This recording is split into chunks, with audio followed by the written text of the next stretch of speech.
IB Nation, welcome back to another edition of the Irish Breakdown Podcast. That is Shaun Davis. I'm Brian Driscoll, and we are back after a couple weeks off from the RTCF show. We are back with a jam-packed segment today that Shaun and I are very excited about. We were, what did we spend about an hour and a half on the show yesterday, kind of talking through different topics, and we were able to settle on these three.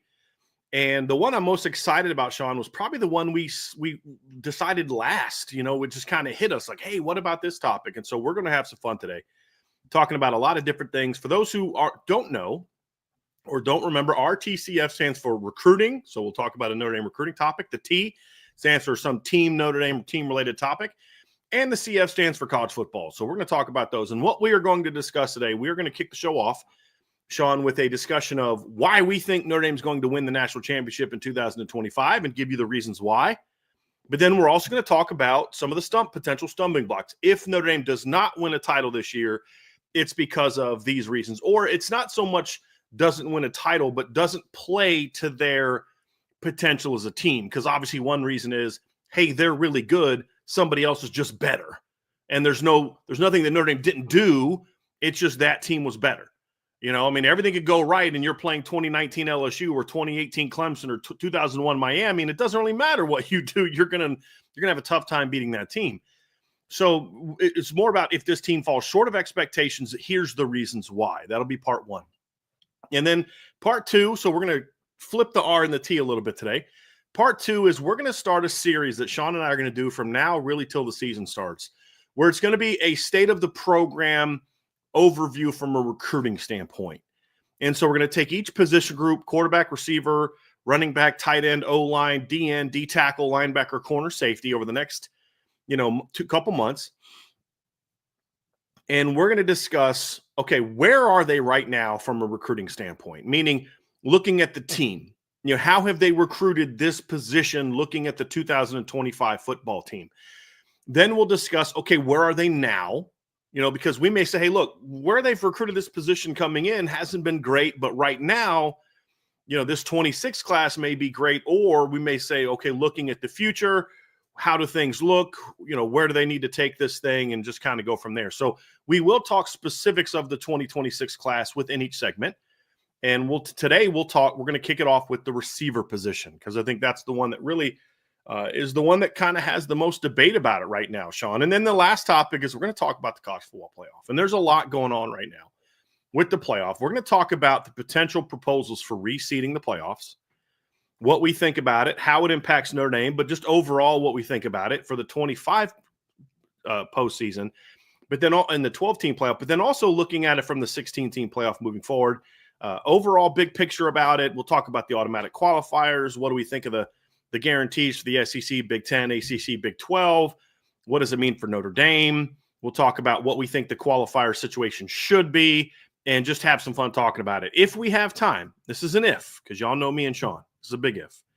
If we have time, we will get to a mailbag at the end. So go ahead and throw the MB on there, or put in mailbox emoji so that we know that is a question that you'd like for us to address at the end of the show if we have time. So just wanted to kick that off and make sure everybody's on the same page. But my man, Shaun Davis, I am ready to roll, buddy. How are you today?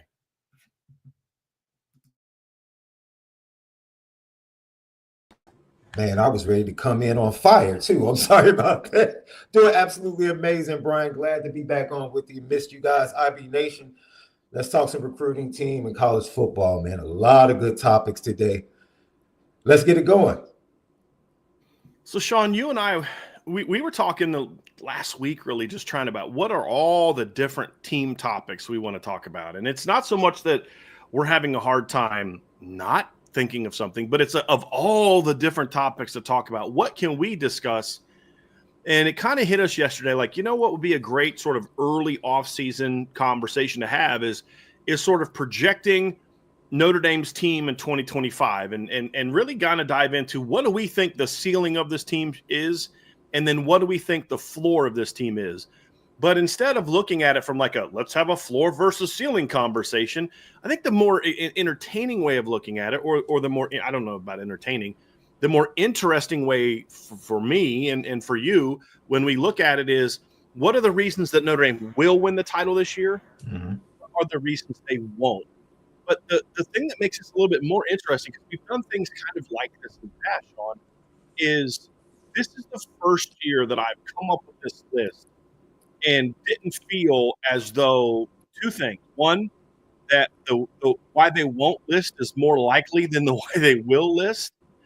But I've never had to think about leaving a lot of things off the why they will, because we held it to 4 why they will and then 3 why they won't. We came up with our own. So Shaun has his 4, I have mine. But I don't know how it was for you, Shaun, and that's why we're going to go 3 and 3. But I was like, dude, let's add a 4th, because I don't know which one of these I'm going to keep off. That is a big difference for me, is where I feel like the why they will win it is more certain and more optimistic than why they won't. Not saying that they're going to win it, but more looking at it from I really believe like the strength of this team is such that the expectation should be that when we get to December and get to January, this should be one of the teams that people look at and say they got as good a shot as anybody to win this whole thing. And it doesn't require everything to go perfectly right like it has in the past. And we saw that last year, Shaun. Last year went far from perfect for Notre Dame. Yeah. And yet that team was still good enough to make it to the title game. And I feel like this team has similar potential, if not even more so. I think there's a smaller margin for error. In my opinion, their margin for error last year, because of what happened, was much smaller, especially when they went up against elite teams. I think that's why you saw the semifinal in the Orange Bowl and then the championship game turn out the way that it turned out. Not from the standpoint of final score, but from the standpoint of how it went early in both games. In both games, Notre Dame wasn't able to get off to a fast start because of some of those inconsistencies that we saw over the season and injuries and other contributors. For me, this team is much more equipped to be more consistent from the beginning of the season, through the playoff, and into those type of magnitude of matchups if they get there for a national championship title game and a semifinal game. So, of course, we'll talk about things. One of the things we're going to push to the side is injuries, right? Because we know injuries always impact any team, right? But we're going to get to some of the things that might be a little bit more nuanced and talk about the things that we're going to do or see that will, if they take place, Notre Dame will win the national championship. And then in the inverse of that, what things do we see happening possibly that could prevent Notre Dame from being able to do that? So you want to start it out? Because I'm ready, man. Yeah, I do want to say something about the injuries too, Shaun, is because, to your point, there's nothing that can be really controlled about that. No. And it's something that kind of happens to everybody. But also, last year kind of negated the whole, well, they need everybody to be healthy to make a run thing. I mean, they lost their starting left tackle twice. I mean, they lost their starting left tackle. He got replaced, or the guy that replaced him got hurt. Then that guy came back. They lost their starting center for the entire season in year 2. They lost their number 1 and number 2 Vipers, who were both off to great starts.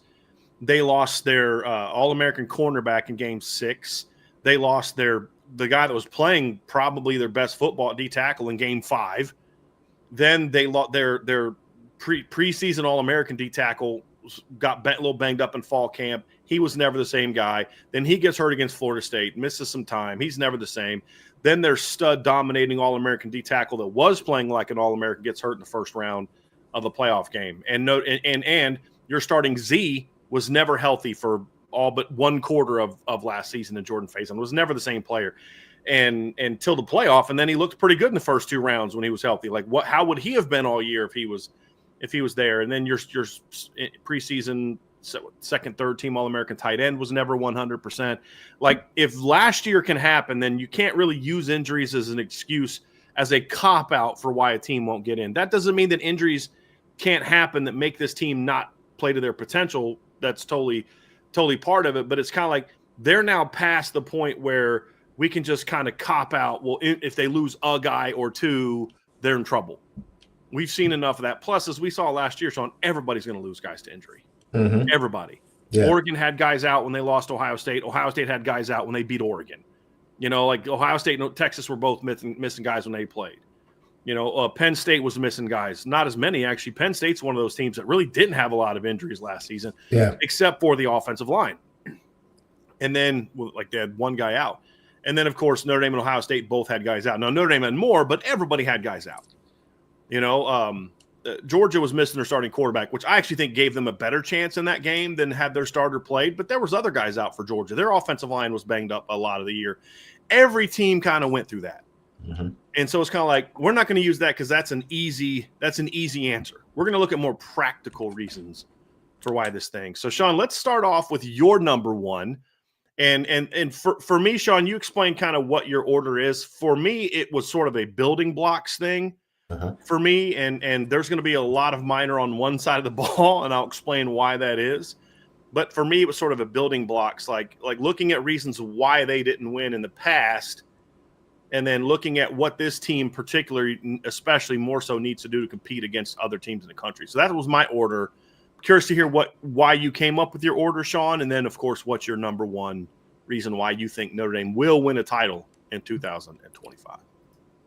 Well, my order came from me, just really what was more prominent to me, what came to my mind immediately, and what was more prominent. And this is something that I think is going to be the biggest issue or the most impactful issue at number one. And then number two will follow suit, 3, 4.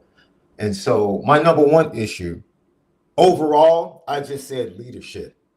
And the reason I say leadership is because there's a ton of leadership that left. And now we have young players that are talented and we know they can play. But how are they going to take on that new role of being a leader? Not just, everybody doesn't have to be a vocal leader, right? Everybody doesn't have to be that on-field leader. But you have to have leadership in various different areas. And for me, it starts at the top. So I'm not even going to get to the players. I think the leadership that Marcus Freeman has shown, I think that we were waiting for it during the spring. We needed to see leadership. We needed to see how he was going to handle this quarterback situation. We needed to see, was he going to be safe? Or was he going to be a man of his word and look towards the future with the quarterback situation to elevate the offense? He took the first step. Now we need to see that next step, because now, in my opinion, this is his first true quarterback competition. This is his first true quarterback competition. I don't think any fall competition that was spoken about as a competition previously was really cloaked in true competition, where there was a chance where the other guy could really outplay and possibly make an impact on who's starting. I want to ask you a question, Shaun, for clarity, because I think I understand you, but I don't think everybody does because of the way that some people have responded when you've said this in the past. You're not saying that the coaching staff went into the Tyler Buchner-Sam Hartman battle saying Tyler Buchner has no shot. You were saying that Tyler Buchner had no shot, whether the coaches gave him that opportunity or not, correct? Like, it was kind of like, it's not that the staff wasn't willing to let there be a competition. It just was like, this guy has no ability to compete with that guy as players. That's what you're saying, correct? Same thing with like 2021, the Jack Cohn. Yes, Tyler Buchner was going to get a shot, so was Drew Pine, but there was no way they were going to be able to beat him out. That's what you're saying, correct? I think that's pretty clear, for clarity. Thank you for clarifying that. But I think most people in the fan base knew that Sam Hartman more than likely was a heavy favorite to be the starter. Riley Leonard was a heavy favorite to be a starter. CJ Carr might be the leader to be the starter, but he's not as heavy as a favorite as the previous guys that we mentioned. So now, this is something that he has to construct, and this is something that he has to decide, when do I pull the trigger, right? Because I don't have a veteran guy that came through the portal. I have guys. One benefit is both guys have been in the system for 2 years with Mike Denbrock, which is a great benefit going into this fall camp. Longer than Riley Leonard. Yes, longer than Riley Leonard and longer than Sam Hartman. Great benefit. However, they both will be first-time starters. And they both will need, probably in my opinion, to know a little bit earlier that they are the guy then maybe the coaching staff, most coaching staffs, you tell me. Marcus Freeman always leans towards later in camp making an announcement. Making a public announcement does not necessarily mean that's when he's made the decision.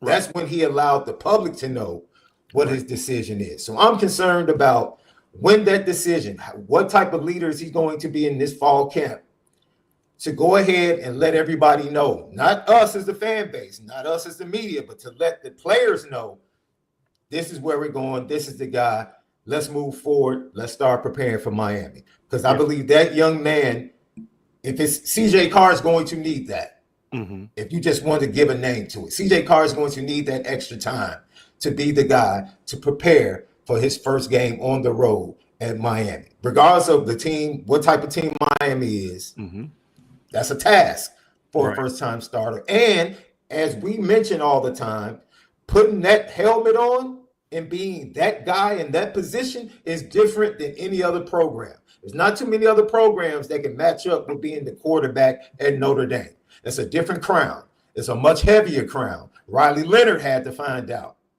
and he found out very quickly. CJ Carr, even though he's been there for 2 years, he'll find out, and he'll have his adjustment period where he says, okay, now I've got a handle on what it truly means to wear this crown and move forward. So for me, that leadership, starting with Marcus Freeman, and then how that's transferred over into the quarterback position, and then who are the captains going to be? All of those things as far as leadership play into me making this number one. Those will be the building blocks in the very foundation for how they start the season, because I don't want this team. They beat Texas A&M, but they didn't play well against Texas A&M, and I think it showed up when they got home against Northern Illinois, and they faced a team. Northern Illinois did one thing. Their coach said, we're not going to beat ourselves. We're going to make them beat us. And Notre Dame, the way they were playing at that time, they couldn't do it. They couldn't do it. So I want to see this team, especially the rest of the players surrounding this first-time starter, I want the rest of the team playing at a very high level from the beginning to help whomever the quarterback is to become everything they're supposed to be. Because I don't expect either quarterback, CJ Carr, Kenny Minchie, I don't expect them to be at their best first week in Miami. Leadership is going to be paramount for me. And it's beyond who the captains are. Like, it starts with Marcus Freeman. It starts with the rest of the coaches. It's literally going to be a transference. And I think the first steps we saw in the handling of the quarterback situation in the spring makes me feel good about what is to come in the fall and how things are going to be handled. I think to your point too, Shaun, is the more leadership that exists on this football team outside of the quarterback, the less that you need your quarterback to be a leader early on. He can just go play ball. I think it's a great point. I'm actually my first point, Shaun, is really the reason why I say, and again, it's not most important. These are building blocks for me. Is the CJ Carr has to be as good as advertised. And look, I've said it before. I'll say this: CJ Carr is as good as advertised, and that means one of two things. One, if he's as good as advertised and he's the starter, then Notre Dame has a quarterback that has the ability to lead this team to a championship due to the fact he has such a great supporting cast around him. I do not expect CJ Carr as a redshirt freshman or Kenny Minchie as a redshirt sophomore to put this team on their shoulders and lead them to a title in the same way that Deshaun Watson did in 2016, or the same way Cam Newton did in 2010, or the way that Joe Burrow did in 2019, and on and on and on and on. But what I do think they can be is great distributors of a great supporting cast. But at the same time, the quarterback play can be the thing also that can keep this thing from really being as good as it can be. But at the end of the day, it really comes down to a positive for me from the standpoint of, if CJ Carr is as good as advertised, he has the kind of arm talent and size and overall skill that Notre Dame just hasn't had at that position since probably Everett Golson in 2014. There's some things even that CJ can do that I don't think Everett could do. And you could even argue that if CJ is as good as advertised, and this doesn't mean that he will be. We don't know if he will be, but if he's as good as advertised, then I would argue that this is going to be the best passing quarterback that Notre Dame has had since Jimmy Clausen. Now, Jimmy Clausen is a true freshman and redshirt and true sophomore, same age CJ Carr, went through his fair share of young guy mistakes, and CJ will make those. But Jimmy also, like in 08, threw a lot of picks. He also made some absolutely brilliant throws that season. But the difference between Jimmy as a true sophomore in 2008 and Everett as a redshirt freshman, second-year player, sophomore in school in 2012 is Everett had a much better supporting cast all around. Now, Jimmy had a great group of pass catchers to throw to, and Everett had good pass catchers as well. Tyler Eifert, TJ Jones, and DeVaris Daniels is not exactly slouches, but it was more so way better offensive line, better run game, and a way better defense. I think with CJ, he's going to be sort of in between those two guys to some degree if you're talking about winning a championship. And he doesn't have to carry the team the way that Jimmy did. He's going to need to be better than whatever it was, in my opinion, for this team to win a championship. And if he is as good as advertised, especially by the time you get to games 14, 15, and 16, then you're going to be pretty good. Here's the second reason why I think if CJ Carr is as good as advertised. If CJ Carr is as good as advertised and is not the starting quarterback, then that means Kenny Minchey is better than advertised. And all the things I just said about CJ are then true for Kenny. So the only way that the quarterback is a concern for me this season is if CJ Carr is not as good as we hope he can be. Because then that means if Kenny beats him out, it doesn't mean that Kenny beat out what we think CJ Carr will be. It'd be a lesser version of what we think CJ Carr is, which doesn't guarantee that Kenny's going to be a good player. If CJ's as good as we think he's going to be and he doesn't start, it's because Kenny outplayed him, which means no matter what, if CJ's as good as advertised, your quarterback position is going to be outstanding, in my opinion. And the supporting cast around him will be quite strong. So that's why when I look at this one, Shaun, it starts there. Because if the quarterback play is kind of like it's been in past years, then a lot of these other things I'm going to talk about don't really matter. That's why quarterback is at the top for me. Because how many years have you and I said they're just not good at good enough a quarterback to compete against this team, and this team? You know, if CJ Carr is good as advertised, then I don't feel the same way about him as a starting quarterback in the Final Four as I did with Ian Book in 2018, where it's like you got Trevor Lawrence, Kyler Murray, and Tua Tagovailoa, and then over here, one of these is not like the other in Ian Book. Now it's like if CJ Carr is what we hope he can be and as good as advertised, you may say, well, he's a redshirt freshman, but the arm talent is as good as anything that they're going to go against in the playoff. That's the difference, and that's why I think CJ can be that kind of player. Doesn't have to be year 3 and 4 version of CJ Carr, just as good as we think he is, and then we'll get that level of redshirt freshman production from a big-time talent. So that's where it starts for me with this discussion, Shaun, is that CJ Carr is as good as we hope he can get, what he can be. And to say that when you talk about him and Kenny Minchey possibly winning the competition, what it would say, that's not casting any shadow on CJ Carr.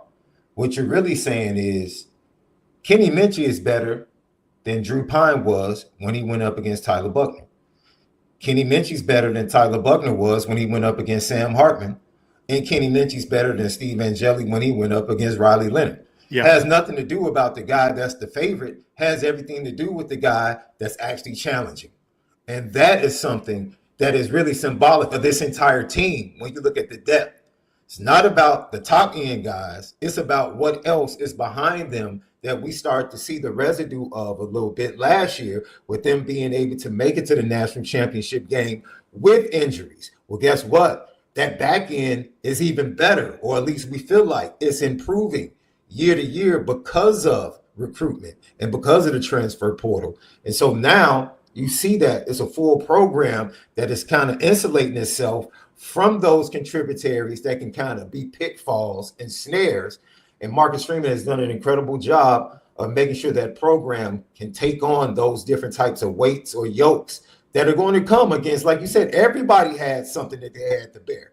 Every good team going into playoffs had something they had to bear and carry. if they wanted to get the job done, and they had to overcome it. Notre Dame, Ohio State, they were both able to do it to get into the national championship game. And then Ohio State was able to come away with the winner. But I think that's something that's symbolic as well when you talk about that quarterback situation. It is very symbolic of the rest of the program. That when you see that quarterback room and how it is, it speaks to how this roster is in comparison to what it was 3 years ago as well. It's almost connected. Here's my excitement, Shaun, about the potential of this team. It really comes down to this. Notre Dame has not had, in a lot of years in the past, this type of skill talent to win in spite of the quarterback. They've been kind of close, but not good enough. And I've often thought, what would Notre Dame look like if they had – and then last year, I don't think the skill talent all around was good enough to compete for a championship. But you had a quarterback who was an elevator. And we've talked about that. Riley Leonard was an elevator. Now, he didn't do it in the same way that Trevor Lawrence did it or Joe Burrow did it. He did it in a completely different way. It was more, with his legs than it was his arm. But when he needed to make some big-time throws, he still could. He was an elevator, meaning he elevated what was around him. He made the O-line look better. He protected the running backs. He made the receivers even look better at times. But he made the offense work better. When he got comfortable by game 6 or 7, it was like it's going to be hard to beat that football team. It's going to be very hard to beat that football team. But was the skill talent really good enough to go out there and compete for a championship? Was the O-line talent good enough? Did they have I'd say no, they didn't. He was an elevator. And I've often thought, what would it be like if this team had the talent, no excuses, have the talent at receiver, have the talent at tight end, have talent at running back, and you can't use a lack of talent or lack of experience on the offensive line as an excuse. And then you also had an elevator at quarterback. And that's what gets me excited about. Now, will that be 25 or 26? I don't know. But I've often said, what would this team look like if they had this kind of guy at quarterback? How many times have we said, what would the 2010 team have been like if they had Jimmy Clausen? What would the 2012 team have looked like if they had Jimmy Clausen? What would the 15 team have looked like if Malik doesn't get hurt? What would the 2017 team would have looked like if they had a quarterback to throw? We've done this all the time. What would the 2018 team? Hey, if you could flip quarterbacks. Well, now you feel like you have a guy that has the potential to be that guy. And that's what gets me excited about it. And if he's as good as we think he is and he's not starting, then that means you have something even better than that waiting in the wings. And so that's why I say CJ Carr's as good as advertised. I mean, my personal belief is if CJ Carr's as good as advertised, he will start. But like you said, it is a legitimate competition. And if the other kid's even better, Kenny's even better, or Anthony Rizak or Blake Hebert or whoever's even better, then that guy's going to start. But I'm willing to put my neck out there and say I think it'll be CJ Carr, but I'm not going to be one of those people that if Kenny beats him out, I'm like, man, this sucks. If CJ's as good as advertised and Kenny beats him out, dude, they're going to be phenomenal at quarterback this year. What's your number 2 reason why you think Notre Dame will win a championship in 2025?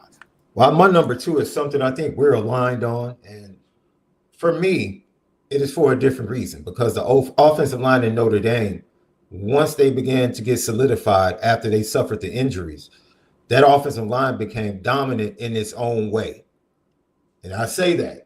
I'm not sitting here saying they were one of the best 5 offensive lines in the nation, but they became dominant in their own way, or they maximized in a lot of ways based upon the talent that was there and the talent that was missing.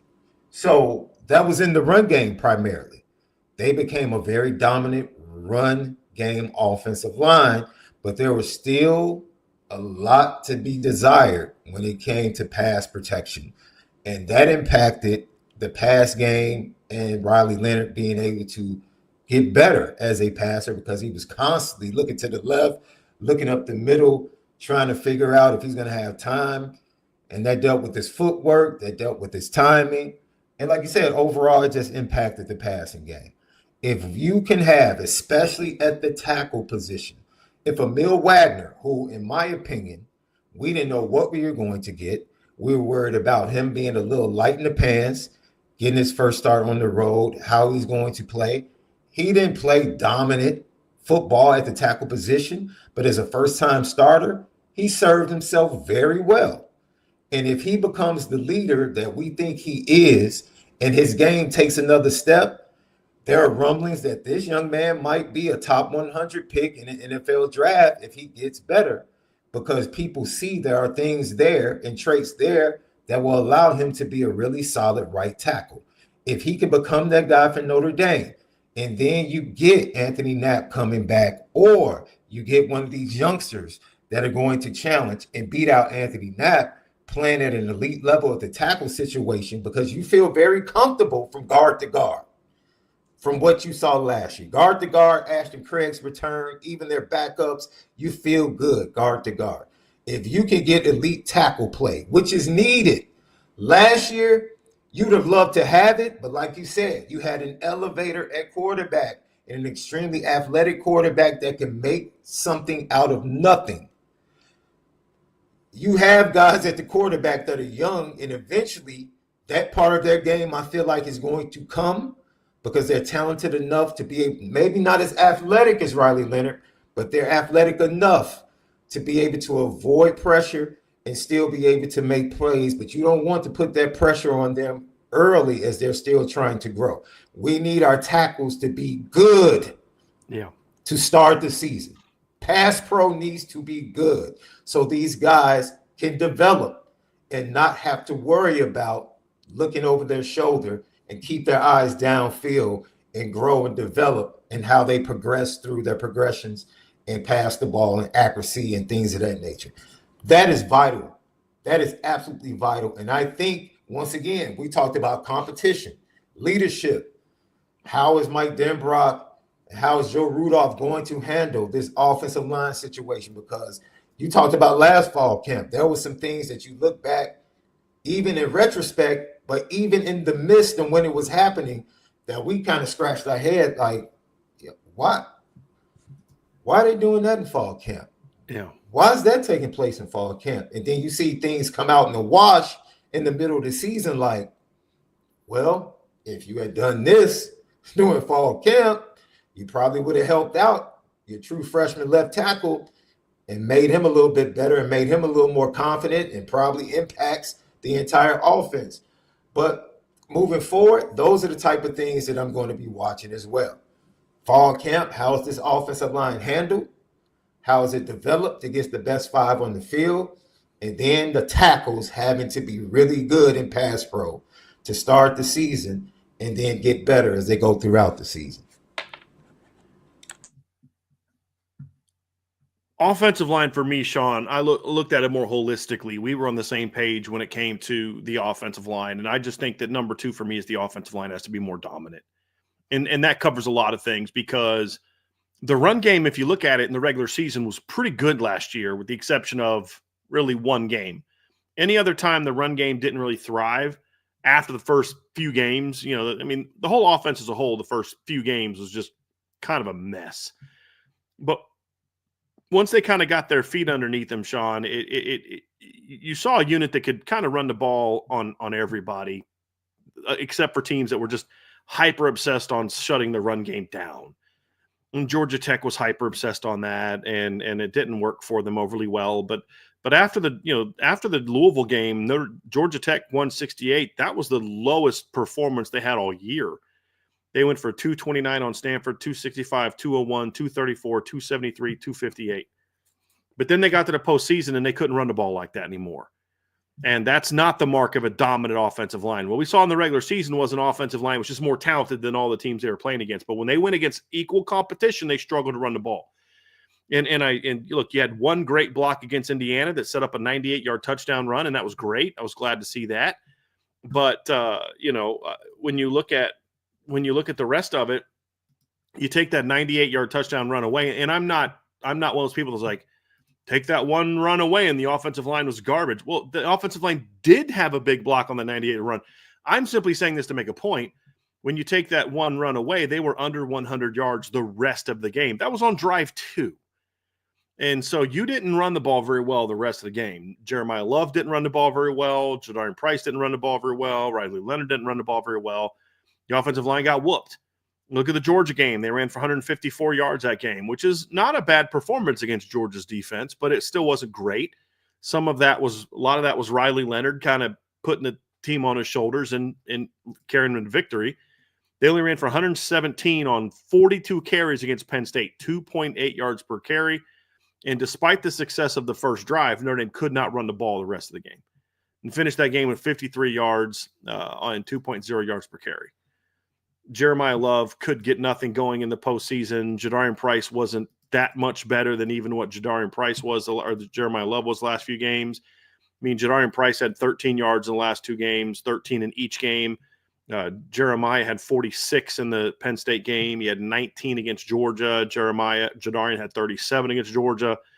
Jadarian went for 13 against Ohio State, and then Jeremiah Love had more carries, 4, than he had yards, 3 against Ohio State. Now, part of that was injury, but he was still injured, and he went for 98 yards against Indiana on a touchdown run. They got whooped up front in those games. It's simple as that. They got whooped up front.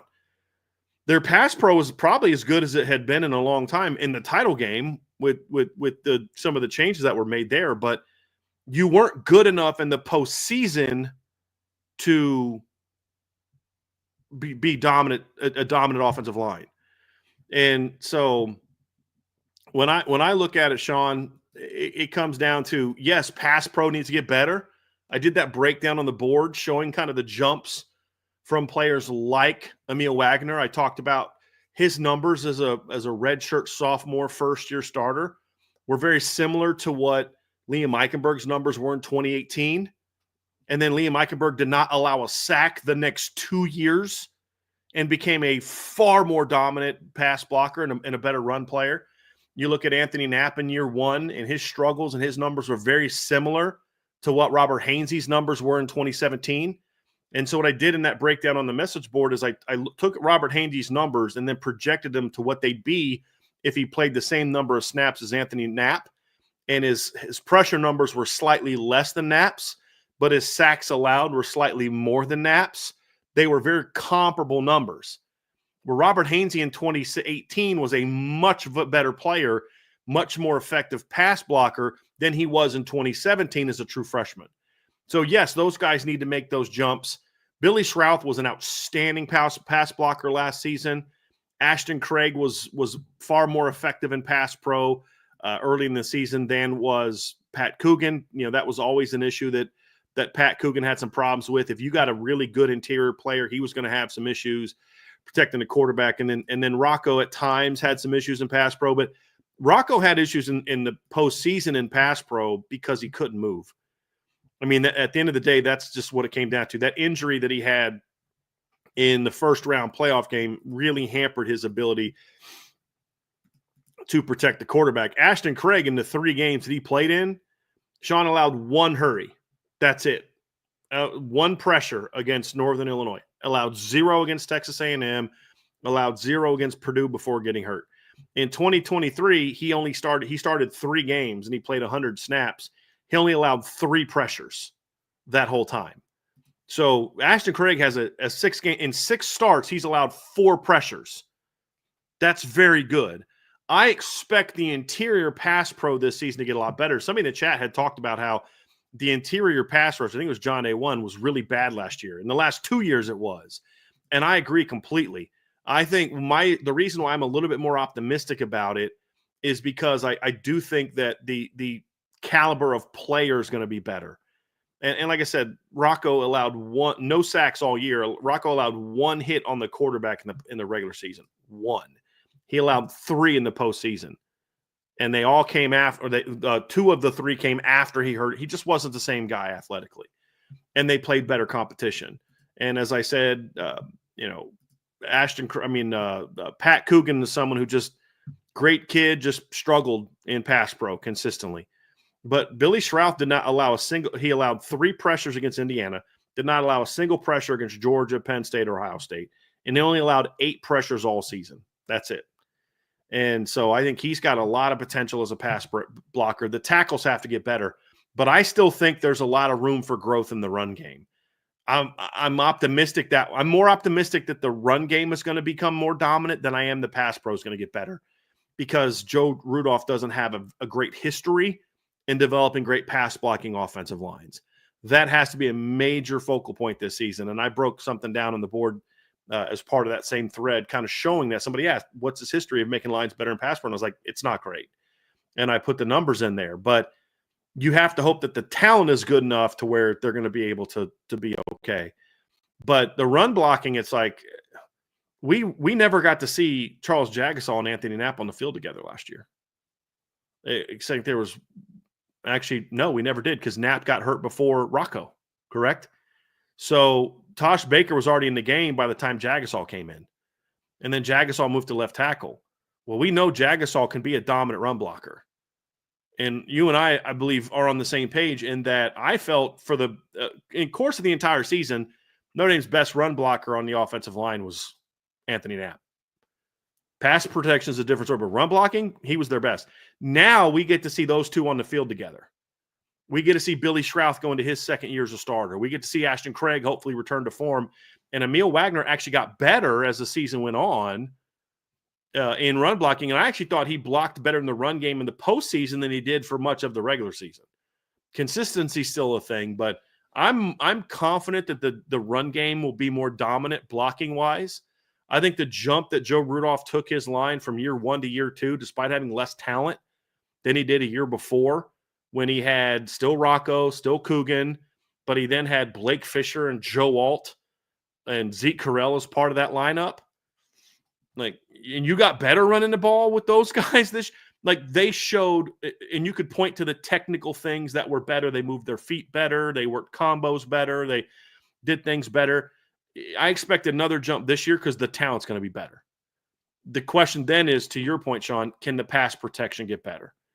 But if the offensive line plays dominant football, at the end of the day, for all the things I just said, I went on and on about all that, but here's the very simple conclusion.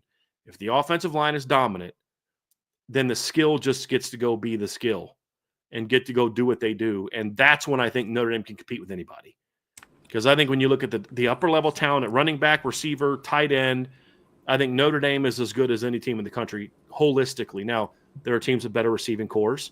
There might be better teams with better tight end rooms. There's nobody with a better running back room. But when you look at them holistically, I don't think the gap between Ohio State's receivers and their Notre Dame's receivers is as great as what I think the gap is between Notre Dame's running backs and Ohio State's running backs. It's kind of a wash. I think tight end, Ohio State has more proven production at tight end. I think Eli Raridan is an outstanding talent. The point being, they take a back seat to nobody if we're just talking about skill talent. But the offensive line has to allow that skill talent to thrive, and it did not do that in the postseason last year. Yeah. It has to do that in the postseason this year if this team's going to win a title. And it's funny because immediately as you were talking, of course, with my baseball background, I began to think about Notre Dame's offense last year. And literally Notre Dame was a great situational offense in baseball terms, meaning they didn't have a lot of power. They didn't have a lot of guys that hit for 300. But, they could get a man on, they can bunt them over, and they can come up with a timely hit. And that was the Notre Dame run game against good teams and good defenses. They weren't going to come out and dominate, but they could come up with that 98-yard run against the Indiana. They could come up with the timely first downs in the fourth quarter against Georgia. They can come out to begin the first 2 drives against Penn State in the second half and kind of establish or reestablish the Notre Dame offense. They were very timely with how they were productive. And the reason they never got to that against Ohio State is because Ohio State had built up such a lead that they weren't able to get to that part of the game. I thought the offense last year was a very timely offense when it came to facing really good defenses. They would just overwhelm everybody else that they were better than.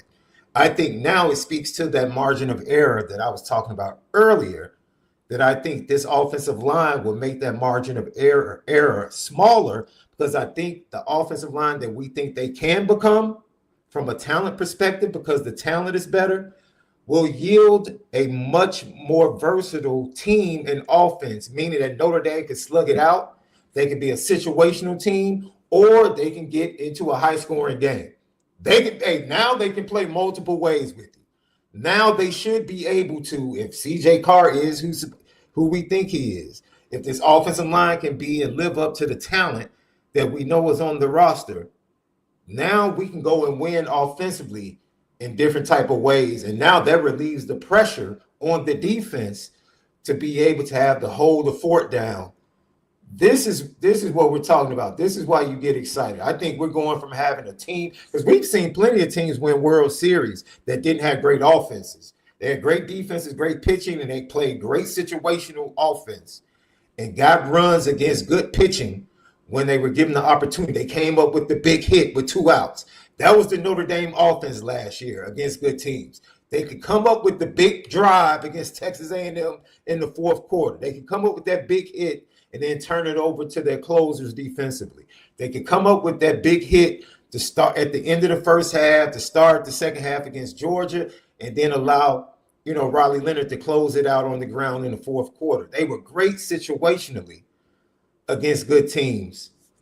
But now I think they have the talent and the promise to really just be overwhelming, even against good teams and good defenses offensively. That's what we hope. That's the promise that's there. Now we just have to see if it can manifest itself on the field offensively. Shaun, my number 3, I'm going to kick this one off. My number 3 is the wide receiver portal classes is what we hope it's going to be. And basically, here's my hope for the receiver class. This is not a prediction. This is more of a hope. Malachi Fields is everything that he was at Virginia. He's a 50-plus catch, 800-yard guy in the regular season.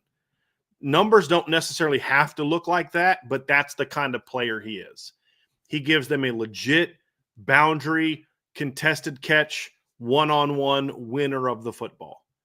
Bo was that for them last year, but Malachi's a more talented version and a bigger version of it. Bo is significantly bigger than Bo. Malachi is significantly bigger than Bo. He's at least an inch taller, 10 to 15 pounds heavier, and a lot longer. And Bo was a good-sized kid, but Malachi's physically just a monster. You saw it last year in the Notre Dame game, Shaun. You just watch him lined up. There's not a lot of guys that made Leonard Moore look kind of small. And he made Leonard Moore look small. And he made Christian Gray look really small. And so he's what we hope he could be. But then the sort of the secret weapon, and we talked about this in our breakout show last week, is what does this team look like? Because here's the deal. Jaden Greathouse, to me, proved last year, you can win a title with that dude. They did not beat Ohio State because of Jaden Greathouse. He's the only reason the game even got close, if we're being honest. Riley's throwing balls up to him, and he should have been doing that all year. That's partly my excitement is you don't need a guy to be wide open to throw him the ball. Riley wouldn't do that unless he had to. That's just a fact. Ian Book was that way too, if you remember. He would not make some of those tougher throws unless he would not force the ball downfield unless they were down and he had no choice. But when given those opportunities against Penn State and Ohio State, Jaden Greathouse showed I don't have to be open to make big plays. And then, of course, he's going to still have some that he does get open and has those wins. So when I look at it, you got him there. If you then add Malachi, and he is what he was at Virginia, but then what does this team look like if Jaden's what we know he can be, Malachi is what he can be, but what if Will Pauling looks like the guy he was 2 years ago at Wisconsin, the last year he played under Mike Brown? He's a guy that's very athletic, very fast, very shifty. What if he looks like the guy that we saw at Wisconsin 2 years ago that had over 70 catches for over 800 yards? The guy that went into the postseason against LSU and had, 5 catches for, I think it was 130-something yards. Let me look up his numbers. It was 8 catches for 143 yards in that game. What if he's that guy? That's kind of something that gets me a little bit fired up about what he can be. A guy that catches the ball better than he did last year. A guy that wins contested catches a lot better than he did last year. He was over 50% on contested catches 2 years ago. That's pretty good for a slot receiver. He's a guy that, can be dynamic after the catch as well. So 2 years ago, he had 269 yards after the catch. Last year, he had 143 yards after the catch. There's a lot of things you point to with Will Pauling and say, if you get that version of Will Pauling with what we know Jaden Greathouse can be, and Malachi just is exactly what he was at Virginia, not an ounce better, just be that dude at Notre Dame. This is now a receiving core that goes from question mark to one of the 5 to 7 best in college football when you throw in the tight end position as well. Now, is it on the same level as like Ohio State? No, but it doesn't have to be, because I expect them to be better than Ohio State at running back and offensive line. So it's like, but if you can close that gap at all, that helps you a ton. So that's what gets me kind of fired up, Shaun, is if those two guys, and did I ask at any point in time, Shaun, that they play above what they've done in the past? No, just be that. Be what you were when you were at your best for an entire season at the school you came from. Don't play above it. No transition for, like with Bo and Jane Harrison, it was, I hope that in Notre Dame they can compete better than what they did or produce better than what they did in college. Bo had never had more than 30-some catches for 500 yards. Jaden Harrison's best year at Marshall was 20-some catches for 400 yards. That's, you hope that they can, and Bo was exactly at Notre Dame what he was at Clemson. And Jaden Harrison was exactly at Notre Dame what he was at Marshall. And then it was, we hope that Chris Mitchell go from a G5 to a Power 4 school and keep doing it, and he didn't. I will say this every time we bring Chris Mitchell up. I still would have liked to have seen Chris Mitchell play in an offense that had a more a better passer that could throw the ball down the field than what they had last year. But the point is, with Pauling and Malachi, it's just do what you did in your healthy seasons in college that you've already done at the Power 4 level. You do that with Jaden Greathouse, and all of a sudden, this receiving core becomes a force. Not just okay, are they good enough, but they're a reason why you can go out there and beat some of the better teams in the country. Yeah, I agree with that. I think when you talk about that, I don't think there's any question. Like you said, you look at the previous production of the guys that came in through the portal. You match it up. You were expecting them to outperform what they had done.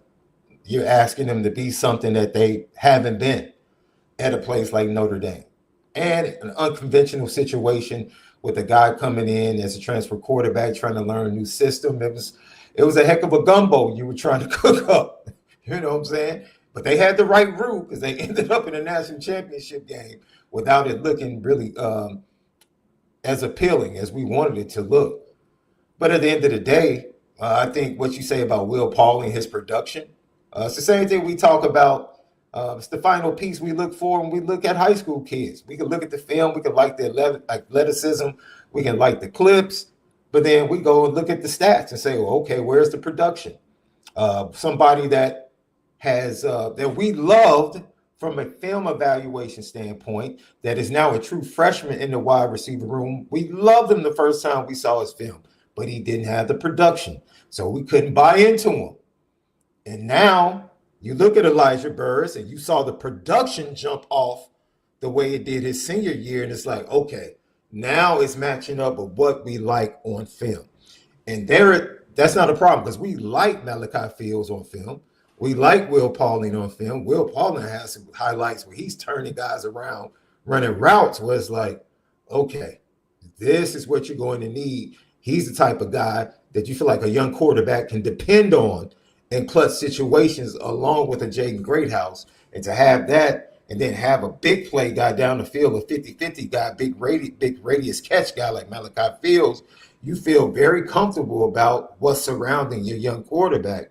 And like you said, you have guys coming in that you're just asking them to be themselves. You don't have to do anything special. Just be you. Be Malachi Fields from Virginia. Hey, Will Pauling. Be Will Pauling from Wisconsin a couple of years ago before the injury. Yeah, right. That's all you're asking them to do. And so I think that within itself should transfer a lot better. And that, which goes to your Chris Mitchell point. Like, yo, I wish I could have seen Chris Mitchell in an offense that was a little bit different with a little bit better passer. And you probably get similar production to what you saw from him at FIU. So I feel good about the transfer position right now. I really do. I feel good about the transfer position. My number 3 is D-line dominance. D-line dominance. And a lot of people immediately they're going to go to the pass rush. For me, I'm going to go and work inside out, right? We talk about the run game and the need for the Notre Dame interior defensive line to shed 10 to 15 yards off the rush yards they give up per game. If they could shed 25 and get under 100 yards per game, that would yield probably a much better even pass defense. Even with the pass defense, if this interior defensive line plays dominant, and when I say dominant, I'm not looking at one or two players having dominant stats, Brian. I'm looking at an interior defensive line that literally goes 6 to 7 guys deep. Now we're dominant because we come at you in waves. Yeah, we just wear you down. We just whip your interior guys are not taking a breath when they see this guy run off the field. They're not like, okay, we don't have to deal with Howard Cross. We don't have to deal with Riley Mills. Let's go to work and try to do some things. No, you're not getting anything. Doesn't matter who is in the rotation. Nah, we're still making plays. And if they play to that level, you already know the talent we have in the linebacker room.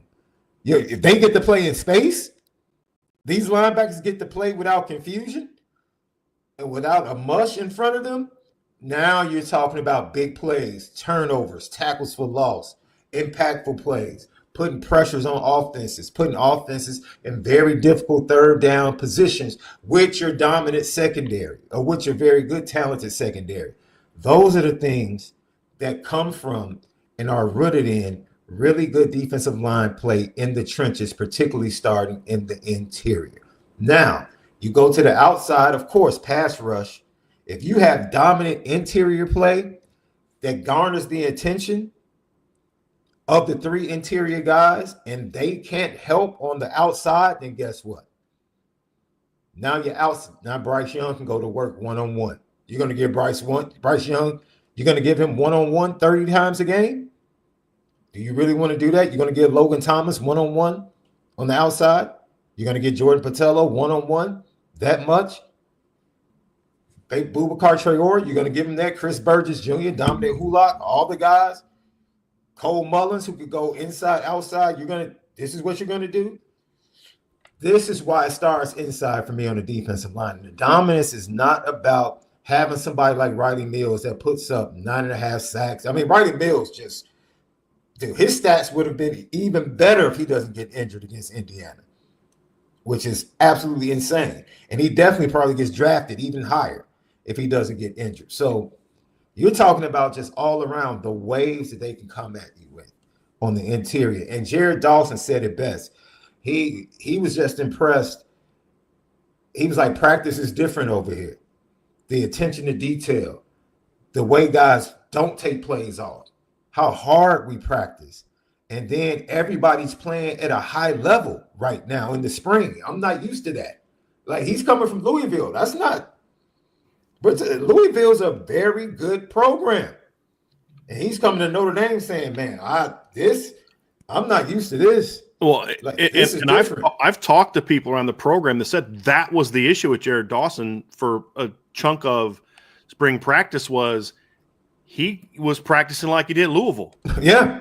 And it's like, nah, man, that's not how we do it here. I watched it, was like that if you wanted to practice like you were at Louisville, you should have stayed at Louisville. You know, I mean, you're at Notre Dame now. We're not trying to go 9-4 next year. We're trying to win a championship. Yeah. And that's where you say, like, how Jared Dawson responds to that is going to determine whether he's just kind of an afterthought rotation guy or he becomes an even more dominant version of what he was at Louisville. Because if he responds well to that and it raises his level of play, you have a more dominant player. And that's what kind of gets you a little bit fired up. So for me, this defensive line being dominant is going to be that. Is there a 10-sack guy on this defensive line? And if the two Vipers didn't get injured last year, I would have said without question, absolutely. Boubacar Traore is a double-digit candidate. Bryce Young, for me, I think we said it a couple of shows ago. Like, look, 6 sacks for Bryce Young is a jump. Right. That's a jump. That's a successful jump. It's more than what Isaiah Foskey had in his second season. Absolutely. 5 to 6 sacks, getting better in the run game and just improving. That's a jump. That's progression. Double digits then his junior year, now we start talking about that.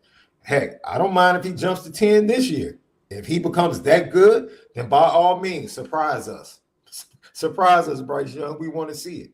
But I think this D-line has the ability to just overwhelm teams with the depth and the talent. And hopefully they can get there. They have guys with the talent to be double-digit sack guys. It's number one. I don't know if any of them are there in their development this season. I don't know if you're going to give. And I'm talking when we say double digits, we're talking like regular season plus one. 16 games is a different story. But if you're a 6 sack guy, 7 sack guy in the regular season, you got a chance to get to double digits in the postseason.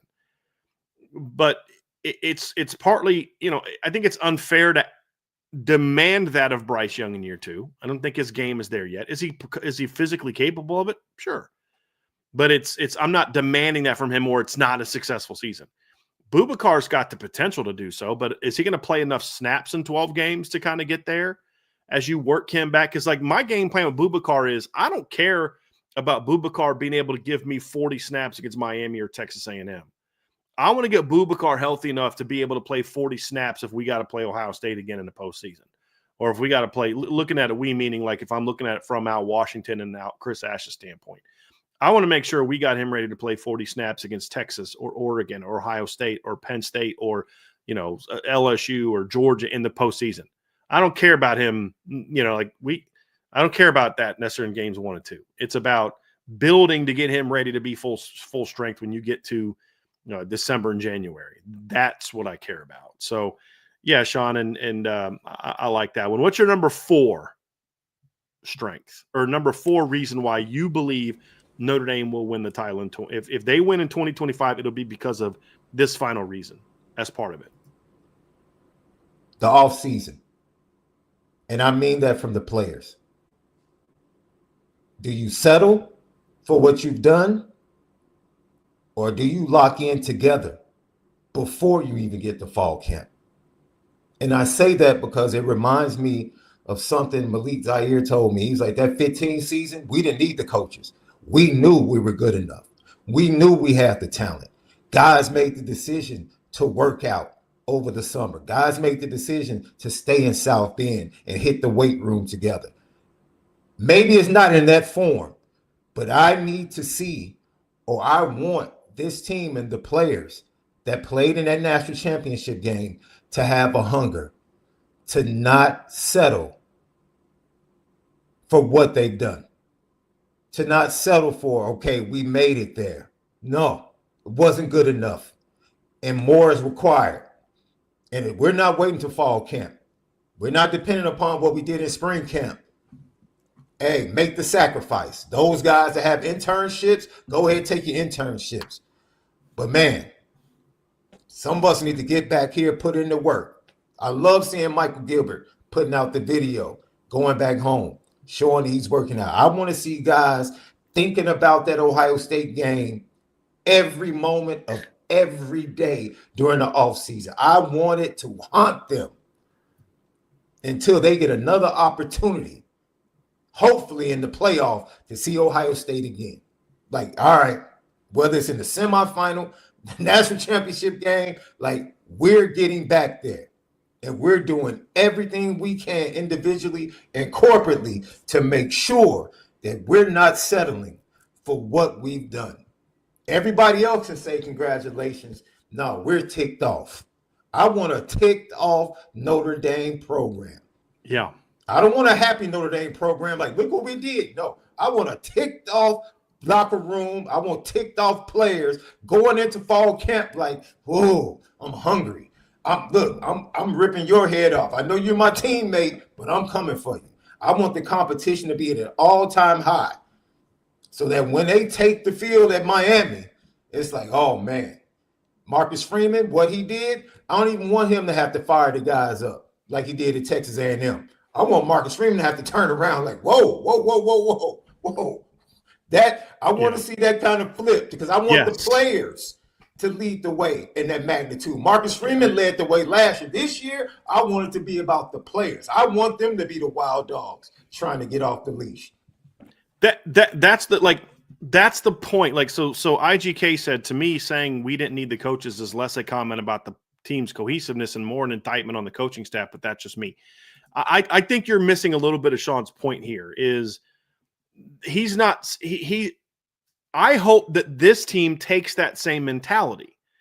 The point is not that Shaun, because you and I have talked about this, so I can share this. It's not so much that the players are like, hey, we don't need the coaches. It's more so like, hey, we're going to take this on ourselves. We're not sitting around waiting on somebody else to tell us what to do, to put in this work, to do this, to do that. We know what we got to do, because there was a lot of guys in the 2015 team that kind of came up. They were freshmen on that 2012 team. They saw the leadership that Manti and Zach Martin and Cap and Zeke Mata and guys like that, Tyler Eifert provided that football team, and they'd kind of grown up like knowing what that expectation was, and now it's our turn to be that player. And, I mean, Ronnie Stanley was a starter on a team with Zach Martin in 2013. And so it's more so looking at it from that standpoint, meaning if they have that mindset and the coaching is good, then that team's going to be great. And so, yes, I think the 2015 team knew that they had to overcome some coaching deficiencies, but the mindset wasn't so much anti-coach as it was, hey, this is about us. And that's the point that Shaun is making, and I agree with you wholeheartedly, Shaun. I think it's a phenomenal point where it shouldn't be about Marcus Freeman needing to fire that team up. It should be about, what made that 2018 team so good is they didn't need Marcus Freeman in there to come in and give that rah-rah speech because Alohi Gilman had already given it. They didn't need that given in 2017 because Drew Tranquil had already given it. It had already, and now the coach is like, no, they're ready to go. Let me send them out there. And then you put that with the coaching that they do have. That's exactly what we're talking about. And the issue that Notre Dame had last season early in the season was they didn't have that kind of leadership early in the season. What was one of the big questions that you and I had when we were doing post-game shows together after Northern Illinois and Miami was, where's the leaders to get this team fired up? You shouldn't need Marcus Freeman to do this, that, and the other thing. Well, that leadership eventually stepped up and they became phenomenal. But let's be honest, they weren't there early in the season. And I think there's some different reasons why. I mean, Xavier Watts was learning to become a little bit more vocal, and a lot of those guys were stepping into leadership roles. And that is something that we're going to have to see this team.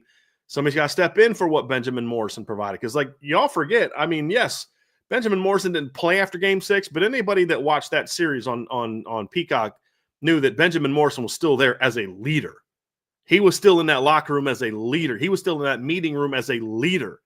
I don't have that now.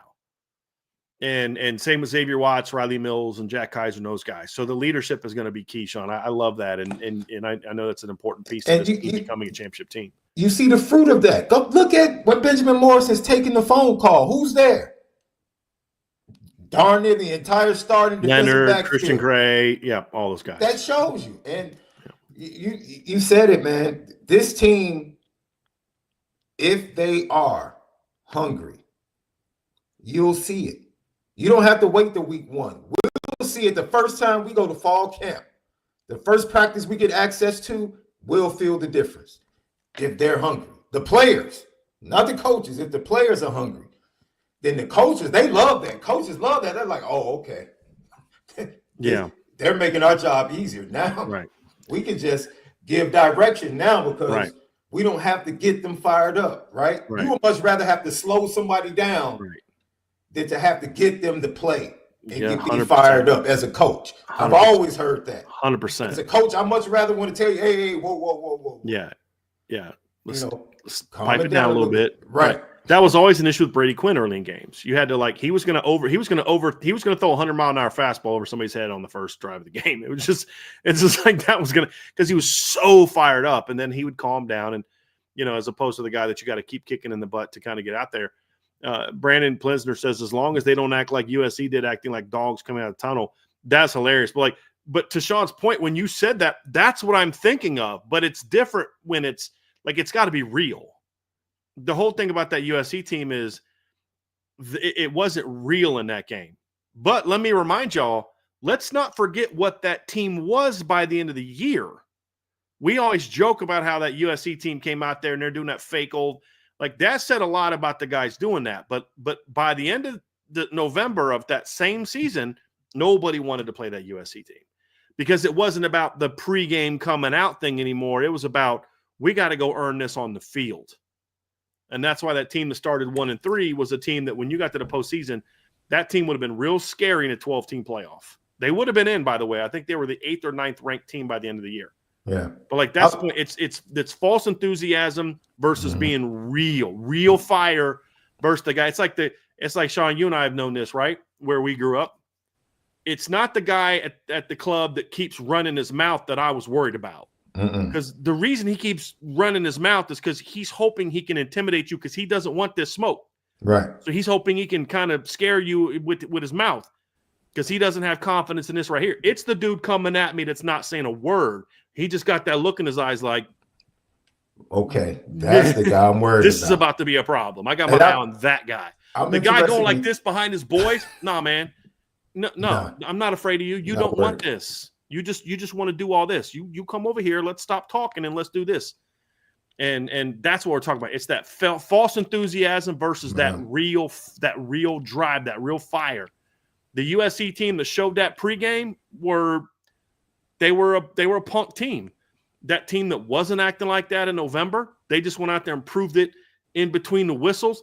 That was the team nobody wanted to play in the postseason. Yeah. Because I promise you a rematch against Bama in the postseason would have looked a whole lot different by the time they had Sam Darnold in the lineup and then what we saw from that team in November. And I'm into it because we have Archer, as always, on the show, Ohio State fan, very interested in what you say that last year's Ohio State team was definitely player-led from a leadership standpoint, from a fire standpoint.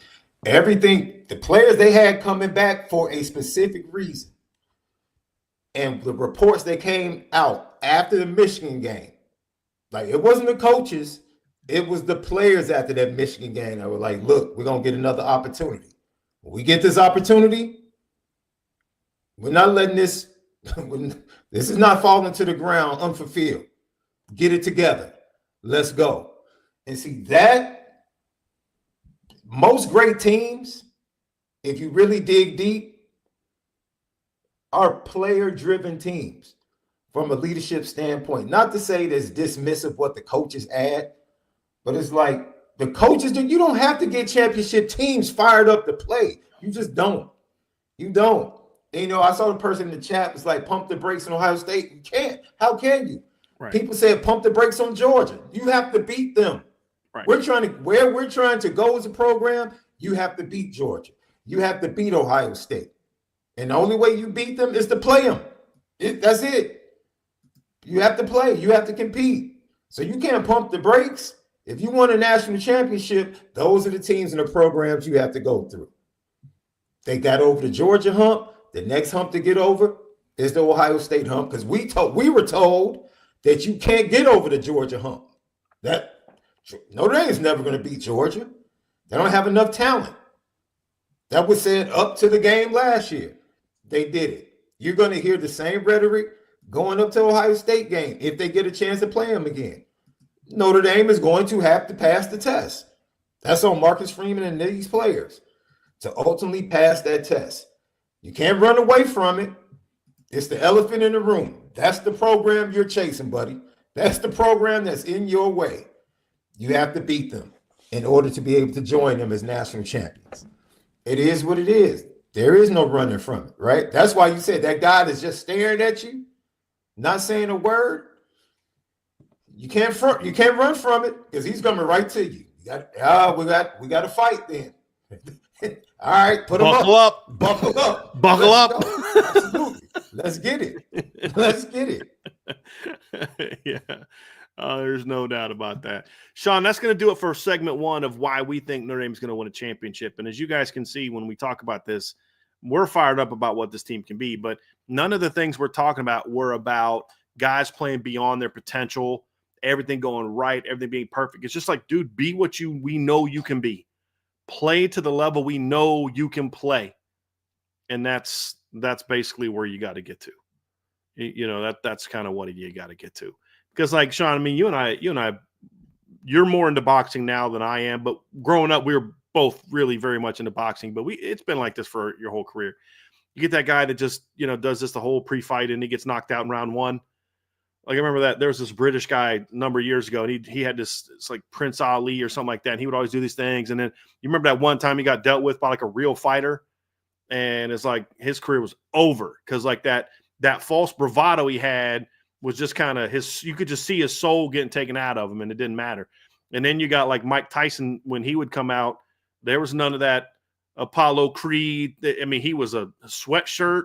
And he was just staring at you, and it's like you knew this was going to be a long day. I mean, there were guys Mike Tyson had beat before the fight even started without saying a word, and it's actually when he got older in his career and he got the Don King influence that Mike started talking more and he became less of a dominant fighter. Let's just be real about that. So it's about what you do when the lights go on. Do you have that true hunger to be great? And I think this team, if this team can show that, this team's going to have it's going to be a fun year. You brought that up, Marco. Yeah, Barrera put it on not seeing that fight. Yeah. It was a clinic. Yeah. It was a technical clinic. Yeah. Yep.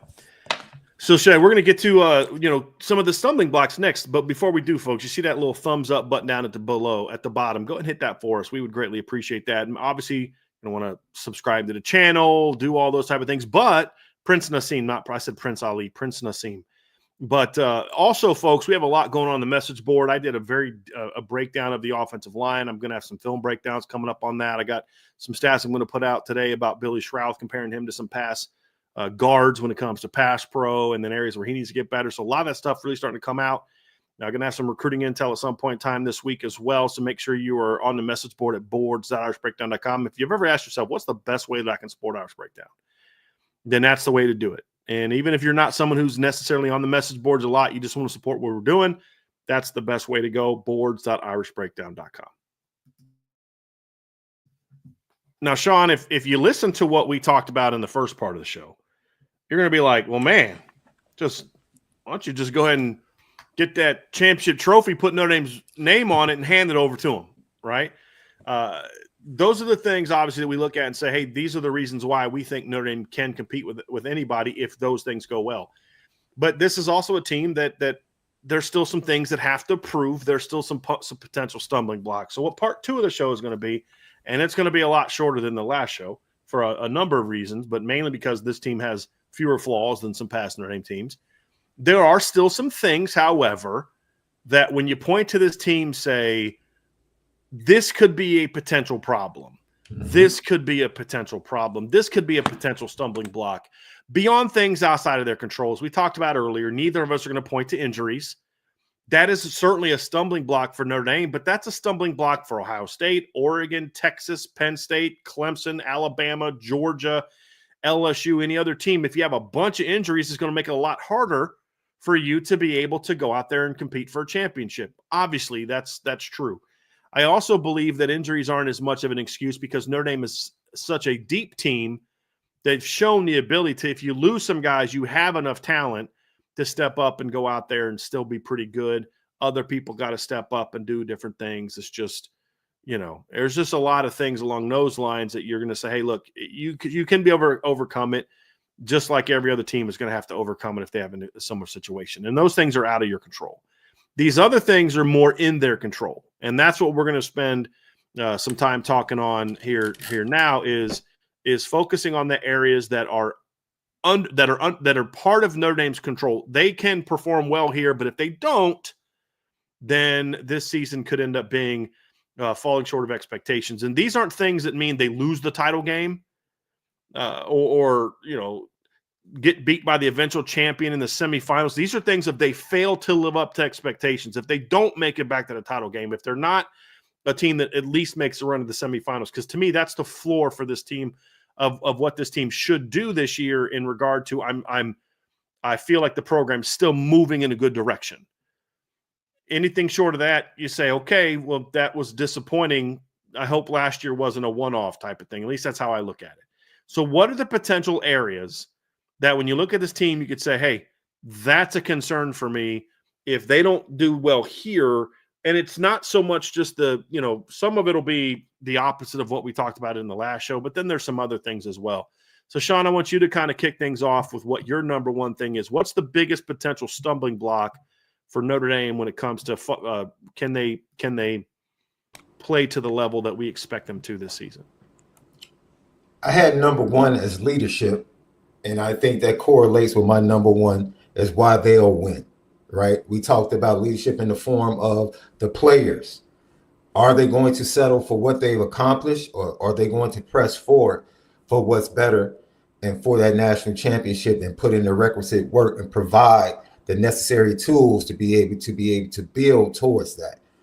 That, along with what we talked about in fall camp, right? So fall camp with the coaches, how they handle the offensive line situation, how the quarterback situation is handled, the players and how they are together and how hungry they are. All of that, if it's not where it needs to be, it's going to cause them to come up short when, maybe not in the regular season, but at some point, what you struggle with during the regular season always finds a way in the biggest moments to rear its ugly head for teams that haven't properly prepared. And so that leadership for me is vitally important, and the lack of it is something you pointed out. The leadership that even when Benjamin Morrison was injured, he was there. The importance of him in the room.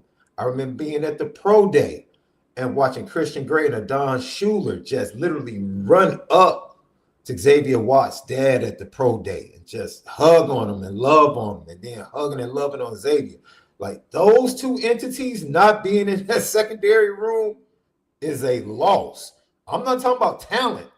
I'm just talking about their presence, their leadership, the confidence that they gave. Adon Schuler said, yo, I was able to play the way that I played freely because I knew I was playing next to that dude.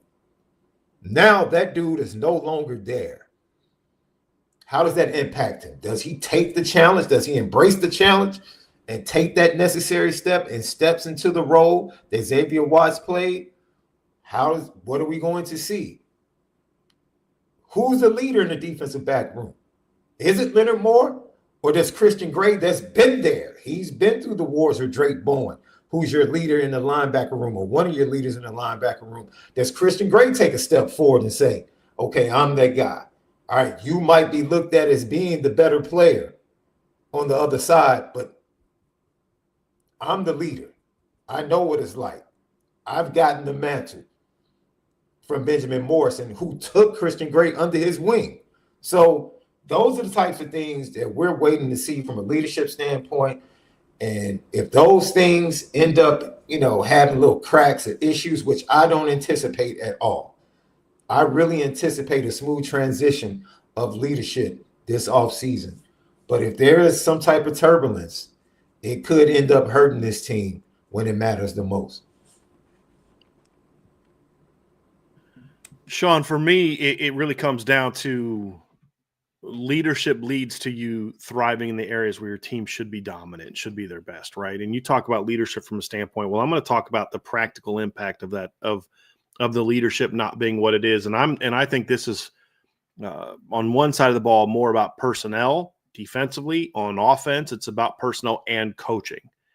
And that is that Notre Dame's line play isn't good enough on both sides of the ball. I think that is my biggest concern about this football team. If Notre Dame, look, the talent that they have, you think about the job that Al Washington did last year without Jason Onye for a third of the season, without Gabriel Rubio for a third of the season, without Boubacar Traore and Jordan Botelho for like 75% of the season. Howard Cross banged up a chunk of the year. Riley Mills gets hurt first round of the playoffs. You think about R.J. Open was a huge disappointment, and yet the D-line still played really good football last year for most of the year. You say, boy, what's this guy going to do when he has a deeper rotation and he's got, the talent is a little older and they're healthier, all those type of things. So I'm not as concerned about it on that side of the ball because of what we saw last season, but now it's about, do the players step up? Does Gabriel Rubio do what he needs to do, become the player he's capable of being? Does Jason Onye do the things he needs to do to be able to answer the bell every week this year? Jordan Botelho that way. Does Josh Burnham do what he needs to do to take his game to another level? Does Bryce Young? And the list goes on and on and on. Can they play to the level of their potential? On the other side of the ball, it's the same thing. Do the players take it upon themselves to put in the work to continue the tradition of being a dominant offensive line? do they understand? And this is something that I'm a little concerned about, because you didn't have a lot of crossover with guys on the current team from some of the O-line U guys. And I don't really count Joe Alt as part of that, because Joe Alt wasn't at Notre Dame very long, and he didn't play like he didn't play with the Robert Haineses, the Liam Eichenbergs, the Aaron Bankses. He came a year after. Now, he played with some guys who play with them, Jared Patterson, but we just haven't seen Notre Dame in the last couple of years. You saw it a little bit late in 2022 because of Harry Hiestand, and that's where you hope that influence is there. But do they understand the expectations that are in front of them? Do they understand the work ethic that goes into this, the way that, we were doing it. We had a question last week, Shaun, is the three most impactful coaches and three most impactful players at Notre Dame since 2000. And I said, I think my answer was, it's like Manti, Riley Leonard, and then I'm trying to remember who my third one was. I think it was Brady Quinn. I think it was my three. And Trevor brought up Zach Martin, and the point he made was Zach Martin set as a player, began the O-line U tradition of, this is the expectation for how you work. And then that led into, guys like Nick Martin, his brother, and Ronnie Stanley learning under him. And then they stepped in, and then Quentin Nelson learned it, and Mike McGlinchey learned it. And then they carried it on to Robert Hainsey and Tommy Kramer and Aaron Banks, and then they learned it. Does that still exist? Does that understanding of who you need to be a great offensive lineman in Notre Dame, does that still exist? If it does, we're going to see it this year. If it doesn't, then we're going to see it this year. And then I also, Joe Rudolph has to show us that he can put a great line on the field. Last year, he showed that he can handle, they had a lot of adversity, and I give Joe Rudolph a lot of credit for how he developed the run game last season. I give him a little bit of a pass on some of the pass pro issues because of a lot of the injuries that happened and things that kind of went into play. I will fault him for, some of the personnel decisions we talked about. The starting guards in game one should have been Rocco Spindler and Billy Schrauth. And maybe some of the pass pro issues aren't there up the middle if those two guys are starting the season in the starting lineup. But we don't know. But I'll give him a little bit of a pass last year because he never got to coach the offensive line that we expected him to coach. And he really only got 2.5 games of even 80% of that line, because by the third game, you didn't have Ashton Craig anymore, and you lost Billy Schrauth for, I think, 4 or 5 games after that. This is the year that Joe Rudolph shows that he is a top offensive line coach or that he isn't. And so those two things for me is if the answer that we get is not positive, then this team won't live up to its expectations, because now the quarterback play gets impacted, the running back play gets impacted, your secondary gets impacted if your D line's not playing up to speed. So I just don't think this Notre Dame team can reach its full potential if the line play's not as good as it should be on both sides of the ball. That's my number one potential stumbling block. What's your second one, Shaun? My second one is the O-line, but with a little bit of nuance. And it kind of piggybacks what you talked about with Joe Rudolph, because what we have seen does not give me full confidence that the best 5 or a really good dominant offensive line can be put out there, which goes back to the preparation and possibly the way things are done during fall camp. Of course, you learn, you live, you learn, and then look, talent makes great coaches better coaches. I haven't seen a great coach that didn't coach Hall of Fame players. Show me one.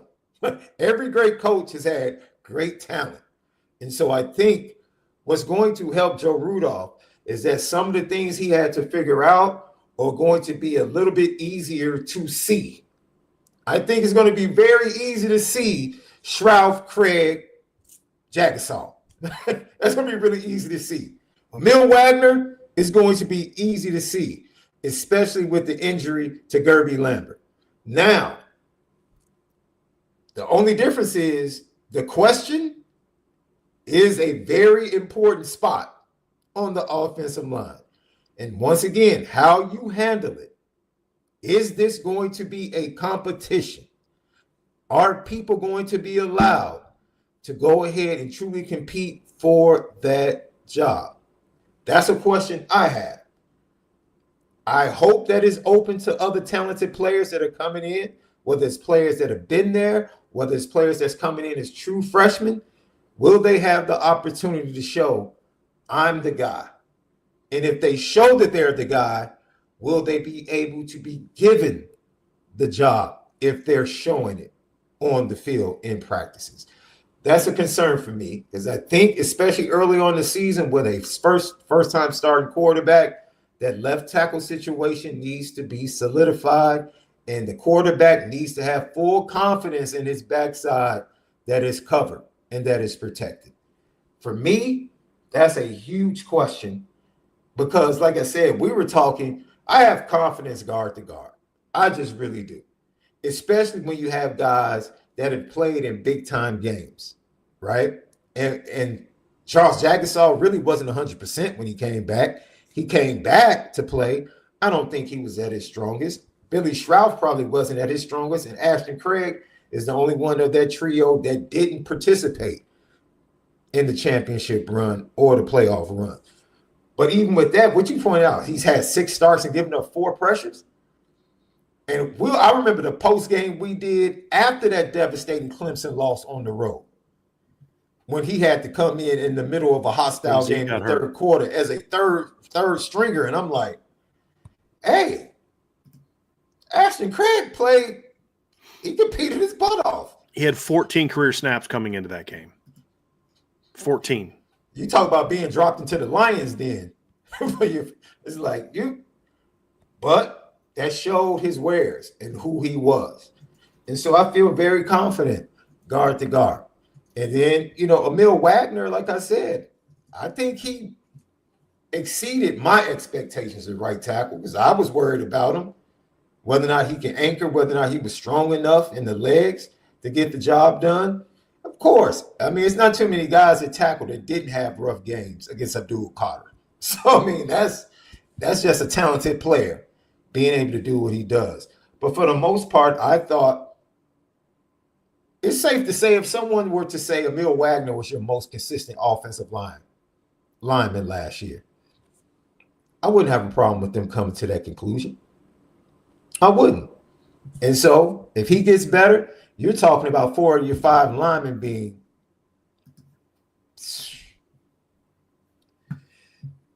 well, they're not in the conference, so they can't be all conference, but at least 3 but of the 4. But if they were – because, remember in 2020 – I think it was 2020. I think Notre Dame had 4 offensive linemen on the all-conference team. Yeah. I'm going to actually pull that up. I think it was 4. Liam Eichenberg was on the first team. Let me find it. 2020. Let's see here. All conference. Let's see here.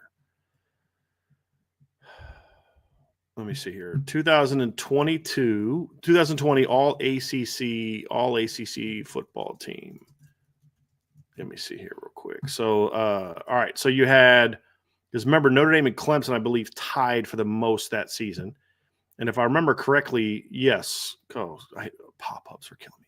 Liam Eichenberg was first team. Aaron Banks was first team. Tommy Kramer was first team. And then Robert Hainsey was second team.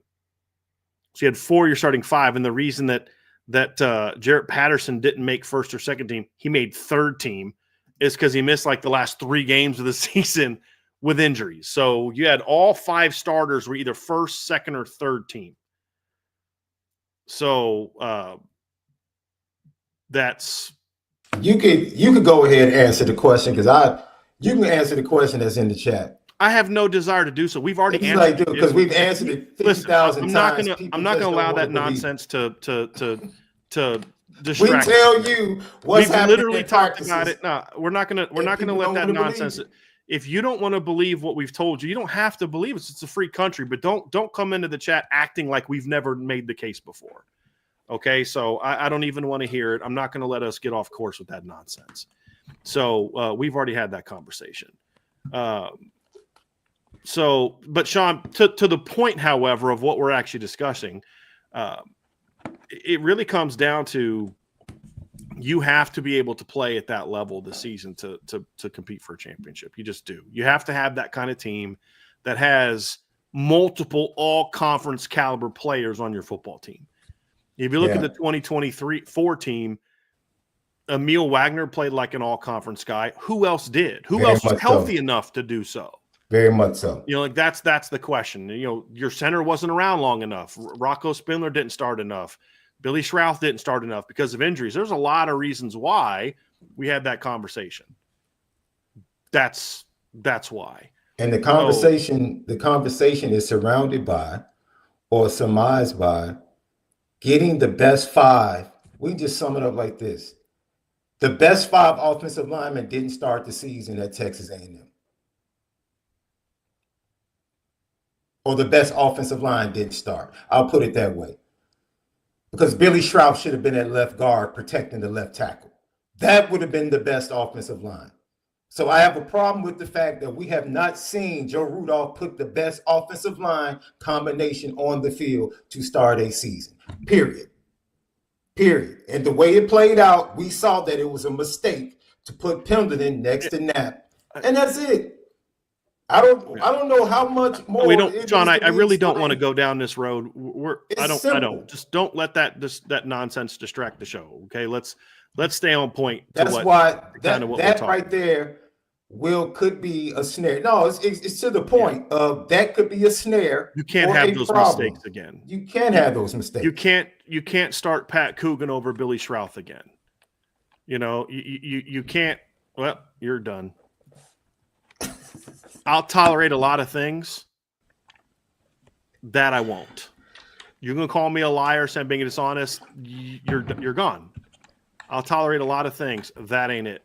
Because you not knowing something speaks on you, not me. So, bye-bye.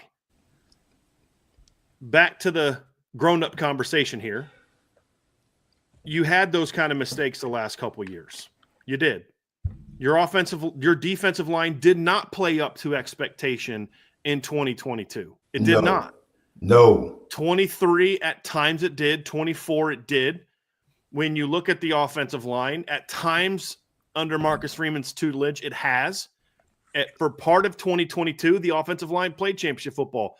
In September of 2022, it did not. And that was under Harry Hiestand.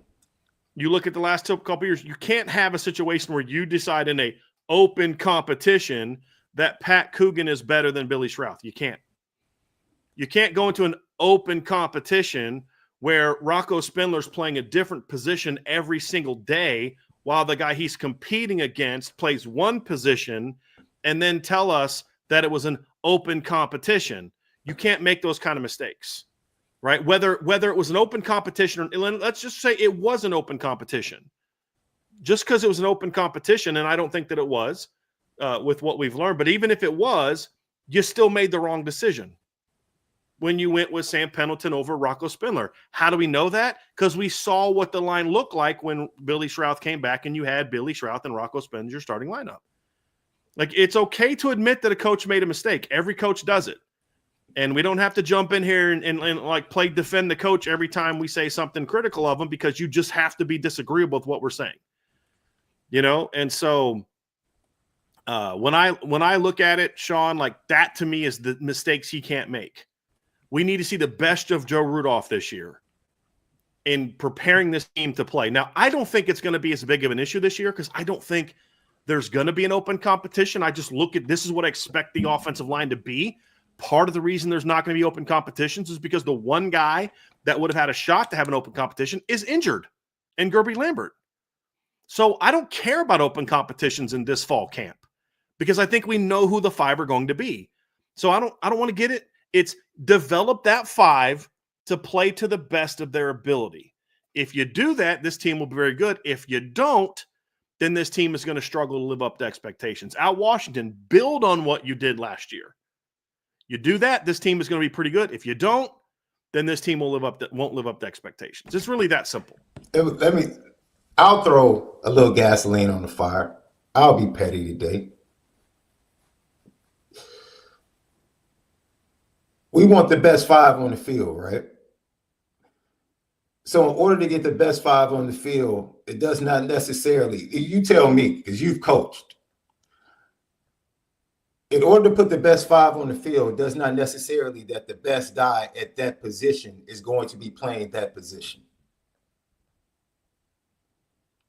So to get the best 5 on the field, maybe you need to move Charles Jagasaw to guard to get the best 5 on the field, because Charles Jagasaw still might be the best tackle on the team.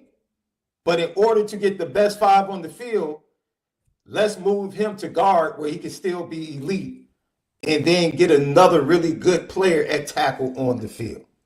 So when we talk about these things, once again, it's not casting a shadow. And I think that's the issue. When we talk about these things, people think that we're throwing shade at a certain player. We're not throwing shade at a player. We're talking about the process. What is the process to get to what you got to? And the reason you got to what you had at the start of the season is because the process was flawed in the fall camp. It was a flawed process that led to you having to do things in the middle of the season that you wouldn't probably have had to do if you had had a better process during the fall. That's it. It's not about a player. It's about the process. What is the process going to be? Because if the process is right, the talent is there.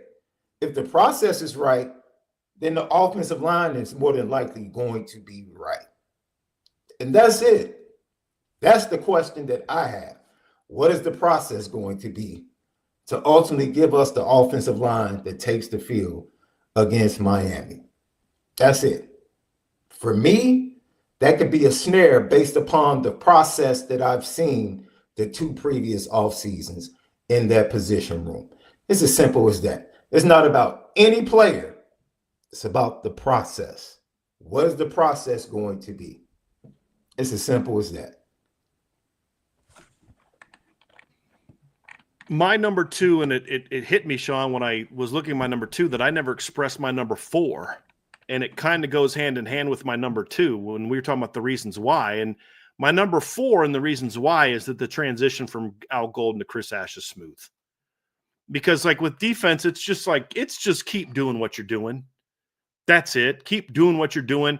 And it doesn't mean it has to look identical to the way it looked under Al Golden.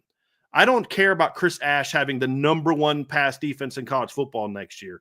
If it's number 9, but the defense goes from like 25 to 8, I can live with the drop from 1 to 9 in the pass game. I want more balance in 2 ways. But at the end of the day, it doesn't matter how it looks. I don't care if Chris Ash uses the same coverages. I don't care if Chris Ash does different blitzes, does this. I don't care as long as the end result is similar, meaning dominant football where teams have trouble scoring on you. Chris Ash needs to do it the way that he feels is best. Now, part of that is playing to your strengths. And when you have Leonard Moore and Christian Gray, your strengths are you're going to be playing more man coverage. But if he wants to play a little bit more zone, then whatever. I don't care as long as it works. Now, don't be stubborn and say, hey, I'm a zone guy. We're going to play a bunch of zone. And then you're the number 21 pass defense in the country. You have no excuse for that. You know, that's different. That's not what that's the flip side of this. And so my positive was if the transition is smooth and the defense pretty much stays what it was, it can look different. It can be better here, not as good there. I don't care. If the end result is the same, teams are scoring around 15 points a game, you're good in the fourth quarter, you're good in big moments. That I don't care if it's differently structural, it doesn't matter. The end result's got to be the same. On the flip side, if the defense regresses and you now demand that the offense has to play a lot better to win a championship, that is something that could hurt you. Because if the offense gets better at the same rate that the defense regresses, now you have a problem. And so that's my number 2 potential reason why is if the transition from Al Golden to Chris Ash is not seamless. There is a regression. If there's and by regression, I don't mean you gave up 15.9 points per game last year and you're at 16.3 this year.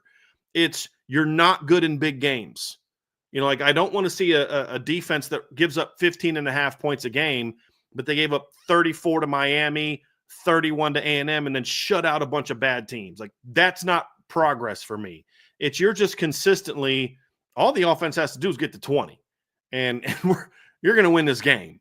That's what I want to see from the offense. That's what I want to see, or from the defense, is just keep doing what you're doing on just a consistently really good football level.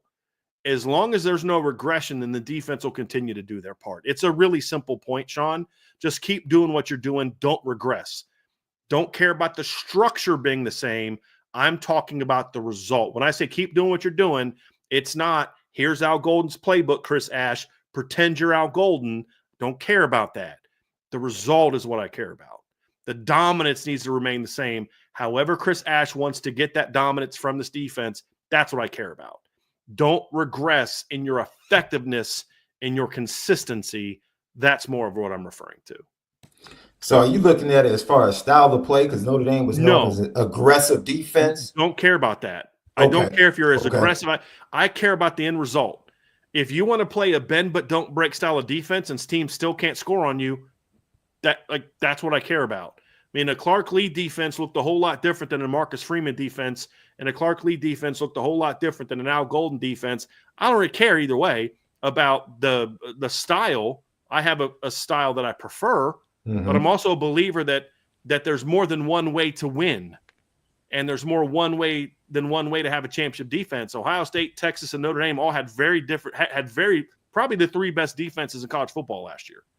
They all play very differently from each other. And so I don't really care about the structure, the philosophy. I care about the result. If he changes everything that Al Golden did, stylistically, schematically, whatever, but the end result is the same, I don't care. If the end result is A&M scoring 13 points this year, I don't care. Georgia scoring 10 in the playoff, I don't care. That's all I care about. And obviously you want to avoid some of the letdown games like USC and Ohio State. But my big thing is just no regression in result. The end result, yards per play, points. That I care about. I can rock with that. We talked about this. It's a concern of mine. I don't think it's in my top 3. It's something I'll be watching. But the players, I think I was eased by what the players said during the spring. And it could have been just, them just saying the same thing and, not wanting to really add any controversy because they all just seem there's nothing too different from Coach Golden to Coach Ash. There's always going to be something different, whether it's delivery, focus, fundamentals, what's coached more or differently, the drills. I think you talked about it. Some of the practices you went to that I wasn't able to go to, like you just saw different things that you didn't see, in drills in the previous 2 seasons. Now, is that a Chris Ash, Al Golden thing, or is that an overall Marcus Freeman program thing? It's, from what I'm told, it was a Chris Ash thing. And I actually, what's funny is what Chris Ash was doing this spring was actually more along the lines of what I like. It was my one sort of criticism of Al Golden, and that's why I think the 22 defense wasn't as good, which is he threw everything at him. They had to learn it all, and I think it took him almost an entire full season to kind of figure it out, where Chris Ash is like, look, we got to figure out what we're good at, what we're not good at, and get back to basics first. We got to lay that foundation of fundamentals first, then we'll build on scheme. Yeah. Both can work, and that's where I come from, Shaun. It's like Ohio State's offense is a whole lot different than Georgia's offense when they won back-to-back championships, and they're both different from Michigan's offense. Well, those are the last 4 national title winners. Yeah. They all run very different schemes offensively. Michigan runs a very different scheme defensively than what Al Golden runs, and what Chris Ash runs, and what Jim Knowles runs, and what Kirby Smart ran at Georgia. But it worked. It was what they needed to do to win with that football team. Yeah. All I care about is the end result. Now, I have my preferences of how I like football to be played, but I'm also someone who is not so arrogant in their thoughtfulness of my way is the best way, that I'm going to sit there and tell you that there's only one way.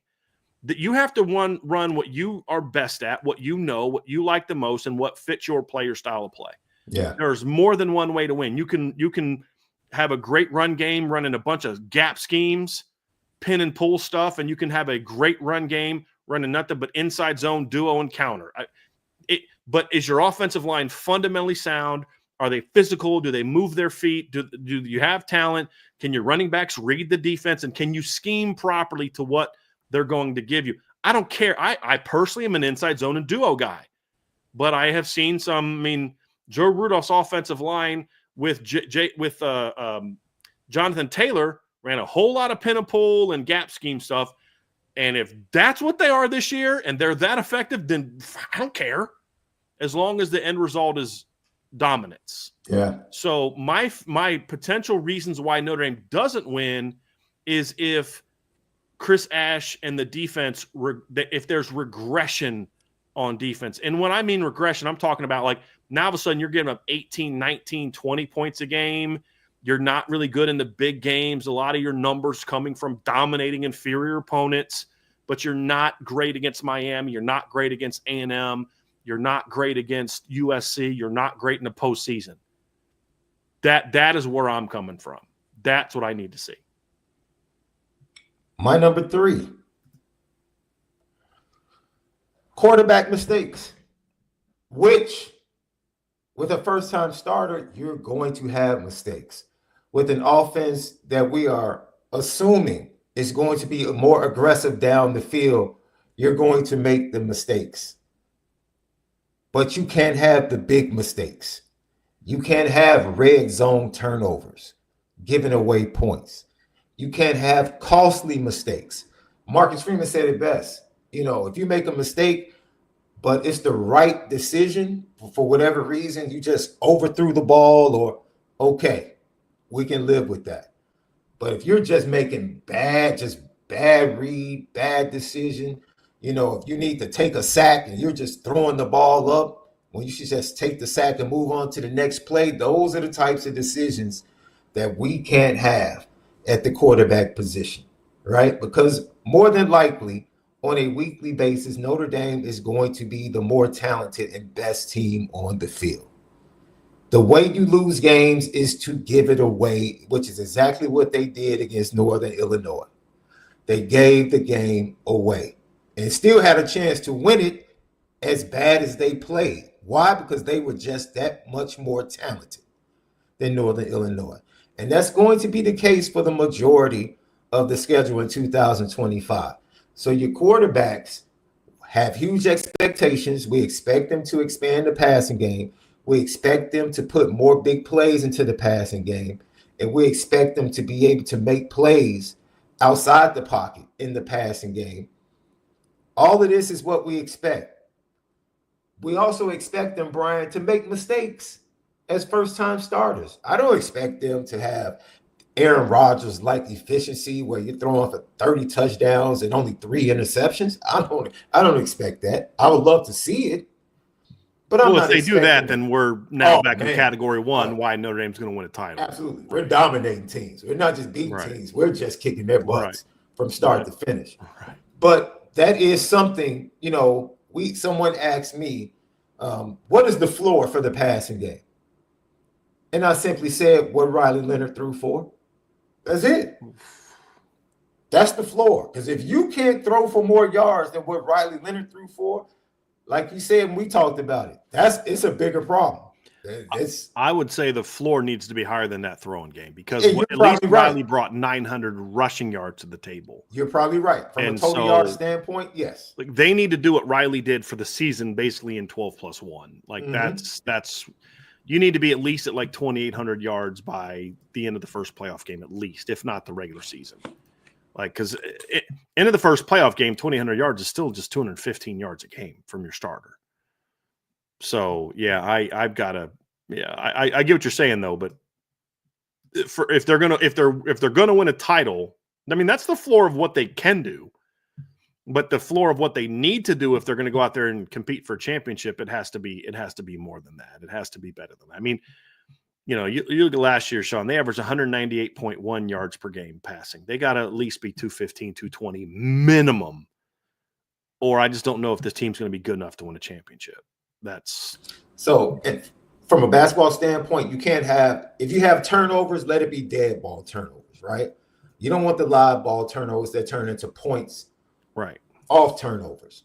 You don't want that. You don't want pick Right. sixes. You don't want turnovers in your own territory. Yeah. You don't want turnovers that keep you from it's scoring gonna points in the happen. red zone.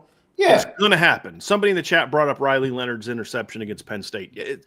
Plays like that are going to happen. What Sean's referring to is those can't be they can't be consistent. yes. It happens with every quarterback. We said they're going to throw interceptions.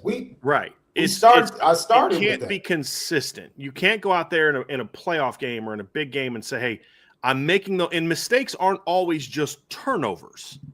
Mistakes sometimes are it's 3rd and 5 at the 25, and you've got a guy open for what should be a first down or a touchdown. You throw an incomplete pass, and you're kicking a field goal instead of getting a touchdown. If those type of things happen consistently, then your offense is not going to live up to its potential. Yeah. Yeah. And with both with whomever the starter is, you just don't give the game away, which goes back to your Carson Beck point, why you felt like Georgia was better off with the backup quarterback, because they had a quarterback as a backup that was not going to give the game away. Right. And allow them to play to what Georgia football has been about. Fit more of what Kirby's style is. Absolutely. Carson Beck would just carelessly give the ball away. Right. Carelessly give the ball away. And that, you don't need that with the style of play that Notre Dame wants to play. That's the one thing that's going to be a snare for this team if that happens at the quarterback position. That kind of leads into my third key, Sean, which is that the offense doesn't make a jump. And it's not so much about points per game, because I think you could argue that the defenses they play this year are going to be better overall than the defenses they played last year. So the overall points could be similar. I think ultimately if the offense takes the jump I think they're capable of, that you'll score more points than you did last year at the end of the season. It's more so about the overall effectiveness, the ability to consistently move the ball. Last year's offense was way too hit or miss. It was either ripping off big runs and putting great drives together that make you look like, boy, this offense has turned the corner, and then the next 3 drives are 3 and out. I mean, the title game was the perfect example of what I'm talking about, where that first drive, man, I mean, you came out and ran it right down Ohio State's throat. And then the next 3 drives, you're missing this open receiver, you're false starting here, the takeaway potential home run, you're not getting a guard outside on a counter to take the linebacker, which allows your running back to have a one-on-one in space against the safety, which 9 times out of 10 was going to go for big plays against no matter who you played. Things like that where it was, man, at times this offense looks like it's ready to catch fire. And then at times you're like, what are you doing? And if we're being honest about last year's offense, we can admit that there's just a lot of times they just out-talented people. I mean, they didn't score 52 points against Florida State, 45, because it was an incredibly well-executed game. And I think Mike Denbrock has made comments like this where you could just see in his face, like, they got a lot of points in this game, but he didn't look happy. Because a good coach can look and say, that worked against Florida State, that worked against Navy, that's not going to work against Georgia. This is a cat that spent the 2 previous years coaching in the SEC. He knows the stuff that was working against Stanford and Georgia Tech and Navy and Army isn't going to work when you're playing Georgia and when you're playing Ohio State and when you're playing Penn State. He knew that the execution has to be better. And I even think you look in the postseason, a lot of it was just their dudes were better than the dudes on the other team until they got to the championship game. And then it wasn't good enough. And there just needs to be a higher level of execution for this team to be there. Because next year you don't have Riley Leonard's running ability to bail you out. So if the offense as a whole doesn't take a jump, then I don't think this team can live up to the expectations that a lot of us have for them. There needs to be improvement, and it's about efficiency. If this offense can, like I've always said this, Sean, what are the 2 ingredients to an elite offense? Efficiency and explosiveness. And that can manifest itself in different ways. You can throw more, run more. That doesn't matter. You got to be efficient and you got to be explosive. And if you're those 2 things as a football team on offense, you're going to have a chance to be really good. And what Notre Dame had last year was big-time explosiveness, especially in the run game. But what it lacked was efficiency. And then it also lacked explosiveness in the pass game at times. but the efficiency wasn't there, which is why they bogged down against Indiana after getting out to a big lead, which is why they bogged down against Georgia for chunks of the game. It's why they bogged down in the first half against Penn State. When they went out there in the second half and made some adjustments and started executing, dude, they were going up and down the field on Penn State. And if it wasn't for that one interception and Riley just made a bad read, Penn State didn't stop Notre Dame once in the second half outside of that play. I mean, if Riley doesn't make that mistake, Notre Dame runs away with that game in the second half, in my opinion. Like, you Penn felt State's like they were about to. Yes, exactly. Yeah. Like, they were on the verge of getting run off the field at that point in time. It was 17-17, and then so that's the thing, Shaun, is you've got to be more efficient. You've got to be more consistent. And if they can do that, they can compete. If they can't, then they won't win. And that's what we're talking about here, is what are the things that are going to keep this team from winning a championship? And so that part of it is going to be key. Your offense has to take a jump, which means maintain your level of explosiveness while becoming a more efficient football team. And that's where I think, talking about earlier, that if CJ Carr's as good as advertised, I think the efficiency is going to improve, because where was this team not efficient? There was some inefficiency in the run game at times, but it was more so in the pass game.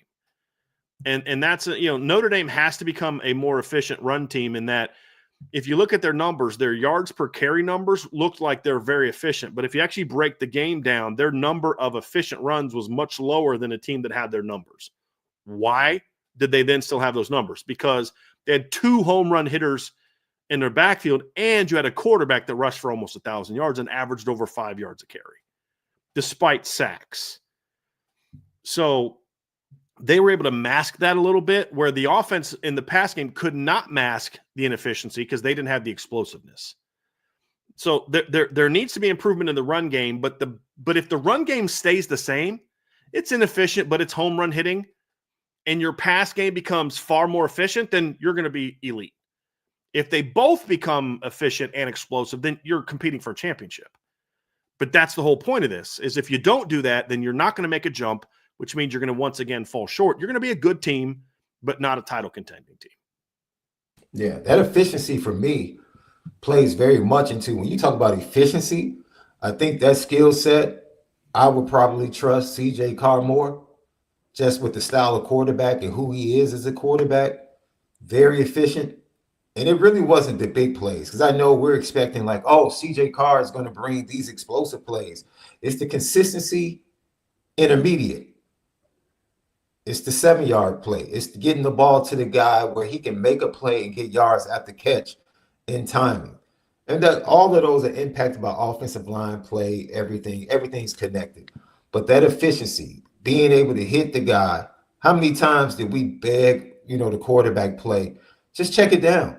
Like the check down, your running backs are explosive. Just check it down to them. Get them the ball. Let them make a play. We understand you're under pressure, but yeah, check it down. And when he did check it down, the Indiana coaching staff talked about it post-game. Like, he killed us. He just killed us finding guys on check downs and intermediate routes. When we got pressure around him, he was just able to avoid us and make a play to extend a drive or make a play to Shaun, pick up there were yards. how many times in the second half, especially of that game, did Riley Leonard go from about to get sacked to a 4-yard gain? Now, you may think, well, it's a 4-yard gain, but it was about to be a -7. That's an 11-yard difference. That's the thing that Riley brought to the table. He bailed you out of a lot of potentially bad situations that could have got you in a lot of trouble had you not had a guy like that to bail you out.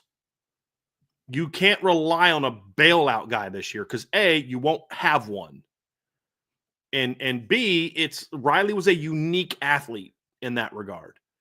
And you can't expect that. I mean, we saw Alabama have a little bit of this problem last year too. I mean, Jalen Milroe is an incredibly dynamic player, but he'd just have those easy misses and would bog down the offense. What Alabama didn't have is Notre Dame's run game to its backs. It didn't have Notre Dame's defense. And that's what cost them. And, that's where Notre Dame's going to have to get better. Like they have to be a team that is more efficient on offense in all phases, but especially the pass game. The pass game also needs to become more explosive.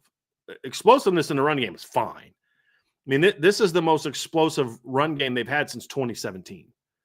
And I actually am going to go back and look and count, because remember that team, Lou Samoji had this great stat.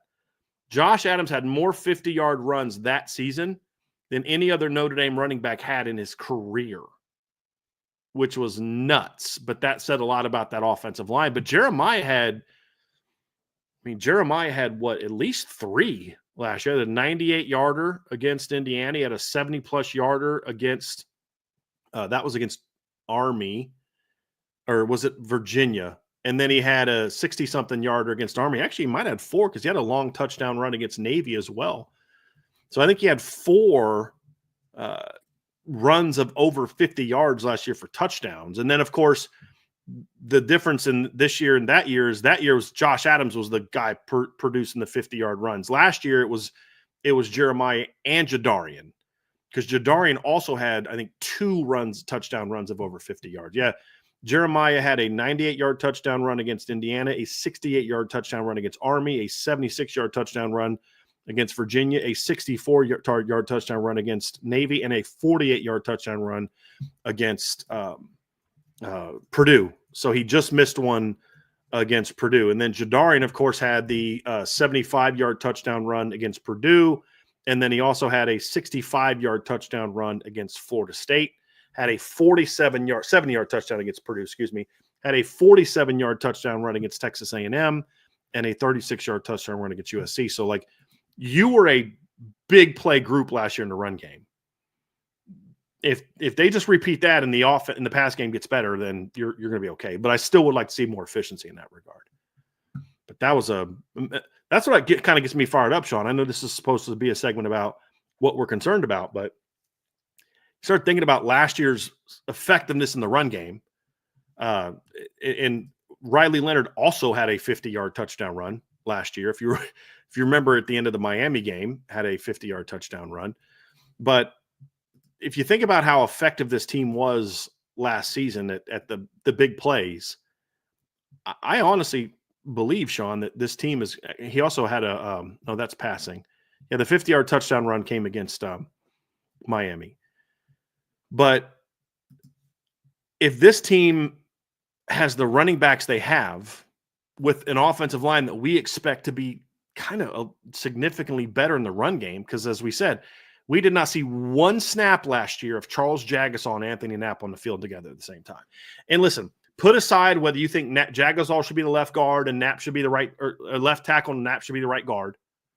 That doesn't matter, because people can have that conversation. The thing I've always said is I want them both in the starting lineup. I don't always agree that Knapp should be the left tackle, but I want them both in the starting lineup. And here's the reason why. Last season, those are your 2 best run blockers. You saw 0 snaps of those 2 kids on the field at the same time. 0. This year, wherever they're going to play, and that's not the point of this, wherever they're going to play, that gives you 2 dominant run blockers on the field together, whereas last year you didn't often have that. And now Billy Schrauth doesn't have to be like that guy. He needs to be better. Emil doesn't have to be that guy. Ashton Craig doesn't have to be that guy. Now it's just you guys do your job. Let Knapp and Jagasaw be the road graders, and this offensive line is going to be really good. And if those guys raise their level of play in the run game, now all of a sudden, holy moly, now you're going to be really something special. And I don't think it's a coincidence that the run game got better in the second half when Charles Jagasaw came in the lineup. I don't think that's a coincidence. And when you go watch the film, you'll realize that wasn't a coincidence. And it also is not a coincidence that Billy Schrauth played terrible in the first half of that game and played pretty well in the second half of that game. Not coincidences. But you start getting that line playing more effectively, you start getting excited, man. Because like here's something to consider last year, Shaun. Going into the season last year, Notre Dame had 6 combined starts with their offensive line. Knapp at left tackle had 0. Pendleton left guard had 0. Craig at center had 3. Schrauth at right guard had 3. And Wagner at right tackle had 0. 3 of your starting 5 offensive linemen had less than 100 career snaps. Now you look at your offensive line this year and you start thinking about, who your starters are. And this year's starting offensive line goes into the season with 55 career starts. You now have at least 3 starts at every position. And the one guy that has the least amount of starts is Charles Jagasaw, who we're already seeing be a projected first-round NFL draft pick next year. Now, I think it's nuts to project a guy that's played 3 games as a first-round pick. I think that's kind of silly, but it speaks to the talent that everybody recognizes that he has. And that's your least experienced guy by far coming in the season. So, yes, the expectation should be that this offensive line plays way better. But here's my thing, Shaun. What does a way better performing offensive line look like for the run game in 2025?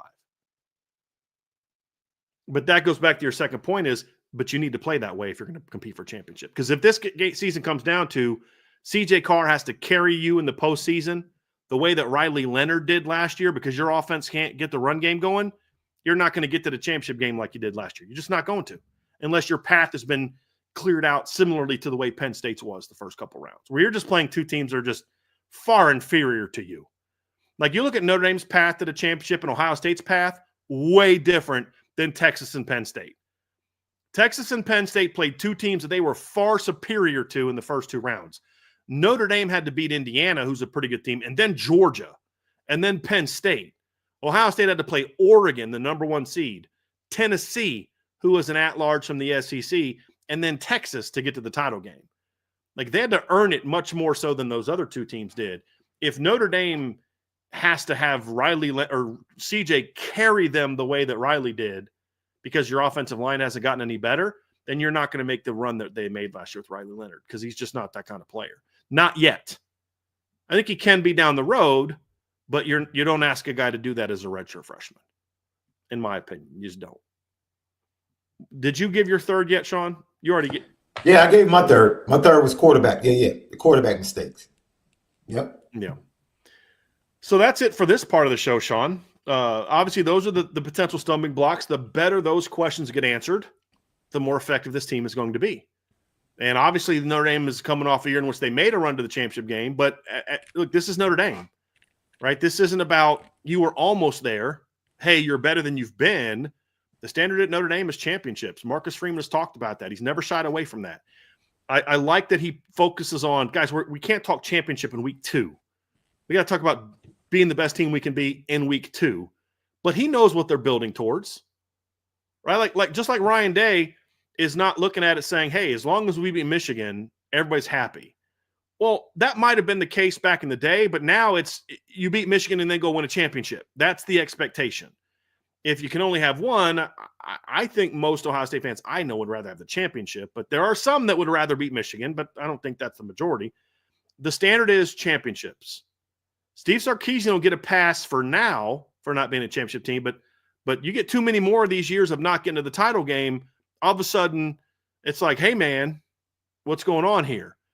Kalen DeBoer might get a pass in year 1, but you're not going to be there too many years where you're not playing for a championship that they're going to be, I don't think they were that patient with him last year, to be honest. Not at Bama, no. But like that's the expectation of those programs. That's the expectation at Ohio State. It's the expectation at Georgia. It's the expectation at Alabama. It's the expectation at Clemson now that Dabo has raised the bar to that level, and that's the expectation at Notre Dame. So hit that like button for us before we move over to that the next part of the show, folks. We're going to talk a little bit of recruiting here as we move forward. But, hey, best place to be. As always, we love that you guys are here, but the way to keep this conversation going is to take it to the message board at boards.irishbreakdown.com. Going to have some fun talking about things over there.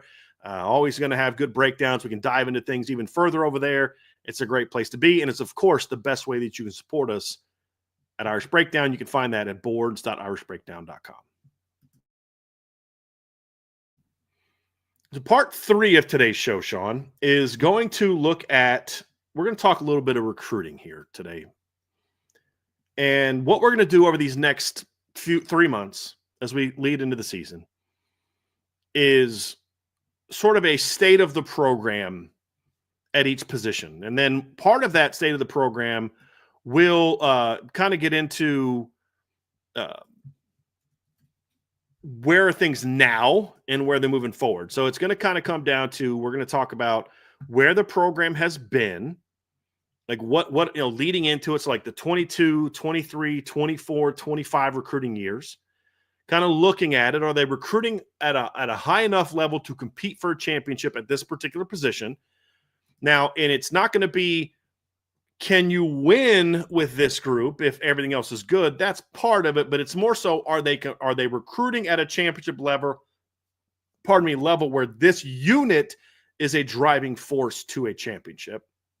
Then we'll talk about the current way things are going right now, and then we'll go into 2027 and beyond. And then just kind of offer here's where we think it is. And so it's sort of a big picture state of the union type of address about each position group from a recruiting standpoint. And we're going to kick things off, Shaun, with wide receiver, because coming into this offseason, there were two positions that people looked at and said, that's got to get better at recruiting: receiver and D-line. Kind of hard to argue with what they're doing on the D-line right now. Al Washington has certainly stepped up and answered the bell and is putting together an outstanding defensive line class that's only going to get bigger and better, in my opinion. You've got 2 5-star defensive ends, nationally ranked as 5 stars by at least one service. They both have 5-star upgrades for me. You've got a top 150 caliber D tackle who's only, I didn't realize this until his commitment video, Tiki Ol is only 16 years old. He's 6'3", 300. I love that pickup. And we started to see some improvements last year in certain areas, and they've had some wins on the D-line, and they're taking things to another level. So I think there's a lot more encouragement about the D-line. Receiver is still a major question mark. And so we're going to dive into receiver, both from the current team, where a lot of the expectations about the receiving core this year are on transfer portal pickups. These are going to be more about high school recruiting evaluations.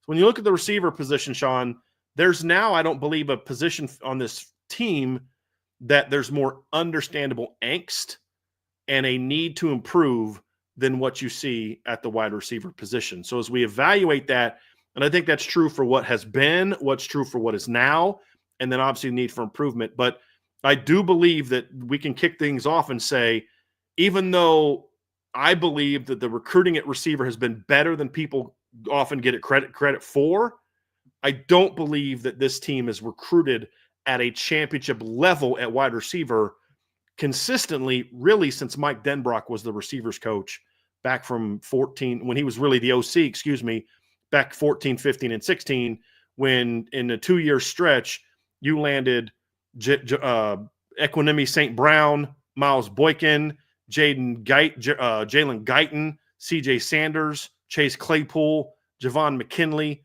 and Kevin Stefferson in a 2-year haul. That's recruiting at a championship level. They're better than people give them credit for, but they're not that. Where in 07 you signed Golden Tate, and in 08 you signed Michael Floyd and Deion Walker. Right? They're not recruiting at that level right now. And that means that there's room to get better. But as we kick this off, Shaun, I think the receiver recruiting in recent years has been better than people give it credit for. It's just not being developed the way that I think we hope for. And we're going to find out more about that this season. If Jaden Greathouse has the breakout we hope that he has, if Jordan Faison can have a breakout, what is Cam Williams going to do? What is Micah Gilbert going to do? We're going to start to see more of that this season. But even then, it still needs to be better. But you look at recruiting in recent years, Shaun, and like you look at the 2023 class, and you look at what Notre Dame was able to land in that class. The 2022 recruiting class, I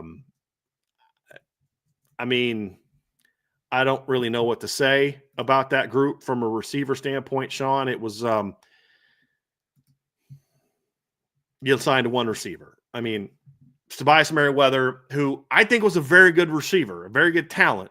Things didn't work out for him, but coming out of high school, SI had him in the top 100. We had him in the top 100. He was a consensus 4-star recruit. Didn't pan out, but you can never just have one receiver in the class. You had CJ Williams decommit. You had some other losses in that year. That was a transition year where you were moving on from Brian Kelly into Marcus Freeman. Since then, you got in 23. You signed Jaden Greathouse. You signed Braylon James. You signed Rico Flores. You sign KK Smith, you get Jordan Faison. You go out in 24 class and you get Cam Williams and you get Micah Gilbert, you get Logan Saldate. That's a really strong 2-year haul. Part of the reason that it's not looked at as strong is because they haven't performed in college the way that we hoped for. Braylon transferred after a year. Rico Flores transferred after a year. Tobias didn't pan out. Cam Williams looks like far cry from a 5-star recruit like some had him as, including myself. Micah Gilbert didn't do a whole lot last year, despite a strong spring a year ago. Really, the only guy that's played at a high level, and that was even for short spurts of time, is Jaden Greathouse. The production hasn't been there, but if we just look at what we all thought about these 2 units coming into high school, out of high school, I think they recruited pretty well up until the 25 cycle, but that's where the question is. Well, we knew that Chancey Stuckey could recruit. The question is, can Mike Brown recruit? And I think that's where a lot of the angst is, because he has not shown he can get the Jaden Greathouses, the Braylon Jameses, the Rico Floreses, the Tobias Merriweathers, the Cam Williamses, the Micah Gilberts on a consistent basis. And all of that is fair, right? Just like it was fair with the criticism of Al Washington, right? But I think something that we learned is that really good coaches are able to learn from their mistakes and to be able to correct their mistakes and able to get better. I don't know necessarily when Al Washington, this is just me, just reading different articles from his time at Ohio State and when he left there, how he left, the reasons people felt like he was left go. It was perceived that he might have been a better coach at another position than he possibly is at this position. It was a lot, right? And so now you're watching a coach mature and develop right before your eyes in multiple areas, just like you'll watch a player develop. And he's being able to develop under the right head coach, under the right leadership, under the right guidance, and he's getting better. And now you're starting to see the fruits of it in the 26 recruiting class along the defensive line. Another thing, you and I had this discussion.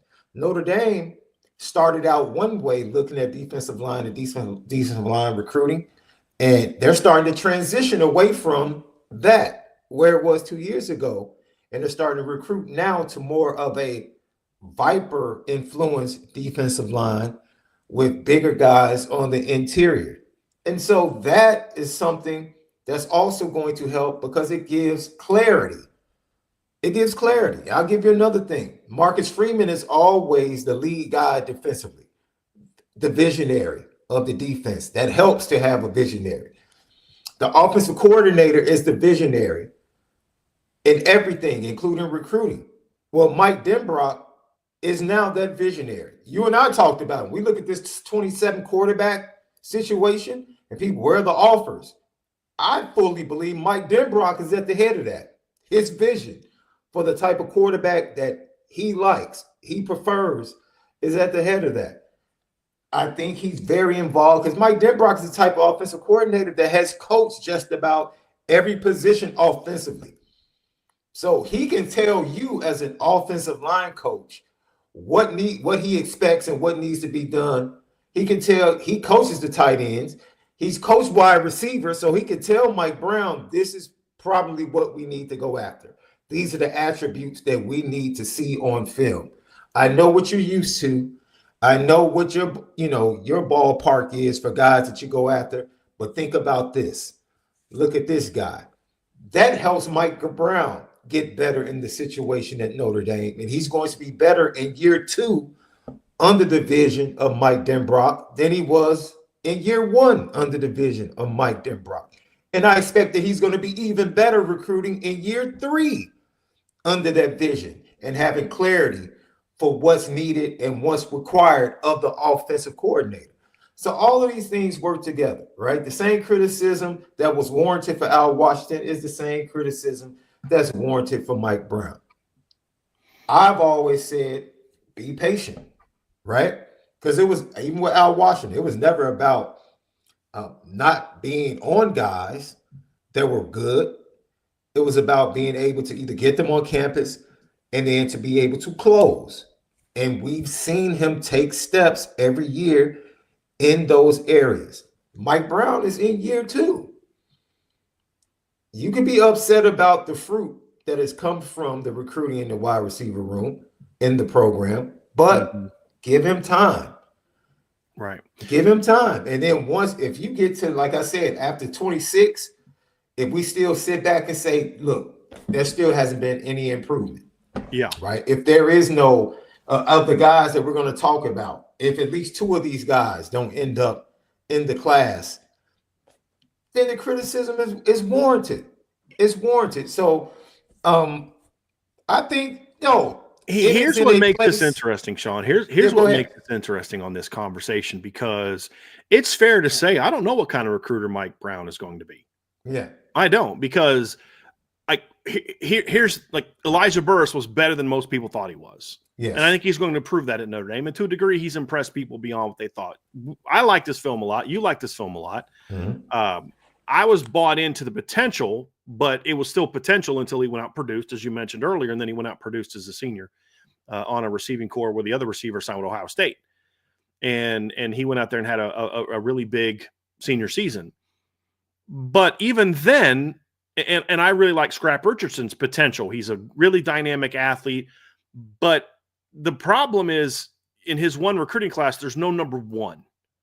There's no dominant, like there's no Jaden Greathouse. There's no what we thought Tobias Merriweather could be, or, there's no Chase Claypool. There's no Miles Boykin. There's no Malachi Fields. There's no Will Fuller. There's no, as far as we know. Now, I didn't think Will Fuller was going to be Will Fuller coming out of high school, but the point being, even at his best, Elijah Burris to me is not that. He is a really good route running, but you need a Malachi Fields on the other side to complement him.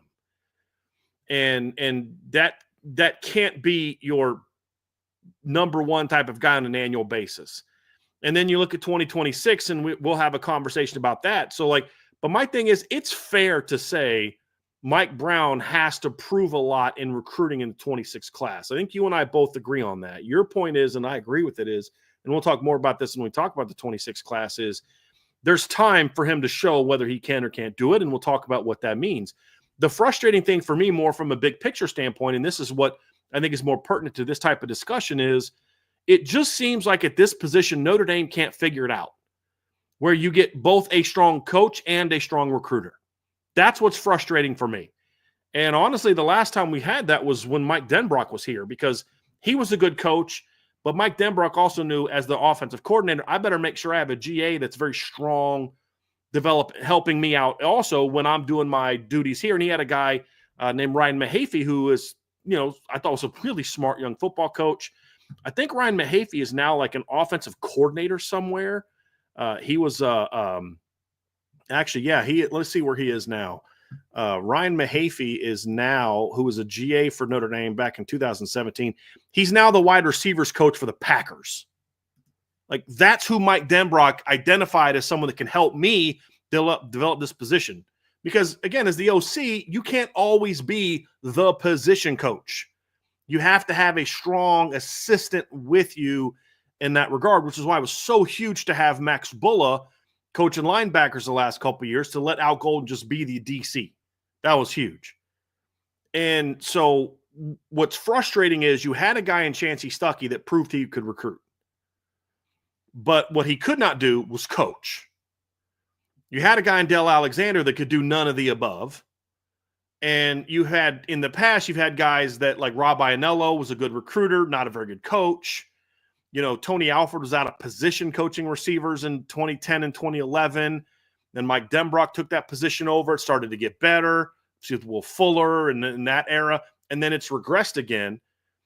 With Mike Brown, the frustrating thing is he's the opposite of Chancey Stuckey. He's a guy that has a proven track record of being a strong developer of coaching. And I would include at Notre Dame. Because when you saw the growth of the young players from the start of the season to the end of the season, you saw Jaden Greathouse have his two best games in the postseason. What was Jordan Faison's best game of the season this year? My opinion, Indiana. I think you could argue his second best game was Georgia. When you talk about clutch plays, run game, pass game, blocking, those type of things. They got better as the season wore on. Most of Jordan, now part of that was Jordan Faison getting healthier later in the year. But they got better as the year wore on. And now it's going to be about, okay, that development that you did at Cincinnati, that you did at Wisconsin, Where when we talk about Will Pauling and the need to play like he did in 2023, not like he did in 2024, who was his position coach in 2024? Wasn't Mike Brown. Who was his position coach in 2023? It was Mike Brown, who coached him to that great season. So it's you're going to have better talent around you, and you've got the coach that was there when you developed, because he recruited him out of high school at Cincinnati, took him with him to Wisconsin. Last year was the first year that Will Pauling didn't have Mike Brown, and he didn't have a very good season. That's not all of it. But the point being, the one thing he can do, in my opinion, is coach. I actually don't worry about the coaching of the receivers in Notre Dame. I really don't. I'm confident that Micah Gilbert's going to be able to help them out this year. I'm confident that you're going to see Greathouse take another step and Jordan Faison take another step and KK and some of these guys improve if they're willing to put in the work. But are you going to have enough talent to go? I mean, talent coaching can only take you so far when you're talking about playing for a championship. And like, I know Cooper Kupp's a great route runner, but he's also a talented football player. Devontae Adams is not an elite athlete, but he's an elite football player. It's not just a great route, because there's a lot of great route runners who aren't very good football players because they're not athletic enough to get open and those type of things. The talent has to be good also. And that's the question for Mike Brown and that's really the bigger question for Marcus Freeman is, did you hire a guy that can get you to be where you're strong at both, where you can land talented players, but also have someone that can coach at a high level? I'm actually not at all concerned about the coaching piece. I'm not. And what I saw from the receivers this spring, what I saw from them as they developed last season, I'm not concerned about it. I'm concerned about, can Mike Brown recruit at the level that you need to? And how he finishes from here on out is going to be the key. So when we look at recruiting in the past, I think it's been good. I do. I think recruiting at Notre Dame from 21, when they got Deion Colsey, Lorenzo Styles, Jaden Thomas, that was a good receiving core. That was a good receiving class. It just didn't get developed properly. Some of that's on coaching, and some of that's on the players not putting in the work to get better. 22, getting Tobias Merriweather during a transition year. That's a talented player that just wasn't developed. Never got to play for Mike Brown. I wish Tobias would have stayed and allowed himself to be coached by Mike Brown. Who knows what we're talking about here? He may still not done anything. We don't know. I just would have liked to have seen it. In the 23 class, we've talked about, even just the players that are staying, Greathouse, Faison, and KK Smith is pretty good. And then Cam Williams, Micah Gilbert, and Logan Saldate on top of this year's class. So recruiting has been good, but it definitely needs to get better, because you need to start being able to go get a Malachi Fields from the high school ranks, not just from the portal. That's what I want to see different. That's what I was going to ask you. Would you prefer that number one to be found in recruiting or to be found in the portal? I prefer it to be recruiting, because then you get more than 1 year of that impact. Yeah. You get more than just one season of Malachi Fields. You get to coach him in your system, and you get to develop him your way. And he's not part of a mediocre program for 3 years, and then you get the most out of him for one. You get him for 4. I mean, I would ideally like to see that, but I'd rather have 1 year of Malachi Fields than no years of a Malachi Fields. That's the thing for me, Shaun. And he was a guy who was a high school quarterback, wasn't a big-time recruit. So it's not about the recruiting ranking. It's about finding that talent and then coaching it up. But I would prefer to see a guy like a Malachi get brought in from the portal and coached up. Like, what would Bo Collins look like if he spent 4 years playing for Mike Brown as opposed to 1? That's what I want to see. And sometimes you need an inroad, right? Sometimes you need a little bit of help. And I think Al Washington, like production, Al Washington hasn't put a first, second round defensive end in the draft. How is his 26 class so good? Who? Well, who? Al Washington. But technically, he has. If you want to talk about Foskey, but and Harold Landry at BC also. Yes, you're right. I'm talking about Notre Dame. Yeah, I'm speaking specifically Notre Dame. I'm not even going back to Foskey for a year. Yeah, if you want to say that. But I'm talking about there's no one that these 26 kids looked at and said, man, so what's causing the improvement if it's not that NFL draft production pipeline thing? Well, guess what? He got a kid that was top 100 from North Carolina, and then he went back to that area and got another guy from that area. In the meantime, they were making inroads in Georgia. So now they go to Georgia and have a possibility to get another kid. So you have to, piece by piece, you have to open up portals that eventually lead to those guys coming in, because the production has now picked up on it. You expect Bryce Young to be one of those guys. You expect, EB, Ebenezer Utade, to be one of those guys, right? Rodney Dunham to be one of those guys. But that's 2-3 years down the line we're talking about. Wide receiver. Will Texas be that for the wide receiver room? Right. Is Texas going to be that? Is it going to be Braden Robinson, Keaton Finley that start to turn the knob a little bit and turn the fire up from recruiting? And those guys come in, and now the production picks up, and then now you see the development. Sometimes it's not, the usual suspects of, the quarterback play is better, so the wide receiver production goes up, and now we get, you don't have a decade of wide receivers like Ohio State has. You don't have that, but you still have to find a way to compete for those top kids, right? And so I'm going to be honest, man. Let's say you get the kids, hypothetically. Let's say you get the kids that Ohio State can't fit in their class. More than likely, those are pretty darn good receivers. Right. You know what I'm saying? Right. It's not like, that's why I laugh when people say, Ohio State didn't want that guy. Okay.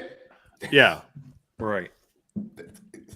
He must be pretty good. Notre Dame's done that with offensive linemen. There's years that he sent passing a guy because they'd met their numbers, and that guy went out and turned out to be pretty darn good. But the guys he recruited Notre Dame also turned out to be pretty darn good. That's just kind of how it goes sometimes. Absolutely. The one thing I just want to say one thing, though, Shaun, because I still think NFL production matters, because this is a fact, and you could talk to the North Carolina kids about this. I promise you this, they watched Zach Allen and Harold Landry film during Notre Dame visits this spring. Oh, I know that for a fact. And great presentation. Two guys that were coached by Al Washington. Zach Allen this past year for the Broncos had 61 tackles and 8.5 sacks as a power end. Harold Landry, the last 3 years, has had 12, 10.5, and 9 sacks. He's produced. He's now has over 50 sacks in his NFL career. With the Tennessee Titans, he was a second-round draft pick. So when you look at that, what not NFL-wise, but he's selling the fact that, look, Javonte Jean-Baptiste came here as a lightly used backup player in 5 years. We turned him into an NFL draft pick in 1 year. So there is some NFL things to point there. But then the other thing is, like, look at what we did on the field this year with guys that aren't as good as you. That's sort of the selling point a little bit. Or not as good as you, but like don't have your physical gifts is a better way of saying it, because he would never say they're not as good as you, because those are good football players. But the NFL piece matters.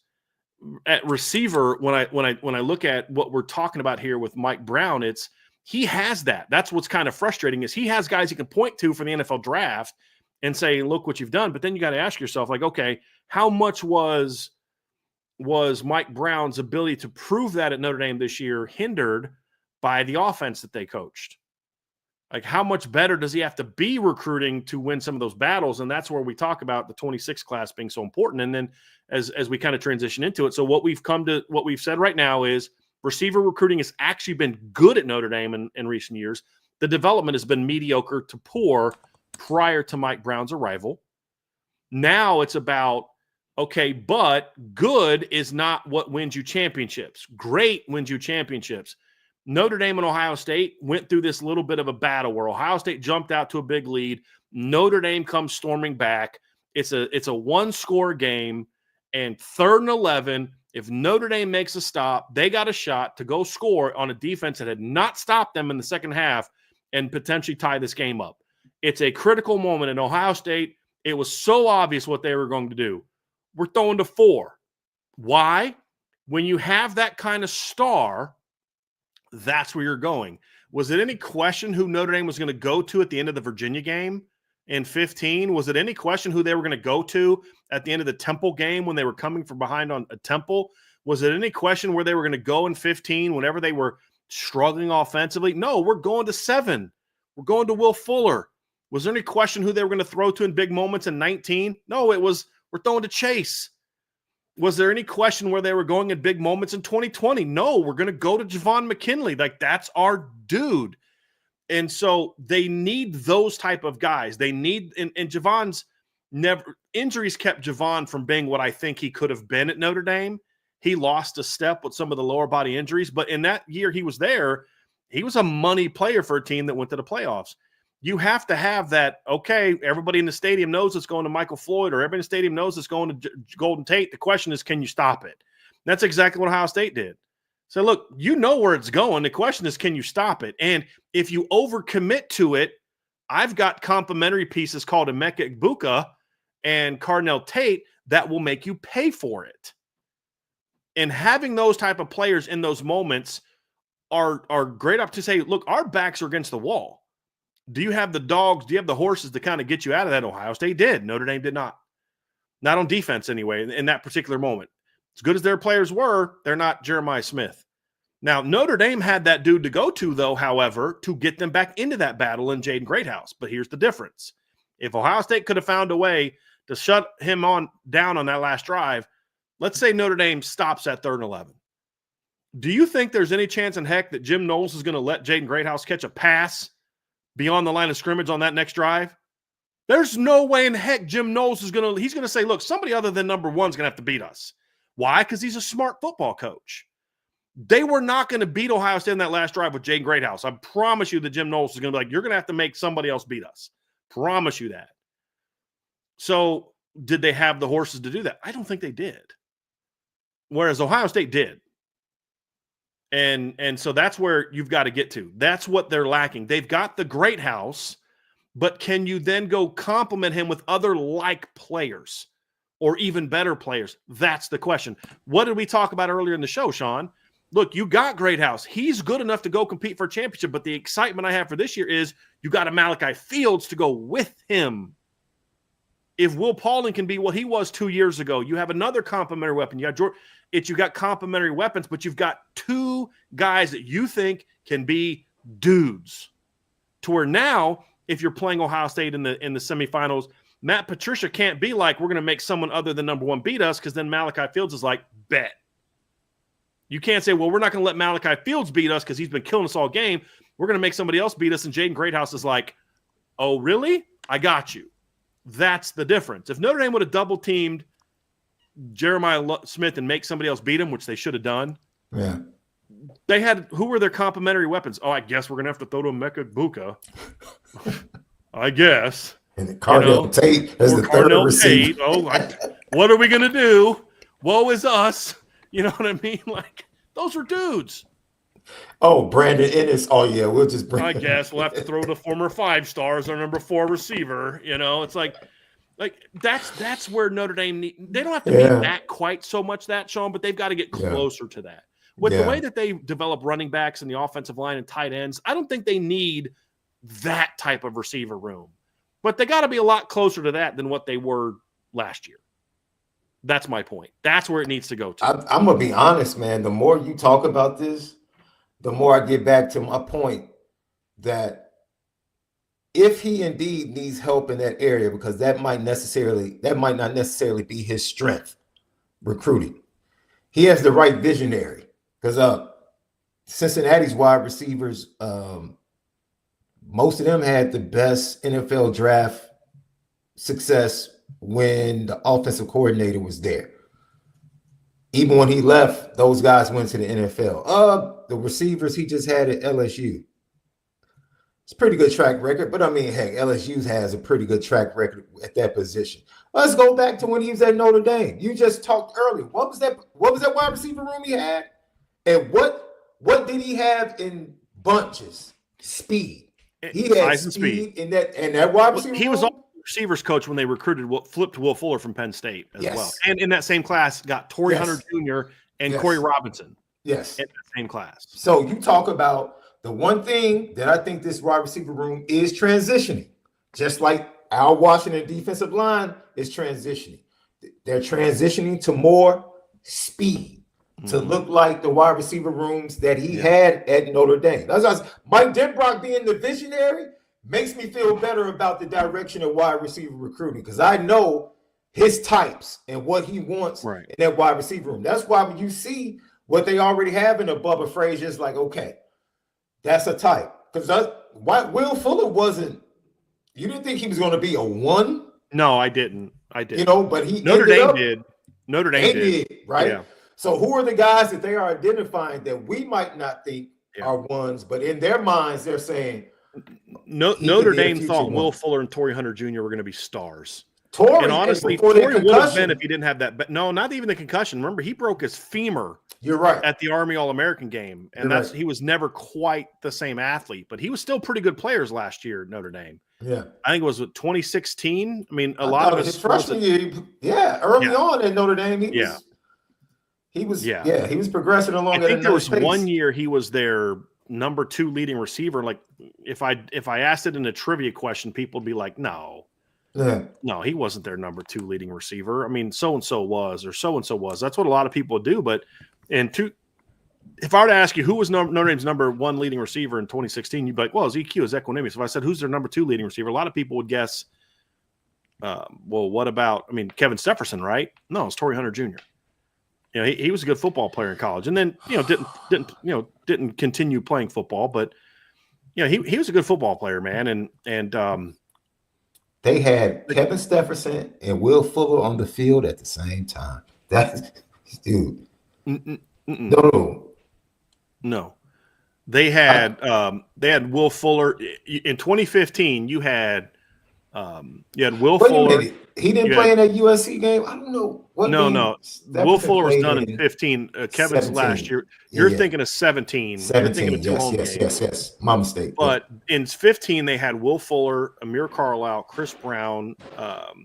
You had Equinemius St. Brown, Miles Boykin, and C.J. Sanders on that football team.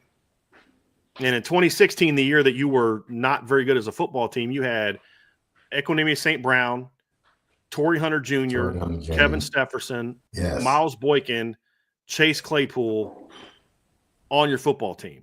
Like, again, recruiting wasn't your problem for a while. It was development. Yeah. Lately, it's been development as well. Recruiting is good enough to be a better passing team than they've been, but they've got to take another step. They've got to be better in recruiting. So let's talk about the 2026 class, because I do think this is a big year for Mike Brown to somewhat silence the critics when it comes to his ability as a recruiter, Shaun. And when I look at this 26 class, it's going to be about the finish. I think the start is strong. I think it's a good start. I think Dylan Faison is an underrated player. I don't think he's a star. He's got to be like a number 3 type of player. He's got to be a lot like his brother, where that kid's a good football player. And I think he's a better high school player than Jordan was, mainly because he actually plays receiver. Jordan did not.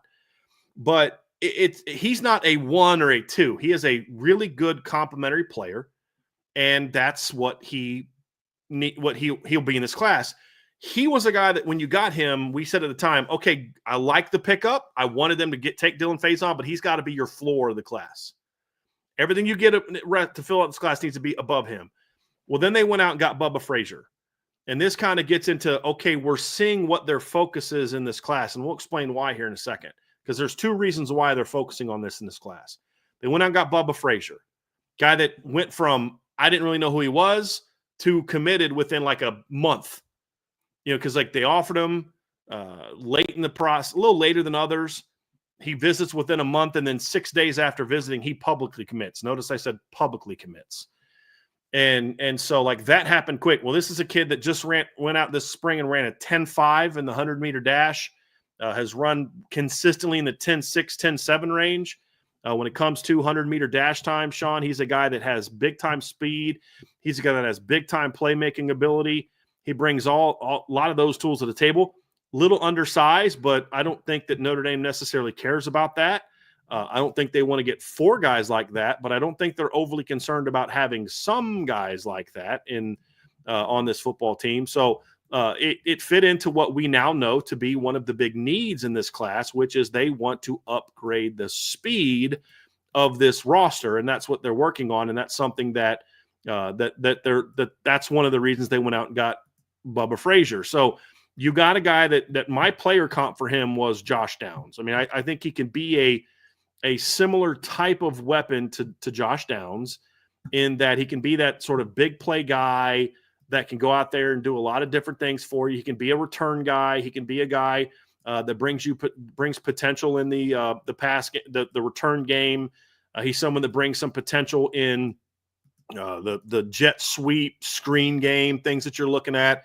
This is a talented football player that I have as a top 250 caliber player, mainly because of the size. I need to see that the size can translate. If the size translates, then he's got top 100 caliber potential. That's where I'm at on him.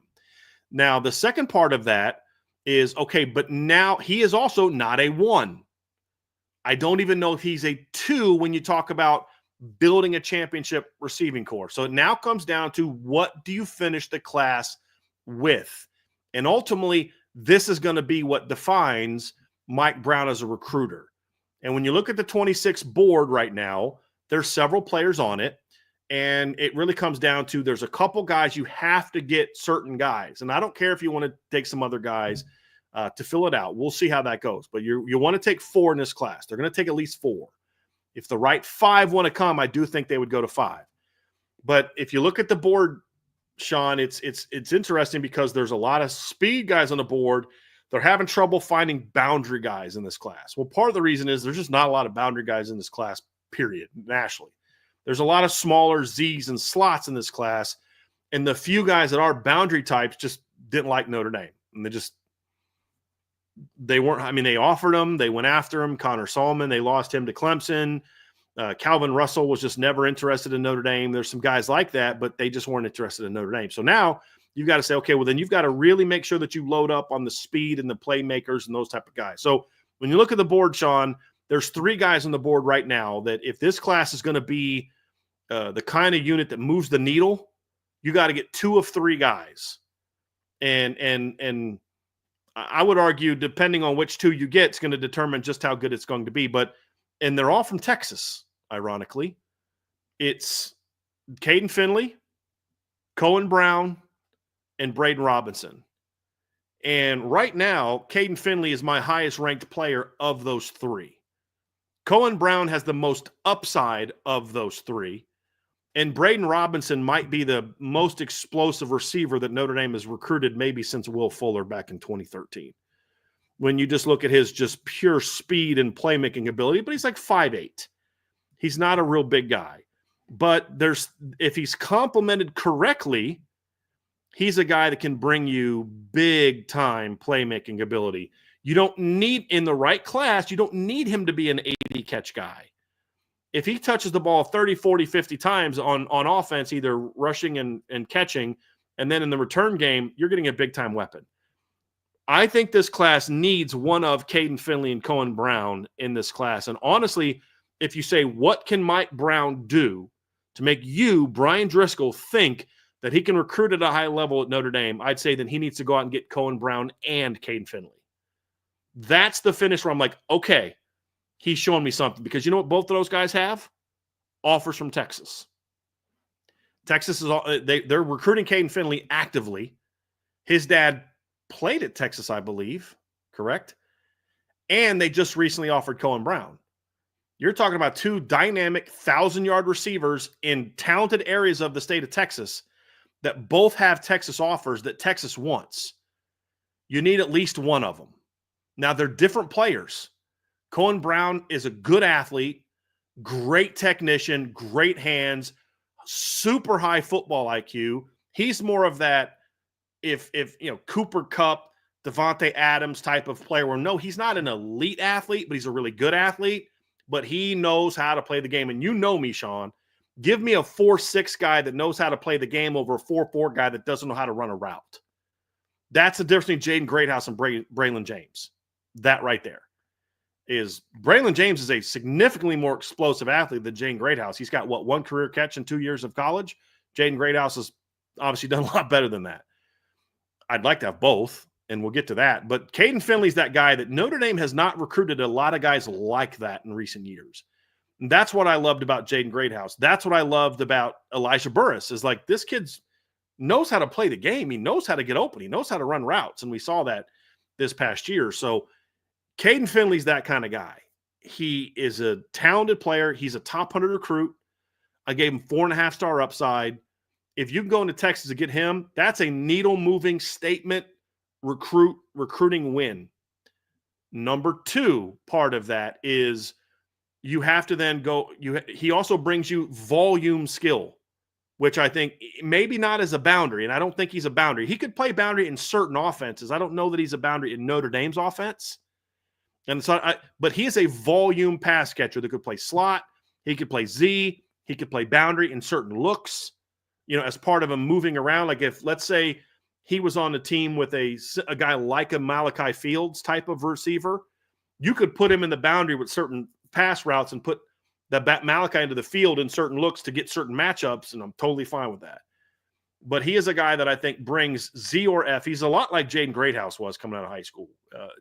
Some differences in style of play, but like he's that volume pass catcher like Jaden is. Cohen Brown's the other guy, Shaun, and I want to hear your thoughts on these two guys when I'm kind of done setting the stage. This is a guy that got on the board recently. My guy Brian Smith calls me today, and he goes, and he was a little bit more colorful than this. How is Cohen Brown a 3-star recruit? So, you're asking me? I have no clue.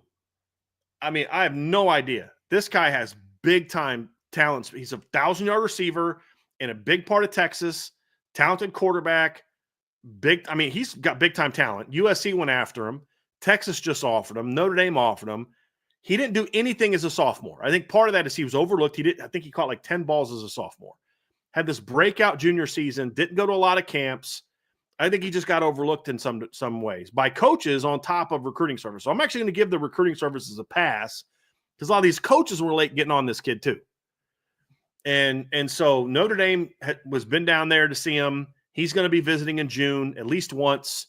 He's great friends with Javian Osborne. He was at Javian's commitment ceremony, and he's got 10.6 plus speed. When you watch him on film, Shaun, and you're like, this kid's a playmaker.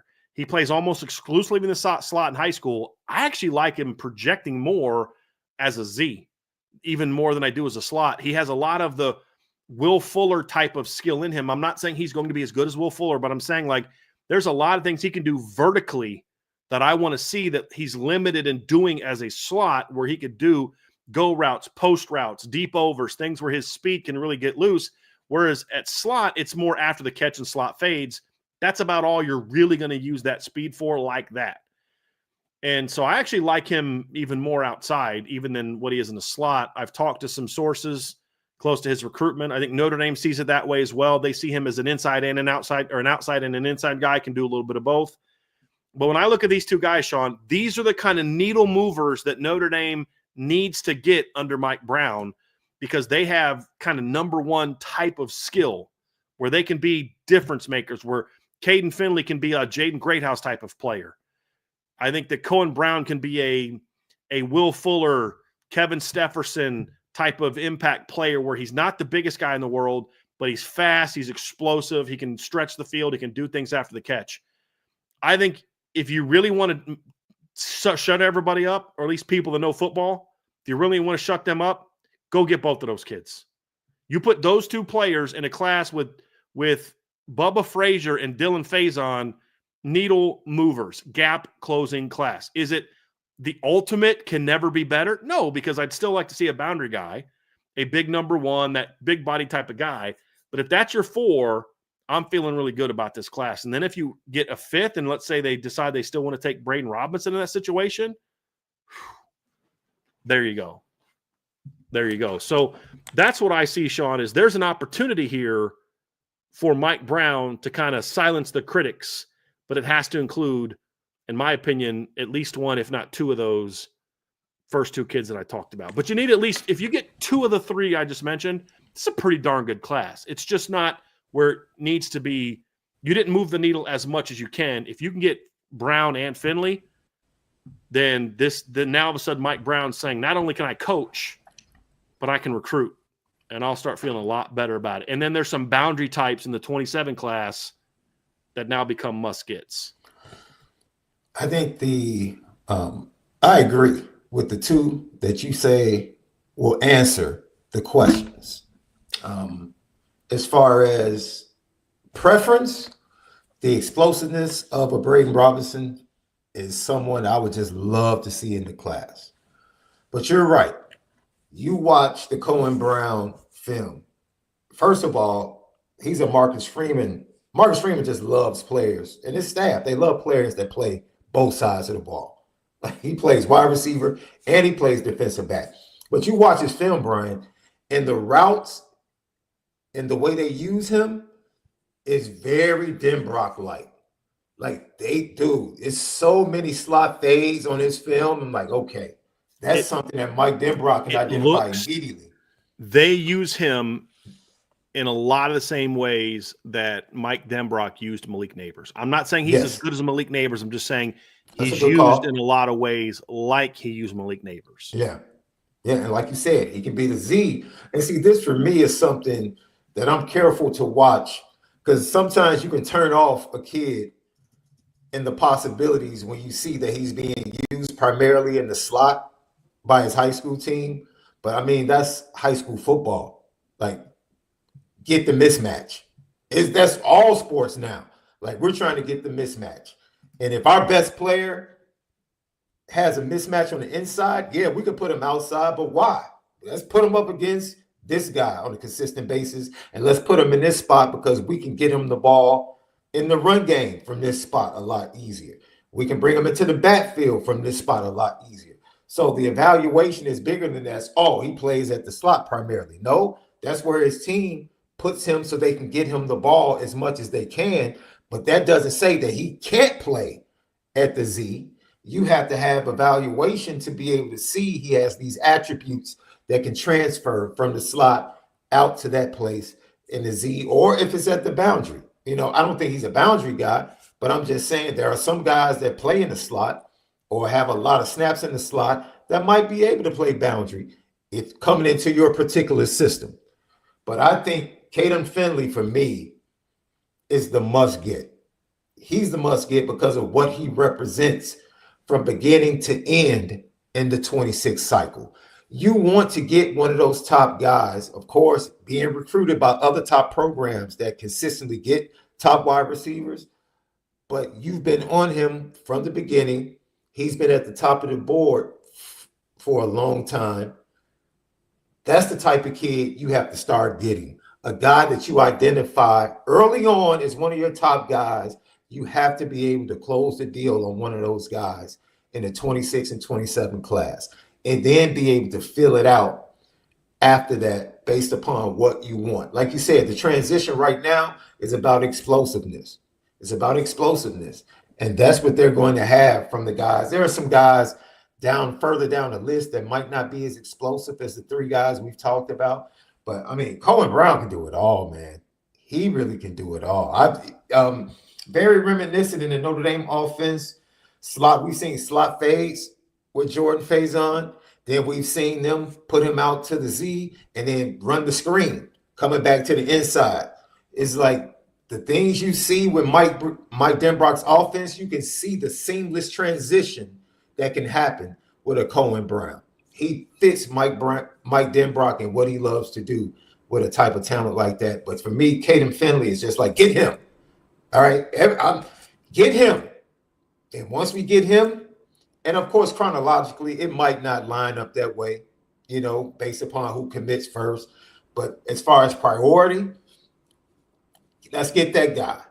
And then everybody else kind of follow suits. But like you said, two of the three guys you mentioned would be, that is progress. There's no way you can look at that class, right, with Frazier, Faison, Finley, Brown, Robinson, two of those three, and say, okay, at some point, Mike Brown we're making steps.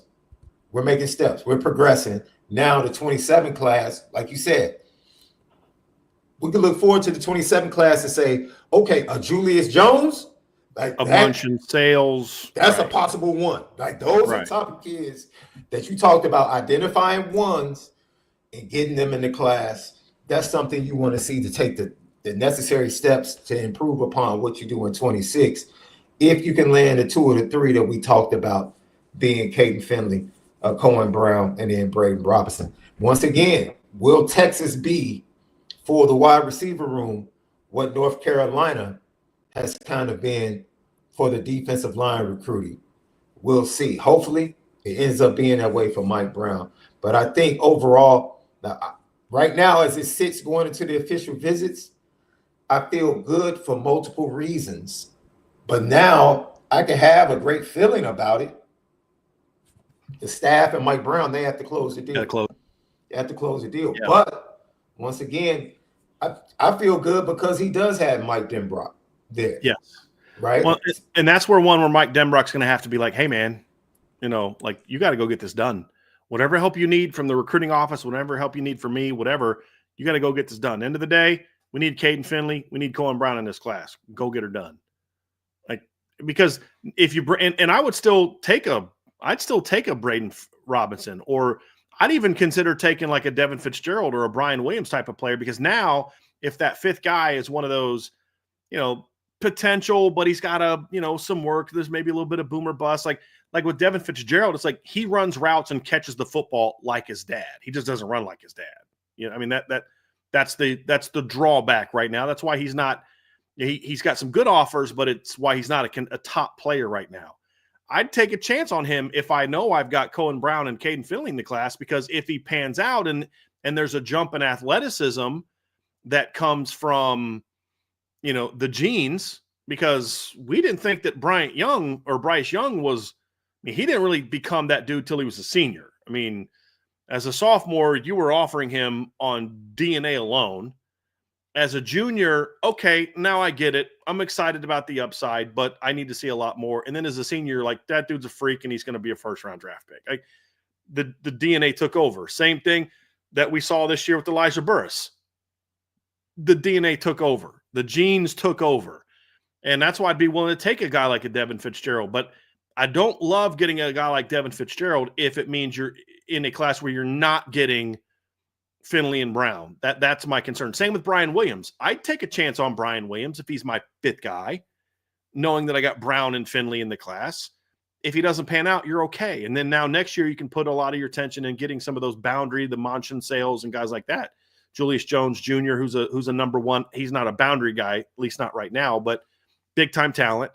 And because you don't have the need for numbers next year, it's all about get the difference, get the game changers. You may only sign 2 receivers next year, but if it's Munchin Sales and Quentin Burrell, or Munchin Sales and Dakota Garant, if it's Munchin Sales and Jameer Brown, if it's Munchin Sales and Julius Jones Jr., any combination of those two, dude, you got some game changers now, right? I mean, that's why this class is so important, numbers-wise, but then getting those impact players, because, look, if you don't get a boundary guy, Shaun, you can just go to the portal again. You've literally signed a good boundary receiver each of the last 3 years. And you got Caleb Smith 2 years ago. You got Bo Cons last year, and then, of course, the best one yet in Malachi Fields this year. But you also now have also have Micah Gilbert, potentially Cam Williams, kind of as some younger guys ascending to that position, where you can bridge that gap. But what you got to add right now, and what they're working on, is you're adding playmakers. Whatever the position, go get playmakers. And that's what Bubba Frazier is. I think Dylan Faison brings some of that to the table. I believe that's obviously what Caden Finley is, and I believe that's what Cohen Brown is. You give me that 4-man class, Mike Brown shuts up a lot of people. No doubt. Shuts up a lot of people. So that's what's needed. And then, of course, in future years moving forward, if Mike Brown wants to be that guy, now all of a sudden in 27, you've, like we said, Quentin Burrell, you've got Munchin Sales, you've got Jameer Brown in Ohio, you've got Dakota Garant, who's been on campus, you've got Julius Jones Jr., and then, of course, there's other players in 27 that they're going after. I actually think 27 recruiting is going to be easier for Mike Brown than 26 recruiting, because now you're going to have 2 years of the team being really good, but you're going to have a whole lot of different type of film that you're going to be able to show 27 commits or 27 players next year than you are now. Like, I don't really care right now where Notre Dame stands with any 27 players, because I think that's going to change dramatically by the time we get through the 27 season. So I don't care who they say are their leaders now. Let's see how the season plays out, because I think things are going to look a lot different.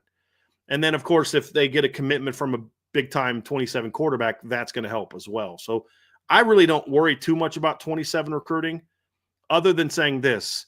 Mike Brown needs to start, like every other coach, you need to start stacking classes. And that's going to keep for Mike Brown and whoever comes after Mike Brown, whenever his time is done, it's about stacking classes.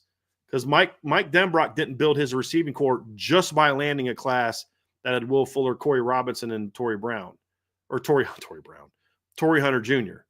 It wasn't just a class that had Equanimous St. Brown and it was Miles Boykin and C.J. Sanders and Jalen Guyton, who ended up not playing in Notre Dame but still made it to the NFL and started for the Chargers. It wasn't just about the class with Chase Claypool and Javon McKinley and Kevin Stepherson. It was stacking those two together. That's what it's going to have to be. So you want to make me feel better about taking some of the high upside project guys? Go get the guys that have higher floors. That's Caden Finley. That's Cohen Brown. And then start doing that regularly.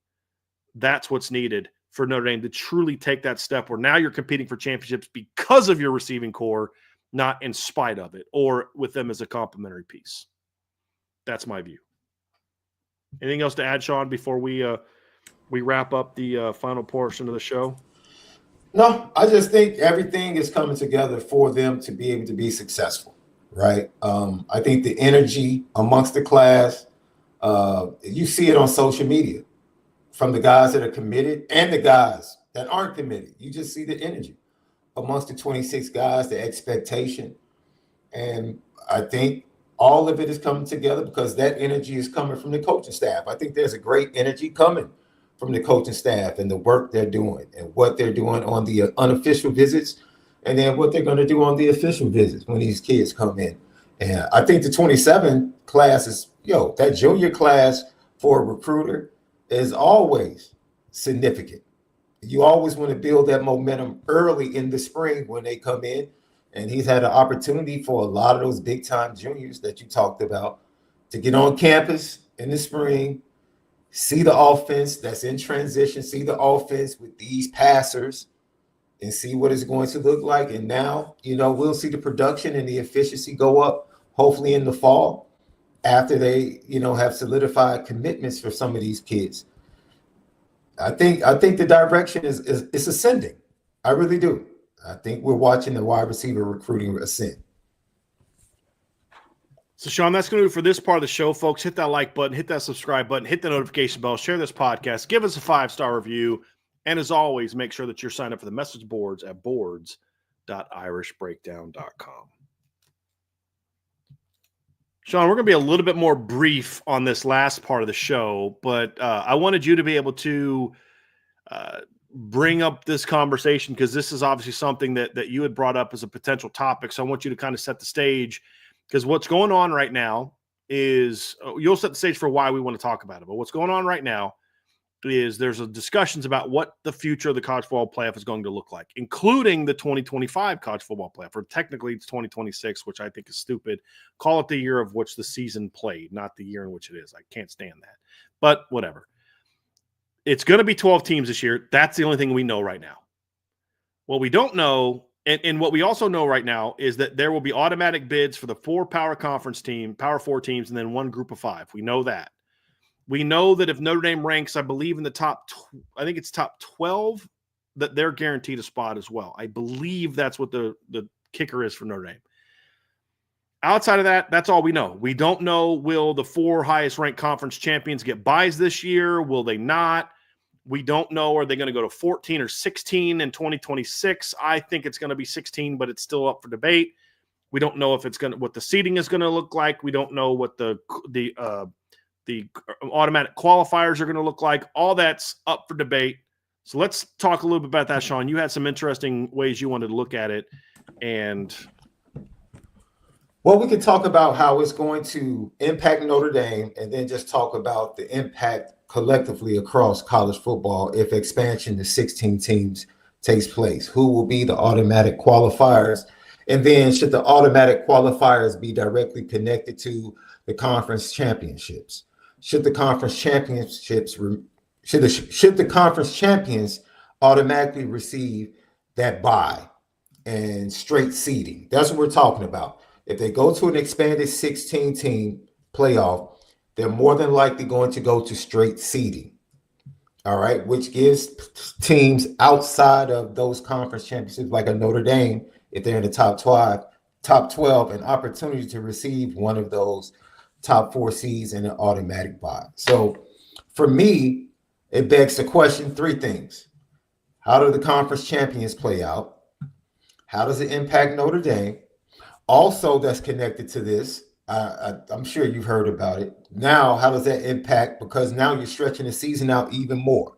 And I think we watch Notre Dame and we watch Marcus Freeman adjust on the fly with the structure of their spring based upon an extended playoff run going into all-season training, which ran right up against the beginning of spring football. And Marcus Freeman had to do things a little bit different. And I think at certain places, they might have pulled the reins a little bit because they really had a team that was still recovering to a great extent during spring football when most teams are trying to rev it up a little bit going into the fall. So now you have the prospects of this 15+6 spring football thing that's going to possibly be instituted because of the playoff expansion. That's another byproduct of this, where you have 15 spring practices and then 6 extra practices in the months of May and possibly early June that are like the NFL OTA type, out of pads, shorts,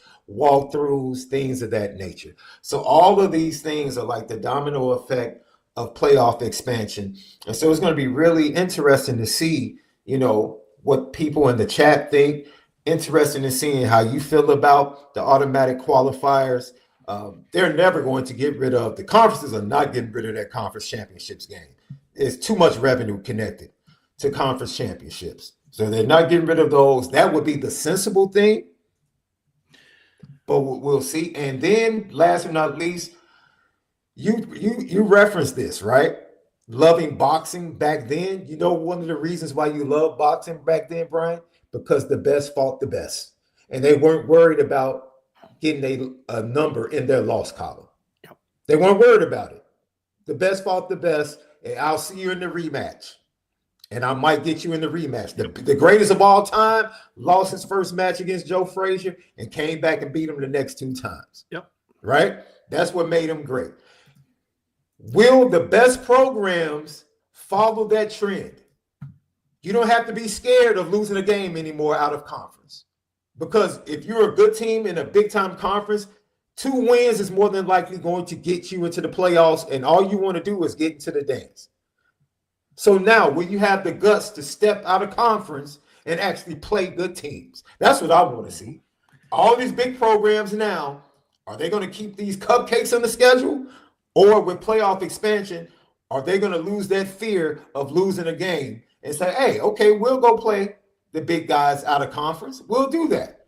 We're not going to lean on where our SEC conference schedule is so tough.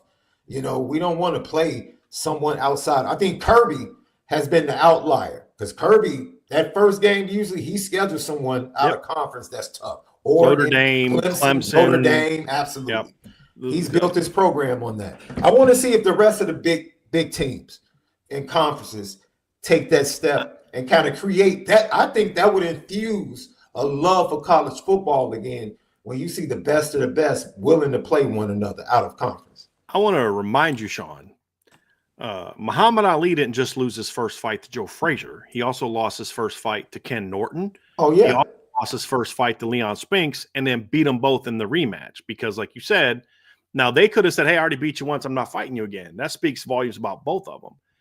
And so hold on. So I look at it like this, Shaun, and I say, I don't know what's going to happen with the schedules. What I think the big thing that's going to happen right now for the playoff committee is they need to really reward the teams that schedule well.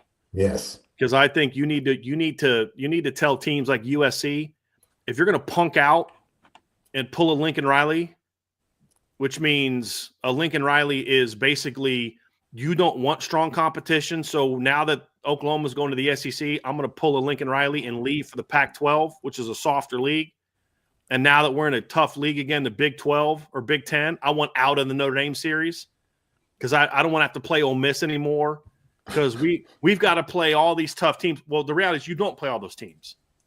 And I was making a point about this in a message board post I made today is, look, it used to be where if you played in the SEC West or the Big 10 East, I had respect for your schedule, no matter what you did non-conference. But I even then still wanted to see at least play one good team out of conference. But like back then in the SEC West, like you were going to play 3 or 4 ranked teams most years just in your division, much less your crossover league. When you were in the Big 10 East, you were either playing Michigan and Ohio State or Michigan and Penn State or Ohio State and Penn State. I mean, you know, some of those combinations, and if you weren't one of those 3 teams, you had to play all 3 of them.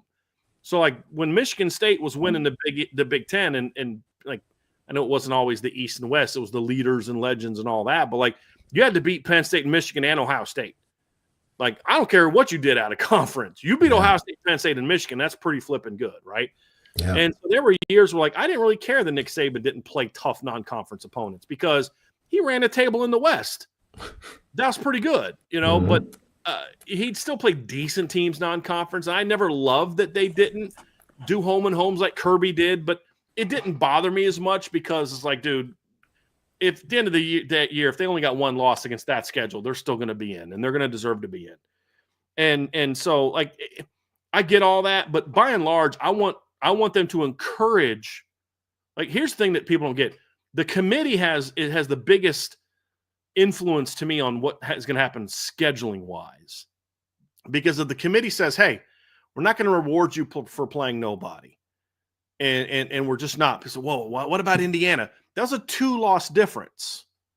Here's the truth: Ole Miss, Alabama, and South Carolina all likely get in over Indiana and SMU if they have only 2 losses.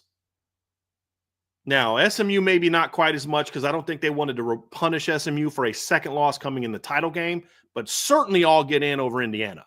My point, how do I know that? Because Tennessee was ranked ahead of Indiana. Tennessee was 10-2, Indiana was 11-1. Who was the higher seed? Tennessee was. They were the 9, Indiana was the 10. When you start talking about a 2-loss difference, that's a different story. So play a tougher schedule. Don't punk out and pull a Lincoln Riley and say we're going to not play anybody and we're just going to hope that we only get 2 losses in our league, and that's going to be enough to get us in. Yeah, you know what, Lincoln? That's going to be enough to get you in, but you're not going to go anywhere once you get there. And you know, props to LSU. Brian Kelly has not allowed – LSU has not allowed Brian Kelly to do at LSU what he did at Notre Dame, what he and Jack Swarbrick did at Notre Dame, which was to soften the schedule. They're still playing tough games. He's had in his 3 years, this will be his 4th year. In his 4 years at LSU, they've had to play Florida State twice on the neutral field, USC on the neutral field, and now they're playing at Clemson. Now, I know a lot of those games were scheduled before Brian Kelly was the head coach, but to his credit, he has not asked out of those games in the way that Lincoln Riley did, where he basically got them out of – they broke the Ole Miss contract so he didn't have to play against Ole Miss. So I look at it and say, I want to see you encourage teams that play those games. Hey, you're 10-2, that team's 11-1, but you're getting in because you went out of your league and you tried to play somebody good. So I think that's something that they can do. The bigger question for me, Shaun, is the impact of the seeding. And that's another thing where the committee has a big say in this. Put a 10-2 team that played a tough non-conference over a 11-1 team, or even a 12-0 team that didn't play. Let's say there's like a year where there's 3 12-0s, but you know the one team doesn't get in because they're the tiebreaker in that league is, you know, quality of strength of schedule, and the one team played like a really soft schedule, just didn't get in the top teams. Okay, then be willing to reward a team with more losses because they played a tougher schedule from a seeding standpoint. Hey, wait a minute. Now we went 11-1. Why are we behind this team went 9-3? Why are we behind Georgia? If you're Lincoln Riley in a couple years and you look at the schedule they have, there's one of the years where I don't think they play Ohio State or Oregon, and it's just overall not a really tough schedule. And it's like, okay, why are we doing this? So like next year, if USC goes 10-2, they play, or if the USC goes 9-3 next year with a schedule that plays Notre Dame, at Indiana, at Penn State, home against Ohio State, home against Oregon, home against Washington, at Wisconsin, I'll advocate that USC belongs in. I'll advocate hard for that. But the next year, when their conference slate is at Ohio State and the rest of their schedules, Iowa, Maryland, Illinois, Indiana at home, Minnesota, UCLA, Wisconsin, and Washington, no Michigan, no Penn State, no Oregon, and your non-conference as of right now is UNLV and Nevada. If you dump Notre Dame to play Fresno again and you're 10-2, you're not in because you beat nobody. Punish the teams that try to schedule their way in so that the teams that are trying to schedule to get in and do damage can be successful. Reward A&M for playing Notre Dame in the non-conference. Reward Ohio State for playing Notre Dame in the non-conference, which they did recently in a home and home. Reward teams like Michigan, who now there's been years where they didn't schedule well, not 23, but reward last year's Michigan team and who tried to schedule Ohio State or Texas. Reward this year's Texas team who's scheduling Ohio State the next 2 years. Reward teams like that who are willing to schedule tough out of conference, even if they're one game less on the record, both from a who gets in standpoint and also a seeding standpoint. Fine, USC, you want to schedule your way in? Congrats, you went 11-1. Your only loss being to Ohio State. You're a 9 seed. You're a 10 seed. You're going on the road and playing that 10-2 Georgia team that just went through a gauntlet to get to 10-2 or even 9-3, but still had 3 better wins than anything you did. You're going to have to still travel there. That's your reward for trying to schedule your way into the playoff. If the committee does that, then you'll see teams like USC say, hey, we're not going to do this. We can't schedule our way. We can't pull Lincoln Riley's and coward our way into success, right? You're not going to do that. You're going to have to actually build to being a team that wants to get in there and do something. That's what I want to see. And I think the committee's willing to do that, and I think they would have done that last year. Look, guys, does anyone here think that Alabama doesn't get in at 10-2 over Indiana? Does anyone in here actually think that if Ole Miss beats Florida late in the year, goes 10-2, that they're actually going to still have finished behind Indiana? I don't think so. I think at least one of them would have got in, if not both. I mean, who was the last team to get in? What was it? SMU was the last at large with 2 losses. I think the committee might have dropped them out if Bama and Ole Miss and South Carolina, if Bama and Ole Miss both had 2 losses. I think they would have dropped SMU out because they were the last at large. The 12 seed was Clemson, who won their conference. So that's my take on that one, Shaun, is that to me is something I want to see the committee handle. We'll see how that goes. The more interesting thing of what you talked about is the seeding part and the automatic qualifiers. The seeding part is interesting from a Notre Dame standpoint because I hope that they don't go to straight seeds in 2025. I don't want to see that. I don't think that's a benefit for Notre Dame because now there's a chance that who you play in the second round will have played 2 games since your last game. Meaning, let's say that you're the 2 seed and the loser of the SEC title game is playing in the 7-10 game. And then they got to go play in the 7-10 game. They win that game, and now you got to play them, and they've played 2 games since your last game against Stanford. I don't like that. Now I think Notre Dame's being put at a disadvantage in that situation. I think that it helps Notre Dame to have to play a game before the quarters. I think it helps them. So I don't love the idea in a 12-team playoff of them getting rid of the automatic buys for the conference champions. The reason I think they're doing that is because they all got their butt kicked this year in the conference in the first round.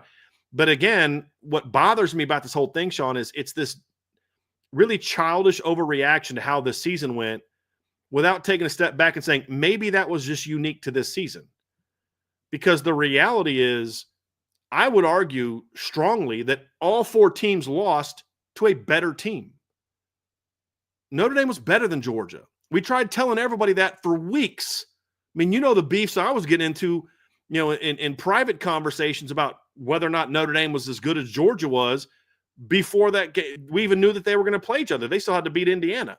We didn't even know that Notre Dame was going to have to play in Georgia's path. This was during the SEC title game. Like Ohio State was a better team than Oregon. Yes, I know Oregon beat them by a point in Oregon 2 months before, but Ohio State was a better team than Oregon.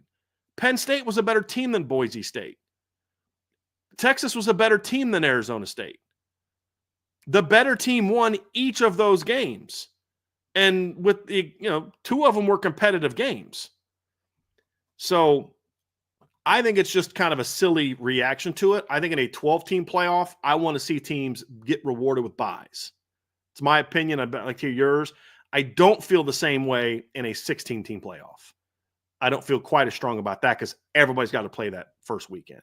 What are your thoughts on that, Shaun? Well, of course, the consensus for the seeding process ends in 26. So to make it part of this year's will probably be a little bit jumping the gun. I would agree with that. There's no need to do that. If you make the decision, then allow what's already in place to take its course. And then when unanimity ends in 26, then introduce this new straight seeding. I do think in 26, it would be a benefit for Notre Dame, right? I think it would be a benefit for Notre Dame. Notre Dame being an independent, the most pressure or the pressure that you can relieve from Notre Dame, I love how Marcus Freeman coaches now. Like you mentioned it earlier. I'm just trying to be the best team in week 2 that we can be. I know what the focus is and what the goal is, but the new model of the playoff relieves the pressure of every week, meaning so much as an independent. Now, with the expansion, I can literally develop my team similarly to how I've developed this program year to year, week to week. I can develop this team and get it to be at its best going into the playoffs. And that's exactly what, even though you saw the game at USC, which wasn't their best game, but you saw that they were at their best when the bell rang in the playoffs. This team, with all of the injuries, the team was at its best going into the playoffs. And so I think eventually that will help Notre Dame for what they want to do. And of course, getting a bye would absolutely help. I agree with you. It would be a disadvantage this year because of potentially what they would have to face as a team that might be in a groove. And we saw this past year, the teams that had the byes eventually ended up losing when they took the field because they faced teams. Go ahead. I don't know how much. Here's my thoughts on this, Shaun, and I want to get your thoughts on it as well. Response to what I'm saying. I don't think the extra game helped the teams that played this year as much as what I'm referring to because, as I said, I just think the 4 teams that won were just the better teams. I think Notre Dame and Georgia. I think Notre Dame was better in Georgia. I think Penn State was better than SMU. I think Ohio State was better than Oregon, and I think Texas was better than Arizona State. I mean, I think we both went 4-0 making predictions. And I mean, the only playoff prediction I lost, I believe, was Notre Dame, Ohio State. That's the only one I got wrong. I mean, I got every other one right. It wasn't a shock of who won any of those games. I was shocked that Arizona State took Texas to overtime. It was a shock Texas won. I was shocked that Ohio State beat Oregon the way they beat Oregon, but I wasn't shocked Ohio State won. I expected them to win. The disadvantage for Notre Dame is the potential that a team could play 2 games before that Notre Dame plays them. That's different than just – because that's like one is no different than you play a team who you had a bye last week and they didn't. Like, I don't know that that's a huge difference for me. It's when the team has now played – you have to play championship weekend and in the quarterfinals. We haven't played in them. Like Notre Dame this year, I think the semifinal games are on the 31st and the 1st, correct? Notre Dame's last game would have been over a month before if they were a top 4 seed and there was no automatic qualifiers. And some teams would have had to play 2 games. Texas would have played 2 games. Let's say Georgia doesn't get bumped up because of their wins or whatever. Like they would have had to play 2 games. That's more of my issue than 1 game because I don't think 1 game was that big of an advantage. Now all of a sudden you're talking about, and this is true for Notre Dame and other teams if they change some of the automatic qualifiers, then now you're playing 2 games before this team has to play a game. And that's what I have a little bit of an issue with. Yeah, it can be a disadvantage. Like I said, I agree with you. But it was just interesting that, better teams, but even with that being said, teams that did receive that automatic qualification didn't fare well. And all 4 of those games were different games, right? Because Arizona State was down their best receiver and had an opportunity to win the game. Yeah. After being down early. Some could say they outplayed Texas in the second half. Second half, they certainly did. Yeah. Absolutely. So there were different dynamics to that game, but also got stopped in the goal line on 4th down on an early third quarter drive. Yeah. Yeah. So, with all of that being said, I think the next thing for me that is very interesting about the straight seeding is what you talked about. What's going to be the uniformity now of properly seeding these teams? Mm-hmm. What are going to be, okay, this is what we're looking at. NCAA March Madness has that. Mm-hmm. That committee has that, right? I think they tier it as tier 2. It's a tier 1 win. This is a tier 2 win. This is a tier, like, if you have a tier 3 loss, a bad loss, it's like, that's going to affect your seeding. If you have the most tier 1 wins, then you're going to be up for that number 1 seed, right? Even if you have competition from 2 or 3 other teams, that's going to help you out when we compare them. I'm going to be very interested in how they lay out, how they look at things across the board. And then there has to be a challenge from the committee to say, hey, you top teams, go out of conference and play someone. That's the beauty of early college basketball season, right? That's the beauty. This is why I love Tom Izzo, right? Tom Izzo he's going to play Duke. He's going to play Kansas. He's going to play all of the top teams. He doesn't care if he's 1-4 in those matchups, because his whole thing is come March, we're going to be a problem. I don't care what our record is. I don't care if we have 19 wins, 25 wins. I don't care what our seeding is. We're going to be a tough out. And we're going to have a good shot of making it to the Final Four, because I've developed my team, because I've tested them early and then learned about them and developed them and grew them throughout the season. 12 games, if you can't do that, this is where coaching becomes even more important to me as you expand these playoffs in a lot of different ways, because it's going to be about challenging yourself early, having the willingness to step out of conference and play a tough game, running the gauntlet of your conference, and then having your team at its peak performance going into the playoffs, right? That's why you tip your cap to Ryan Day. He came off of that Michigan game and found a way to get Ohio State playing at peak levels going into that matchup against Tennessee and Oregon. He did. And you tip your cap, because that's really good coaching by him as a head coach and as a staff. They were able to do that. Marcus Freeman was able to do it in a totally different way. I'm trying to think who else. My big thing, Shaun, is when it comes to the buys, I do think in a smaller playoff, there should be a smaller playoff field, there should be some reward for winning your conference. And I think if there is, even in a 16-team playoff, if they were to say, hey, listen, if you win your league, you're going to get one of the top 4 seeds. Mm-hmm. I wouldn't be opposed to that, because again, what's the reward for winning our league? And then the leagues can determine how you declare champion. I mean, for years growing up, by the way, I was meant to text you last night. Do you know what pops up on my YouTube feed last night? Just randomly, I have no idea why. Randolph Childress highlights.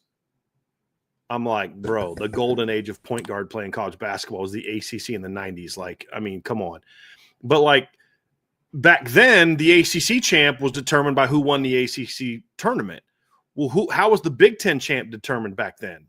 Who won the regular season? There was no big. So you can determine however you want to do it. It's just, but like, to me, I think if you win the SEC, there should be some reward for winning the SEC. The problem is if you don't have a reward for winning the SEC, then that encourages Georgia. What's Georgia's enticement in that regard at that time to then schedule anybody out of the league? If winning your league doesn't give you any kind of bump, then what's the point of look, we already got a schedule tough enough. We got a schedule now for a record, not a being prepared. You're kind of putting him in a tough spot. What's the reward for Ohio State playing Texas out of league or Notre Dame out of league or some of the other teams they have coming up? I think they have Bama coming up here in the future. What's the incentive for them to do that if they lose that game and then lose a second game in their league, but then win their league? Then they're getting bumped down over some team that played a softer schedule and won and didn't win their league or won their league or whatever. So I still think there should be some reward, especially in a 12-team playoff. You win your league, you get a bye. No problem with that. And I think there should be something along the lines of, if you don't rank in the top 8, put a caveat. If you don't finish in the top 8, you can't get a bye. You have to at least finish in the top 8, or maybe it's the top 10, whatever the case may be. So I do think there should be that. The question then becomes, Shaun, in a 16-team playoff, should you go to just straight seeding? Or do you still have any kind of reward for a playoff champ? Because now your reward isn't a bye. Like, the whole point of winning your league is it's the bye. The first round bye means you don't have to play a game 2 weeks after you play in the conference championship. Again, you're being punished for playing in and winning your conference championship. Well, what about the teams lose? You don't get rewarded for losing. You got to go play in 2 weeks. So I look at it and say, I want to see that reward still be there, that incentive still be there. But how do you do that in a 16-team playoff where everybody's playing in round 1? Does winning your league then justify you getting a 1-4 seed? That's my question. And I don't know that I have. So do you suggest that going to 14 before 16? No. I'm going to 16. I don't think 14 does anything for you. What I'm trying to say is there an incentive? Is there a way to incentivize winning your league in a 16-team playoff where there's no bye to give you the incentive? The incentive would only then be you get one of the top 4 seeds. Because at least you're giving them a lesser opponent. That's my question of is that the way to go? I don't know.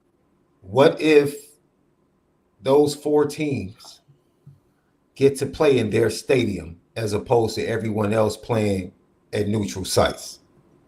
Say that again. The 4 teams that win that conference, they get the home game at their stadium.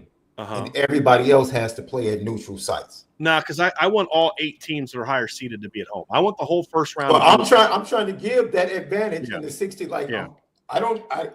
What else can you give? I don't know that that's an advantage as much of it's not a huge advantage to the 5 versus 12. I think my question would be is if you're going to do something like that, then just give them the 1 through 4, because what you've now done is you've given them the better path.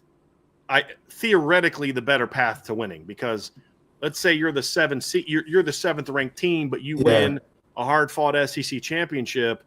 Well, I'm going to get bumped up to the 3 seed or the 4 seed, and my path is now easier than it would have been if I was the 7 or the 8 seed, because we had a brutal year like the scenario you were referring to earlier, where just the league is great and you beat each other up, and then this, like let's say it's a year where the Big Ten just sucks and Ohio State's got like one good opponent. They don't play Oregon in the non, and then they just go run the table and it's like they didn't play anybody.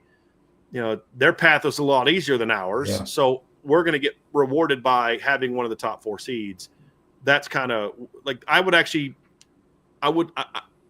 not sure if I definitely buy that or not, Shaun. Like, part of me is just like, dude, your seeding is your seeding. Like, it's just 1 through 16. But then I go into, but are you then setting scenarios up where college teams are going to feel incentivized to schedule for more wins as opposed to scheduling to be challenged and build for championships? That's the rub. This is me just being hyperbolic, just trying to find something. Let's say you win your conference championship. You get to play at home one of your first 2 games. You get to choose which one first 2 rounds. So like you said, if you're one of the first, you're going to be, if it's straight seeding, you don't need to play at home against, if you're that good, home field advantage, what does it really mean for you when you're playing the 15 seed as a 2 seed? What does it really help? But can it help you if you end up facing the 7 seed in the next round? Because I'm like you. I don't really see a benefit to keeping the conference championship, having a conference champion. What are they going through that gauntlet and playing that conference championship? What is it for? Right. Like, what's the dangling carrot? What is it? Because like I you feel get like you you're get an treating automatic them like bid. the old man in the commercial. You almost had it. Like, right.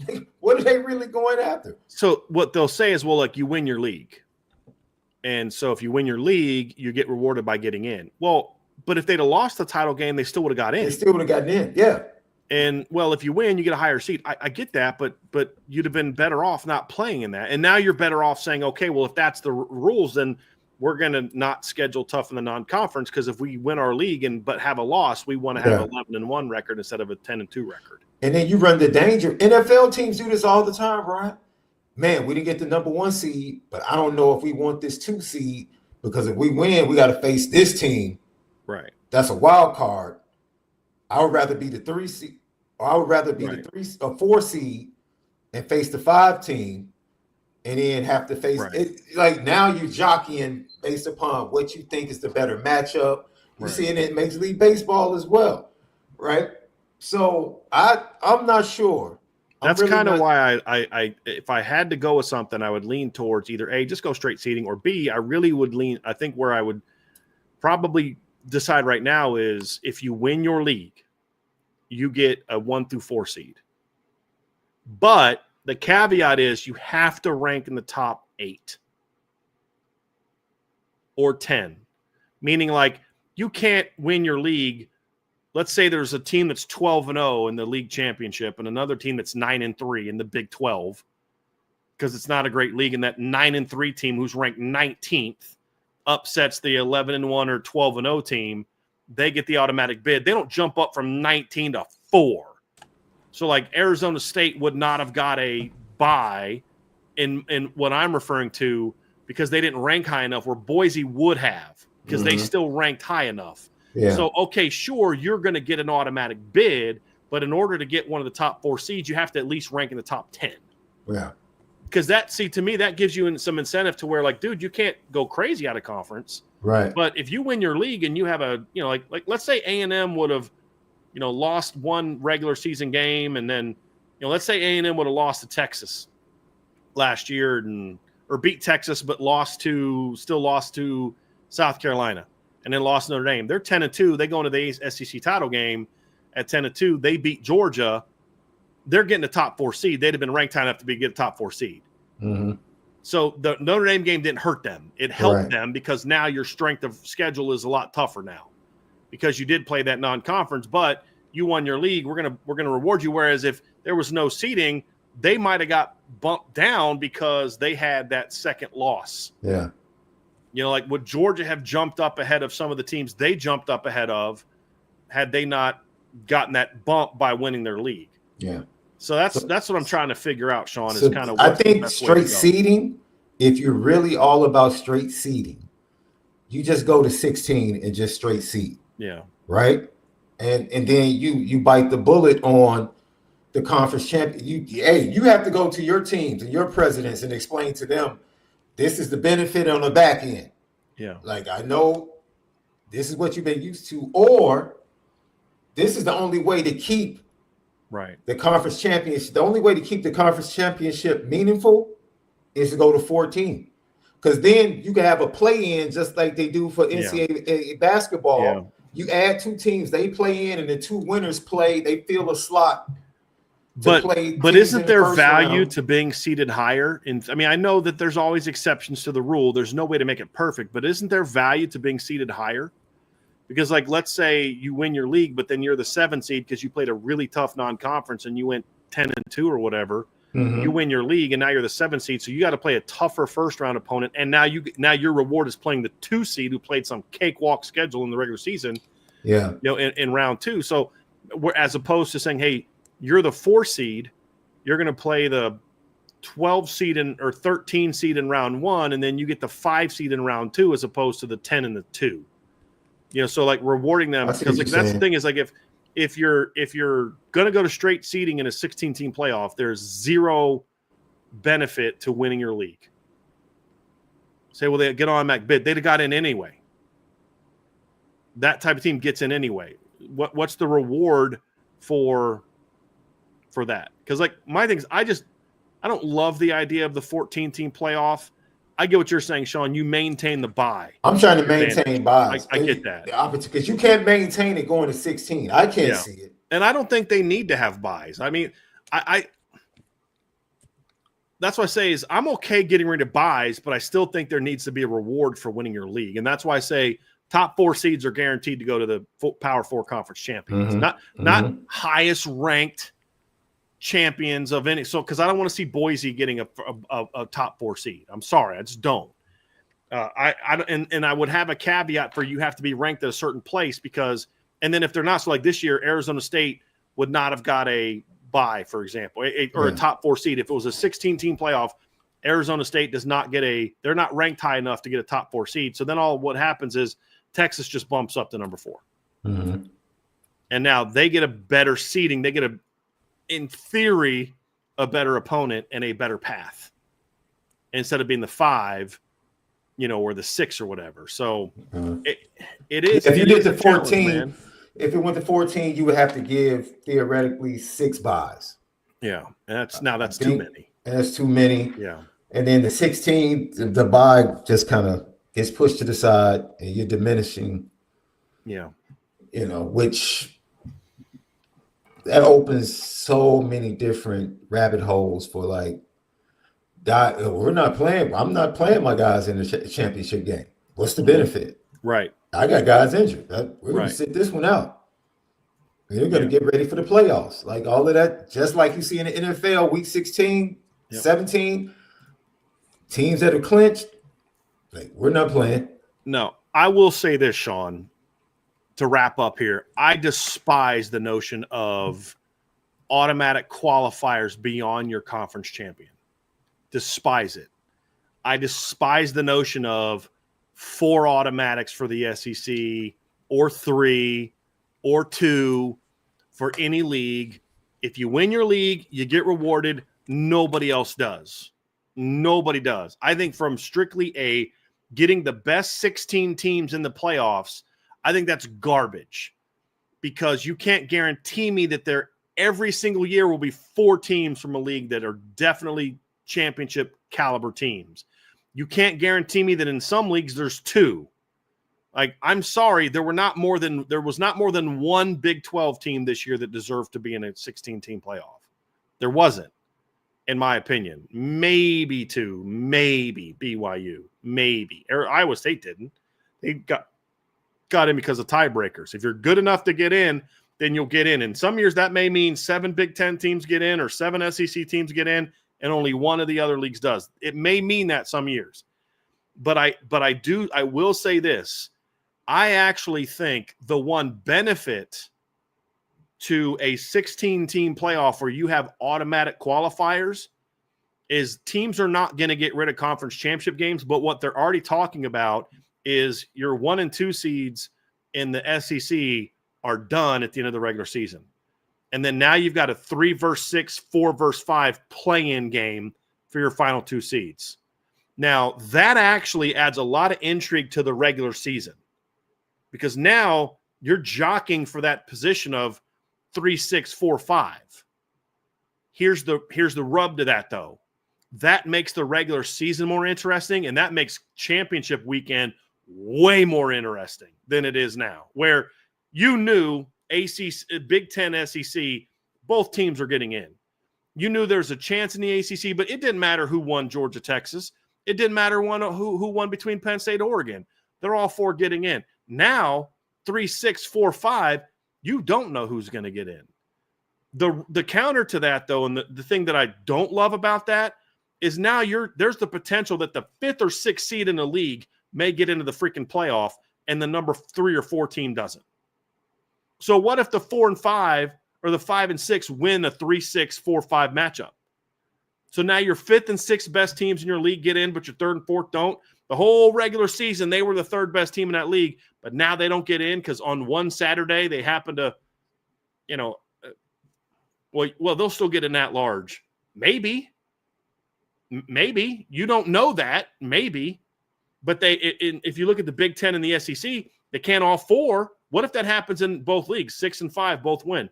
So now you're 3 and 4 in the Big Ten and the SEC are not getting in the college football playoff. And that's supposed to tell me that we're getting the 16 best teams or anything close to the 16 best teams in the college football playoff? That's the rub. So I love what it adds to the regular season because now you're the 7th ranked team in the conference. You're playing team number 6 in last game of the regular season. That game means something now.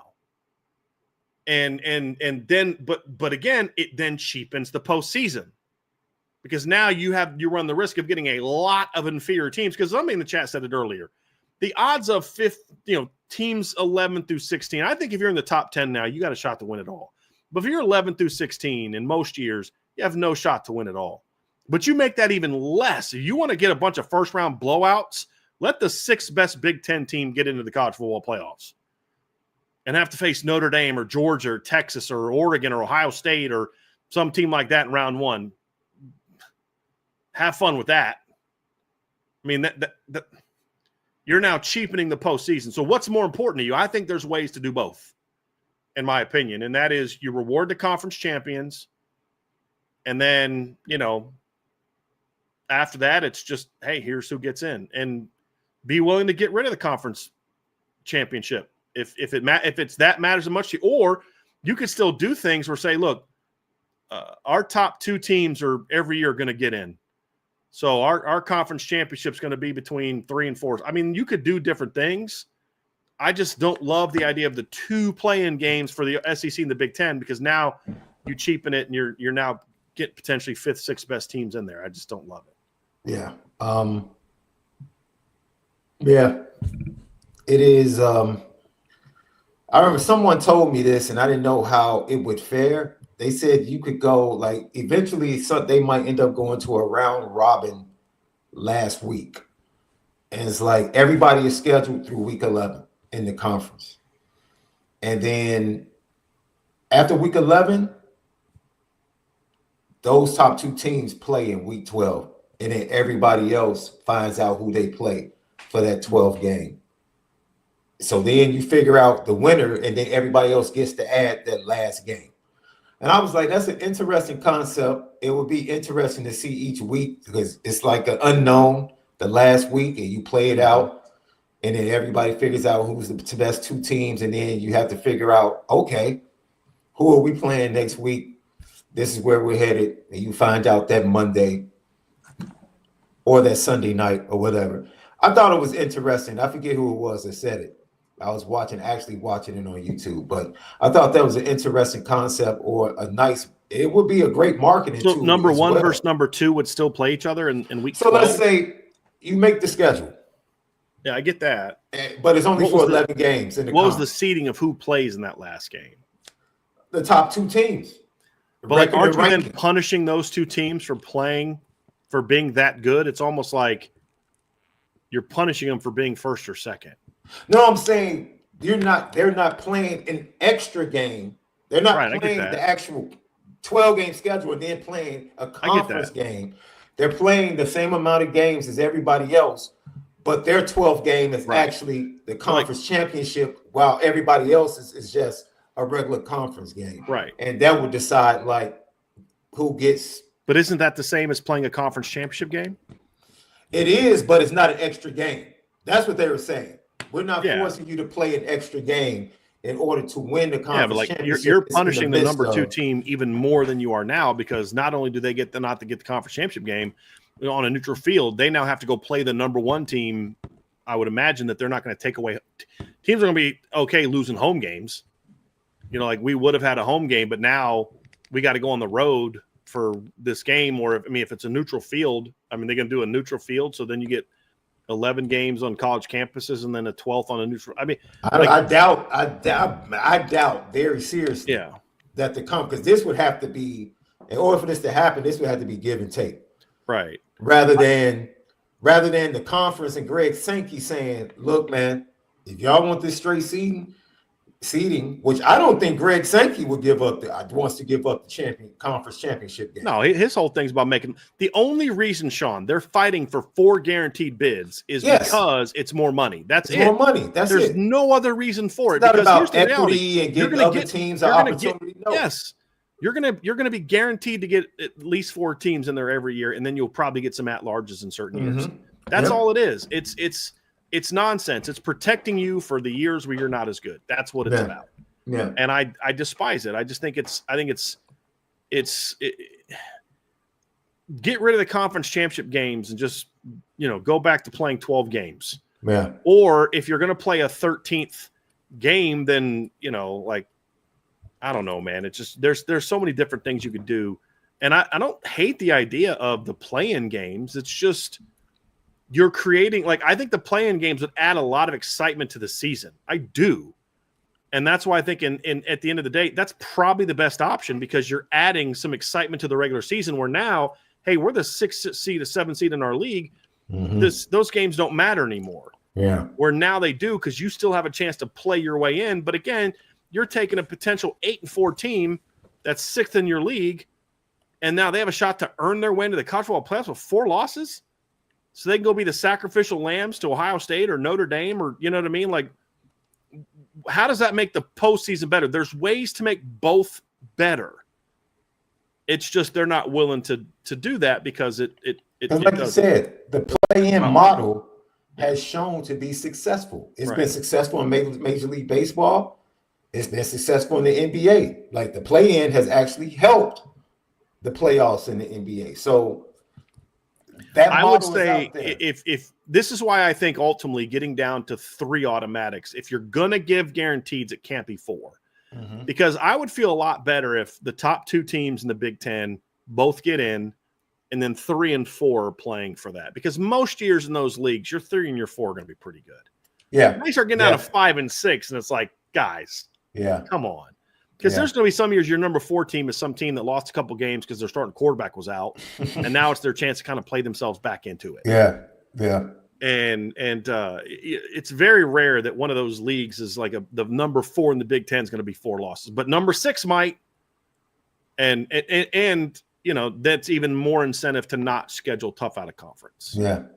And I think that's a lot of rubs. But I just don't want to see the 6th best team in the league in a freaking playoff game. Very rarely is that team going to be competitive. I mean, it just it's just so unlikely. Man. I mean, if you look at the standings last year, Shaun, so if you look at the Big Ten last year, let's say hypothetically, the number 6 seed would have been Iowa. Let's say Iowa upsets Penn State. Does anyone want to see Iowa in the college football playoff? Does anyone want to give them even the chance to have that one good game where Penn State starting quarterback goes down in the first series and Iowa wins an ugly freaking game and now they're in the playoffs? Shaun, I think you'll even say this. Does anyone want to see Illinois last year, the 5 seed in the Big Ten, get a chance to go get in the playoff with an upset win so they can go be slaughtered by someone in the first round? They didn't earn that opportunity. Same thing in the SEC last year, Shaun. I mean, I don't want to see 3-loss South Carolina, potentially knock off Tennessee out of the playoffs. Why? I don't want to see that. I don't want to see LSU, a team that beat nobody worth a darn last year, get a shot at getting in the playoffs. It's not about LSU specifically. It's just they happened to be that team last year. You lost 3 regular season games. You did not earn the right to be in that championship game or the chance to play yourself in. Now, what about a rematch between Tennessee and Alabama? Because Alabama was the 4 seed, Tennessee was the 3 seed. Well, now you're punishing Tennessee, who beat Bama in the regular season, by giving Bama a chance to get a rematch victory over them. So any way you spin it, there's some potential there of somebody's getting screwed. And that's why I don't love the idea of the automatic qualifiers, but lower the numbers and then I'll be a little bit more okay with them playing in those games. But what you're going to see is you're not going to see conference championship games anymore by the number 1 and 2 team.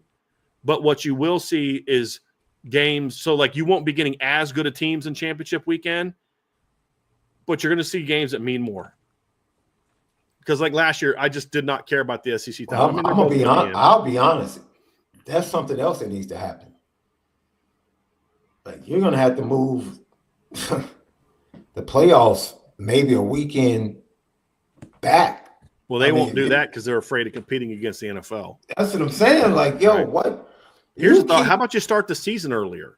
Finish before Thanksgiving. Yes. Yeah. I mean, do something. You say it's for the kids, it's not. Like, help the kids while you help yourself to more money. Right. Help these kids as well to be able to prepare, get through the gauntlet of this season, and give them a chance to be as healthy as they can, making a playoff run as they go into preparation for the NFL draft. Like, don't forget that. Right. Yeah. Yeah, it's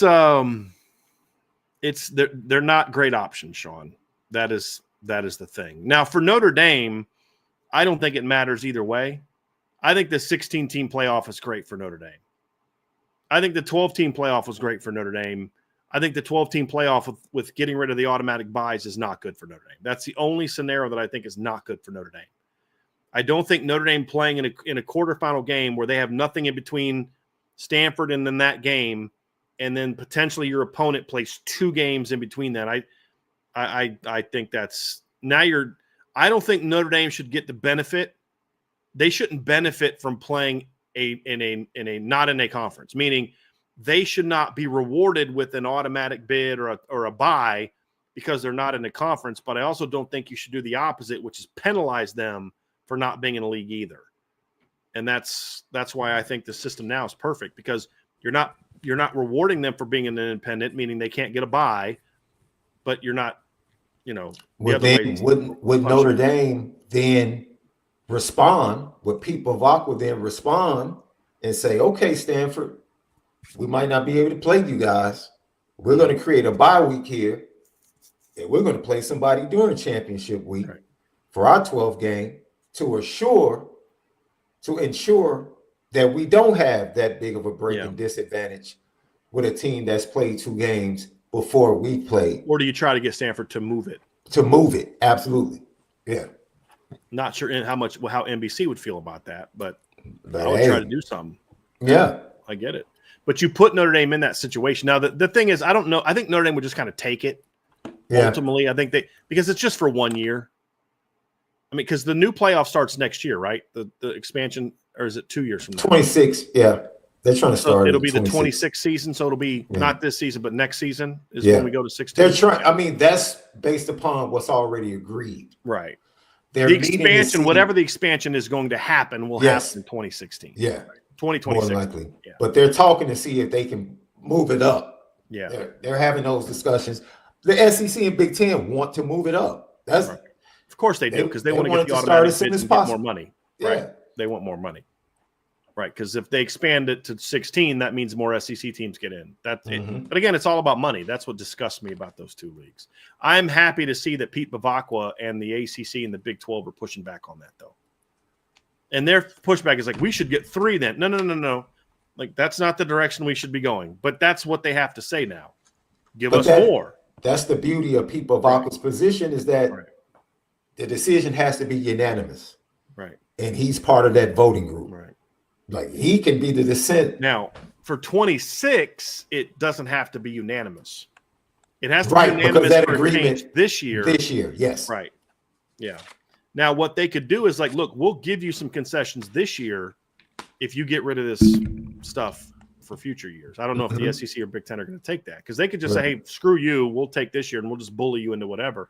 But then you run the risk, in my opinion. I hope that Notre Dame and the ACC and Big 12 are saying, hey, let's get our best lawyers lined up, because that's if they're going to force this 4-team thing down your throat, then you sue them. And I think the Big Ten and SEC are playing a game of chicken with Notre Dame and the 2 smaller leagues, and basically saying, we don't think you're actually going to do anything about it, so we're gonna do this, and we don't think you're going to do anything about it. And I hope that they're saying, oh, we'll do something about it, and this is what we're going to do. That's what I hope happens, but we'll see. Well, Shaun, that's going to do it. Obviously, we do not have time for a mailbag today, folks. But we will have one tomorrow. Trevor and I will be back tomorrow with another great show. Shaun, excellent stuff today, man. A lot of fun. Guys, thanks for being with us. On your way out of here, hit that like button, hit the notification bell. Make sure you're subscribed to this channel first. If you're listening via podcast platform, we would love it if you could give us a 5-star review. We'd appreciate that greatly. But as always, folks, as we tell you, the best way to support what we're doing at Irish Breakdown is to sign up for our premium message board at boards.irishbreakdown.com. Have a great rest of your day, everyone, and we will see you again tomorrow on the Irish Breakdown podcast.